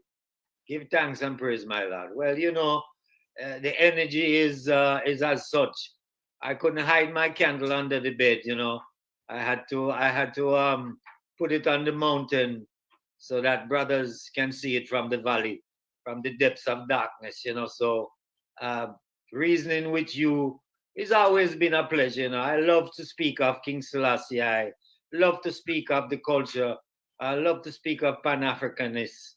I love to speak of Marcus and, all of the great ancestors that go forth to give a man this education to share. It's not for I man to have and to hold with him. Now, I don't know if you know this, but for us young, because, we were babies and you guys was our elders, you brothers was our elders. And from our perspective, we had two leaders. And you were our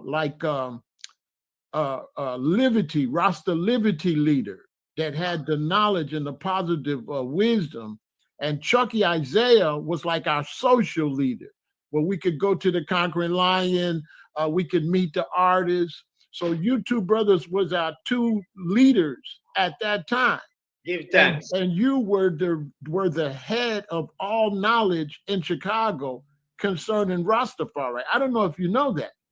Well, no, I really never put myself in that position, but there were a few instances that the question arose, need someone to speak on Rastafari, and they pointed my direction, you know what I mean? Yes. So those situations was quite encouraging and a blessings to share what Jah have given I. It's not an I, it's like he says, don't worry about the words, I will put the words in thy mouth.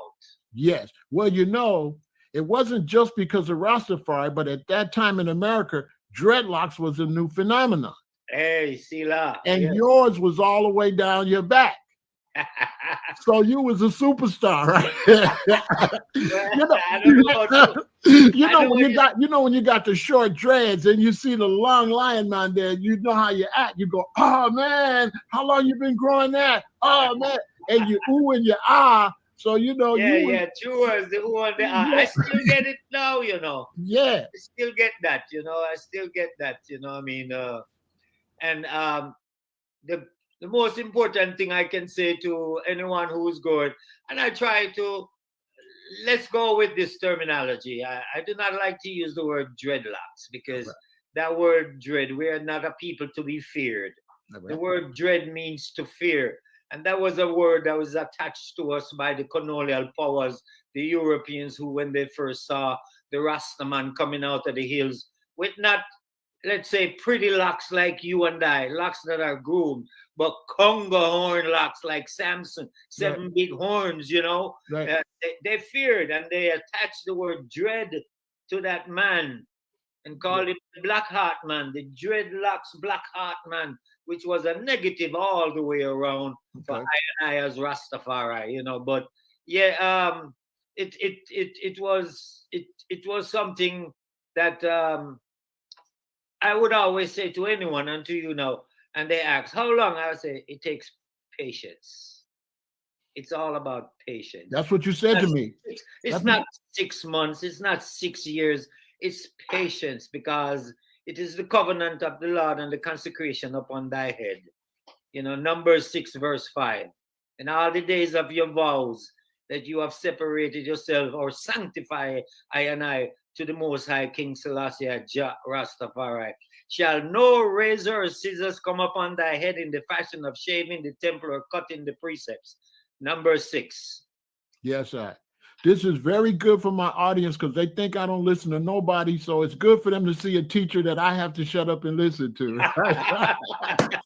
So this is now you all see I do listen, okay? Yeah, no, yes, because you know, well, you're a standing pillar in the community with you. The topics that you attract and the topics that you attack, try to change. You know, there's a lot of them I listen to, and your topics are not boy but topics. Well, you know, that terminology means idiot topics. Right. You know, it's sound controversial. Sometimes, you know, a lot of it people are misleading, but you are correcting the issue. Yes, my lord. Yes. Well, the first time I saw you, that's what you told me. I said, how long it took? You said patience. And I said because Mayap was my girlfriend at that time. Yeah, I remember. We were young, and I said to her, he looks like Jesus. That's what I said. That's what Jesus used to look like. That's what I said. So, Zadi, where were you born, brethren? Yes, I am a native of the Jamaica, and I grew up in the, you know, I was born in the early 50s in Jamaica, and it was a colonial times, British rule, and so the education we got wasn't anything as we know now. I had to dig that out, search that about my blackness, you know, because they don't tell you, they don't teach you. All you hear about is the great heroes of Captain Morgan and pirates and all of these murderers, British rules. And we thought they were great men until you really look beneath what they write in these history books and realize that, you know, these are all murderers of our people who come, you know, their ideology, the way they look at us, you know. And so you recognize that. But yes, I am a native of Jamaica, and growing up in Jamaica, you couldn't say you are a Rastafari. That was a very negative. Your family would look on you with disdain, you know. No, you can be, or disown you, take you out of. They don't even want to see you, because the concept of saying you want to know Rastafari, they think you're going to be homeless, naked, running around with no pants or trousers, nappy hair, digging out of the garbage. No history, no knowledge of what Rastafari is, except for seeing a homeless man because he had locks and point, that's a Rastaman. And it is not so. No, that's not so.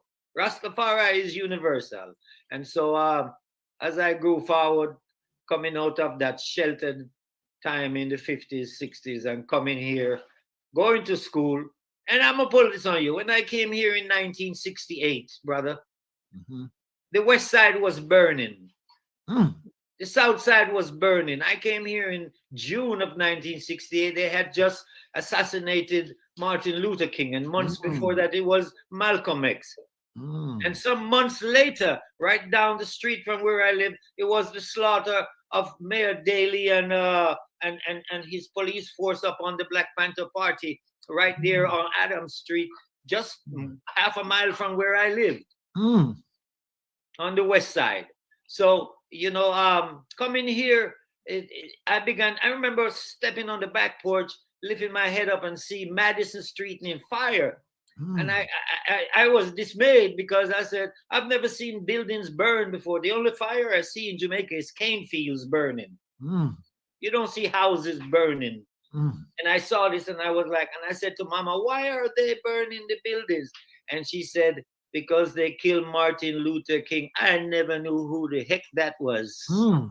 Never heard of him. So growing up in the colonial powers, you don't get to hear about Marcus Garvey, Martin Luther King, Malcolm X, and all of the, all of the civil rights leaders, or even, brothers, like Douglas and all of the other brothers, Stephen Biko, or and all of the others, Elijah Muhammad. You never hear those things. Mm.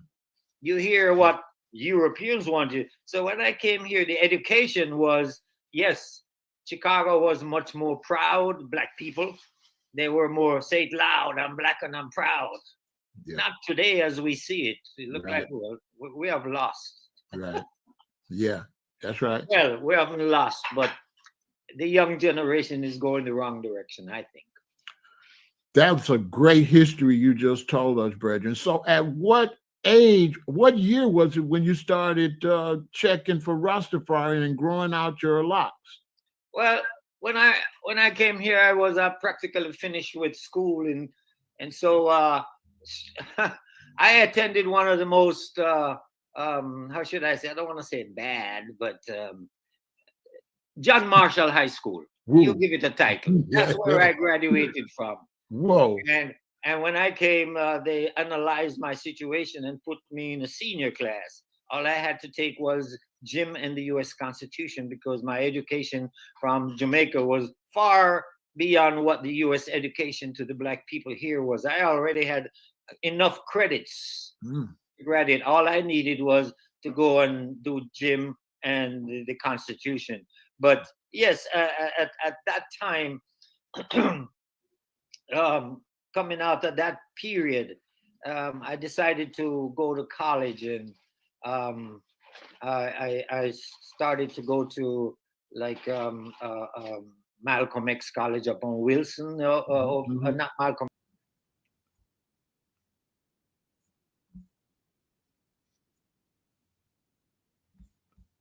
So if you want to see that, go to the playlist Roaring Lions. Go to that playlist, and you'll be able to see all of the.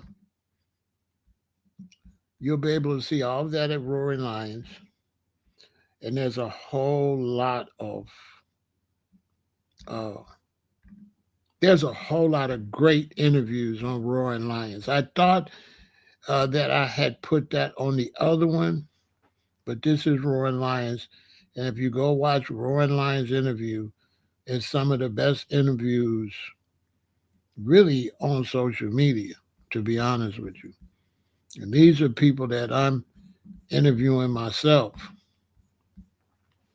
So go to Roaring Lions and watch that. I don't want to show everything, but I got a bunch of rosters at Roaring Lion.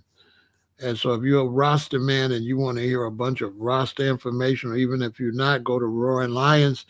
And if you're a Black American or whatever, go to watch the Elder Observation. I think I'm going to take that one and put it on Elder Observation also, right? Because he's an elder. So I'm going to probably take all the elders that's on Roaring Lions and put them on, transfer them over so they'll be on both playlists. But both of those playlists is fire. You know what I'm saying? And I interview these people myself.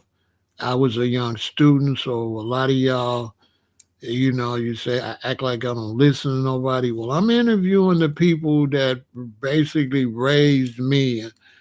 When I was coming up as a young, when we was coming up, we learned actually on the streets. We learned when I was around Zadi or Chucky or Pita, they're sitting here and you sitting there. So there was not all this back talk like on the internet. You had to shut up and listen. And I think for the younger generation, I think you're missing that. I don't think the young generation is going to lectures. When you go to a lecture to see Dr. Yosef Benjak Hannon, or you go to see Dick Gregory, you know you don't get to say anything. It's a room full of people. You don't get to say anything. You don't get to ask questions or nothing because it's a lecture. They're not taking questions. And Dr. Ben, when he would finish his lecture, that was it. You could come up and buy a book and the autograph, but he didn't take no questions. Dick Gregory didn't take any questions. They get up there, they lay their presentation, they say what they think and they believe, and then it's over. You do not get to question them. And I don't think the young generation, you ain't trained like that. You want to question me, but I come up where you don't question. You only get to question them one-on-one. If it's a one-on-one conversation with Zadi, I could question him. But if he's talking to a lot of us, you can't say anything. Because now it's rude to the other people that's listening, that you want him to stop talking to everybody just to talk to you. It happens over here all the time. They'll come and see us 200 people, 300 people in the chat. And they want me to ignore 299 people and talk to them, which is about as rude as you can get. They want me to cut my conversation. And sometimes I don't mind. They ask questions. I think it makes it more interesting. But if you're doing it too much, nobody wants to see me talk to you. That's not why they over here. So nobody wants to see me talk to you. But sometimes I do it and argue with people and stuff so I can show you how it was done. But it was done rougher than here. And on the streets, Black conscious brothers teaching, it was rough. If it was a more cosmic, what you would call, a positive, mellow brother like Zadi, and you do too much, he'll cut it short and just leave. If it was like a revolutionary song like me, you get disrespected. And we go reach for the nunchucks or the throwing stars. You know what I'm saying?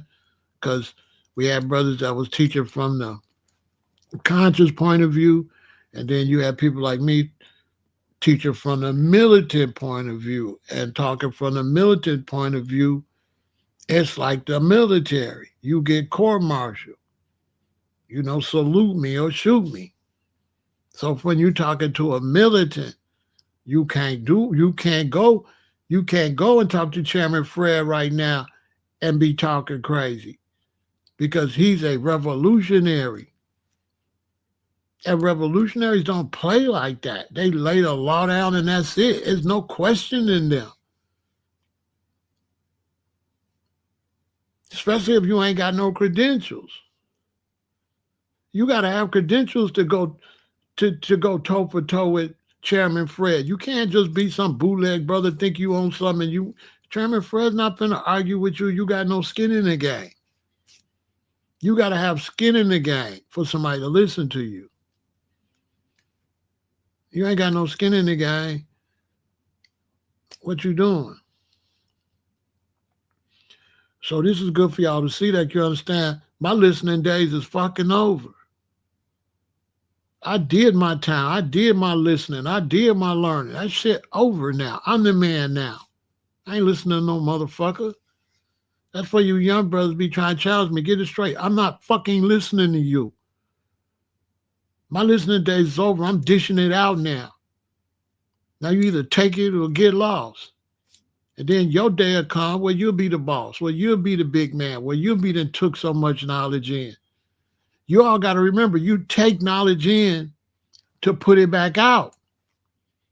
And once you take it in and you start to put it out, you on exit now. You ain't on interest. You're not on enter. When I was young, coming up under Zadi and them, it was enter, enter, enter, enter.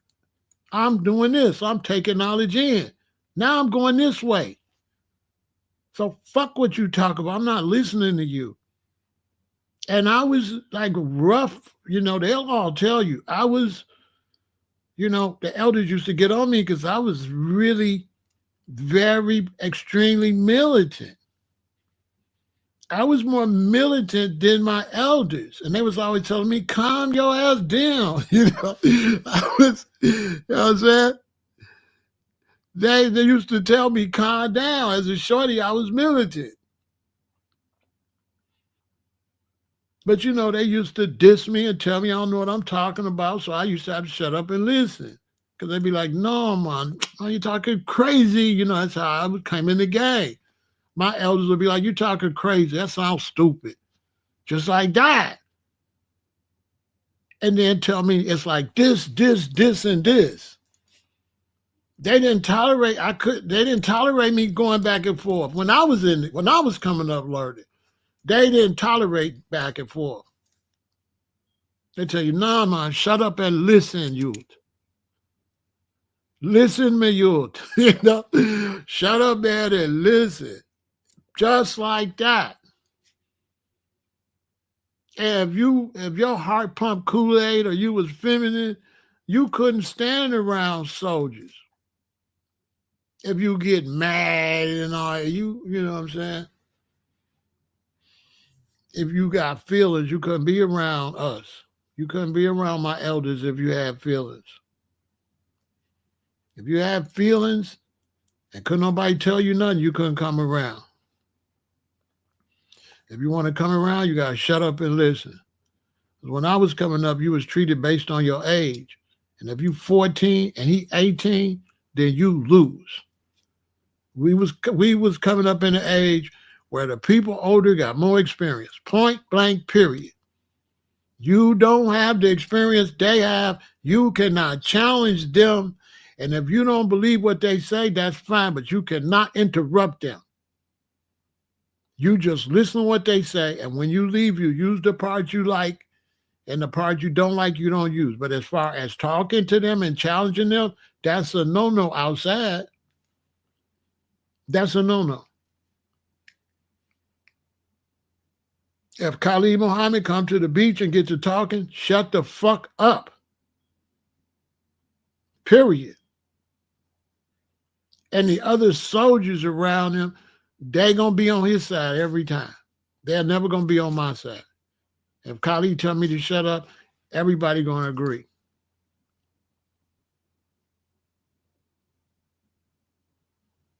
You understand?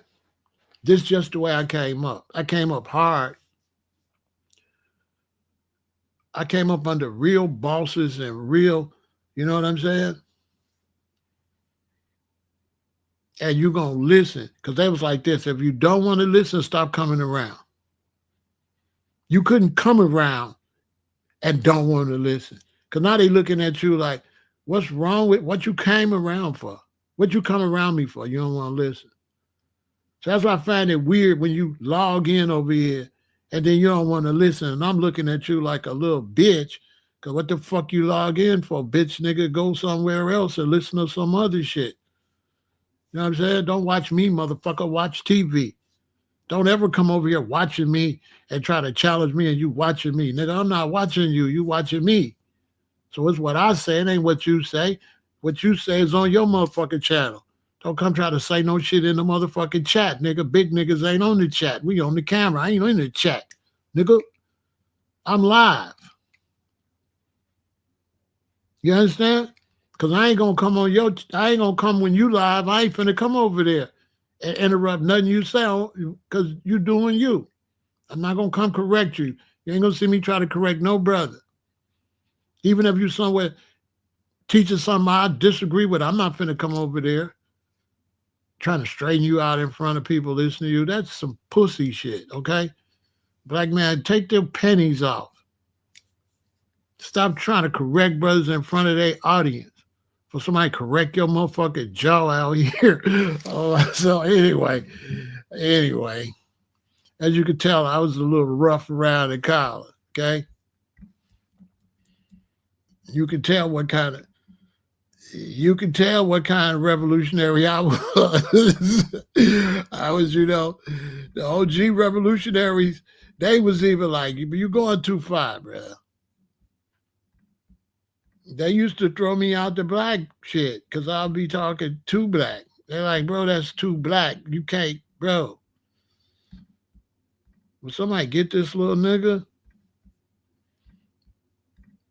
Because I used to be overdoing it. I thought y'all said we was radical.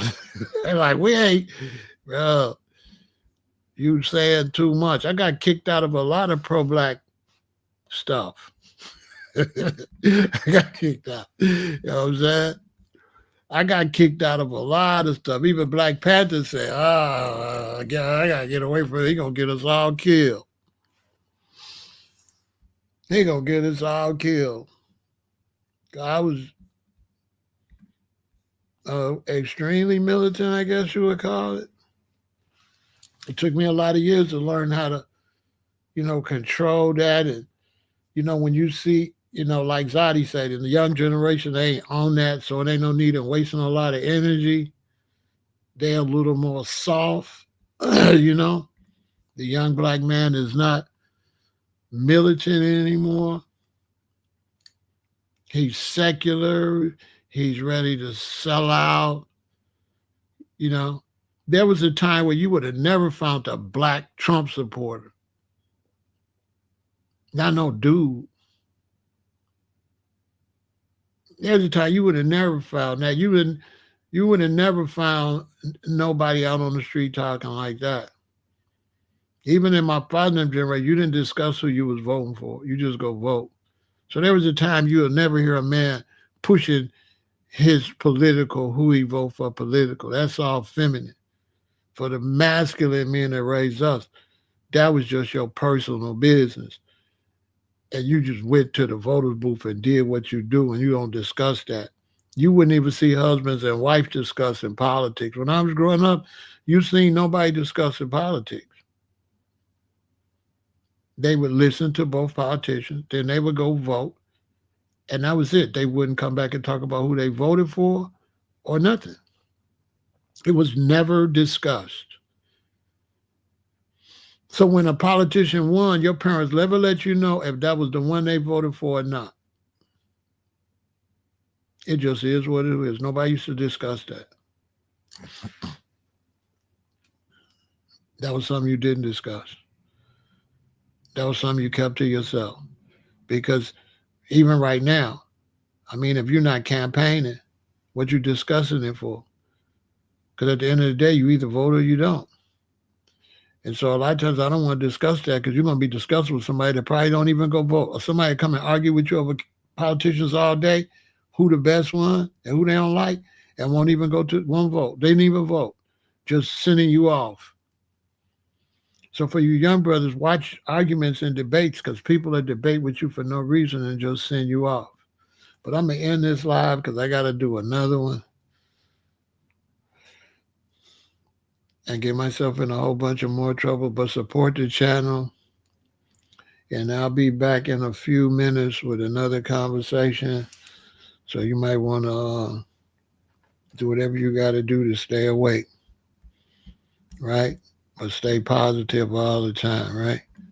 Always stay positive. Don't do negativity, okay? Stay positive. And some of you young people, before we go, because we start out talking about politics, somebody got to run for office. So we need some of you young brothers and sisters to run for office. If I would have known now, back then, what I know now, I would have ran for office with them dreadlocks. Even though I might not have won, I would have. If I knew now what I knew then, what I know now, I would have ran for office. I would have ran for something. I was too much out of the system. I was out of the system, but still in the system. So be careful because you want to be out of the system, but they still taxing you. They still making you pay tax. They still making you do traffic, whatever. They still making you register your car. You in the system anyway. So why not get you some political power? I'm thinking that you're not in the system, but you always in the system.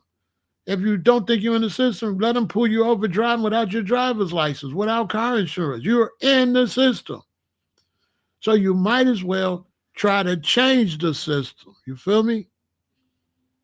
Victory. Pharaoh said that him attack truth and know. Teach more reparation for your figure. Rasta from Chicago, him light the way. Uplift yourself, stay positive every day. Pharaoh said that we hear him on the screen, talking about the history, what they never seen. From the land of Zion to the street, flame Jah, spreading Jah love and giving praise to Jah. Pharaoh said that we hear him on the screen, talking about the history, what they never seen. From the land of Zion to the street, flame Jah, spreading Jah love and giving praise to Jah.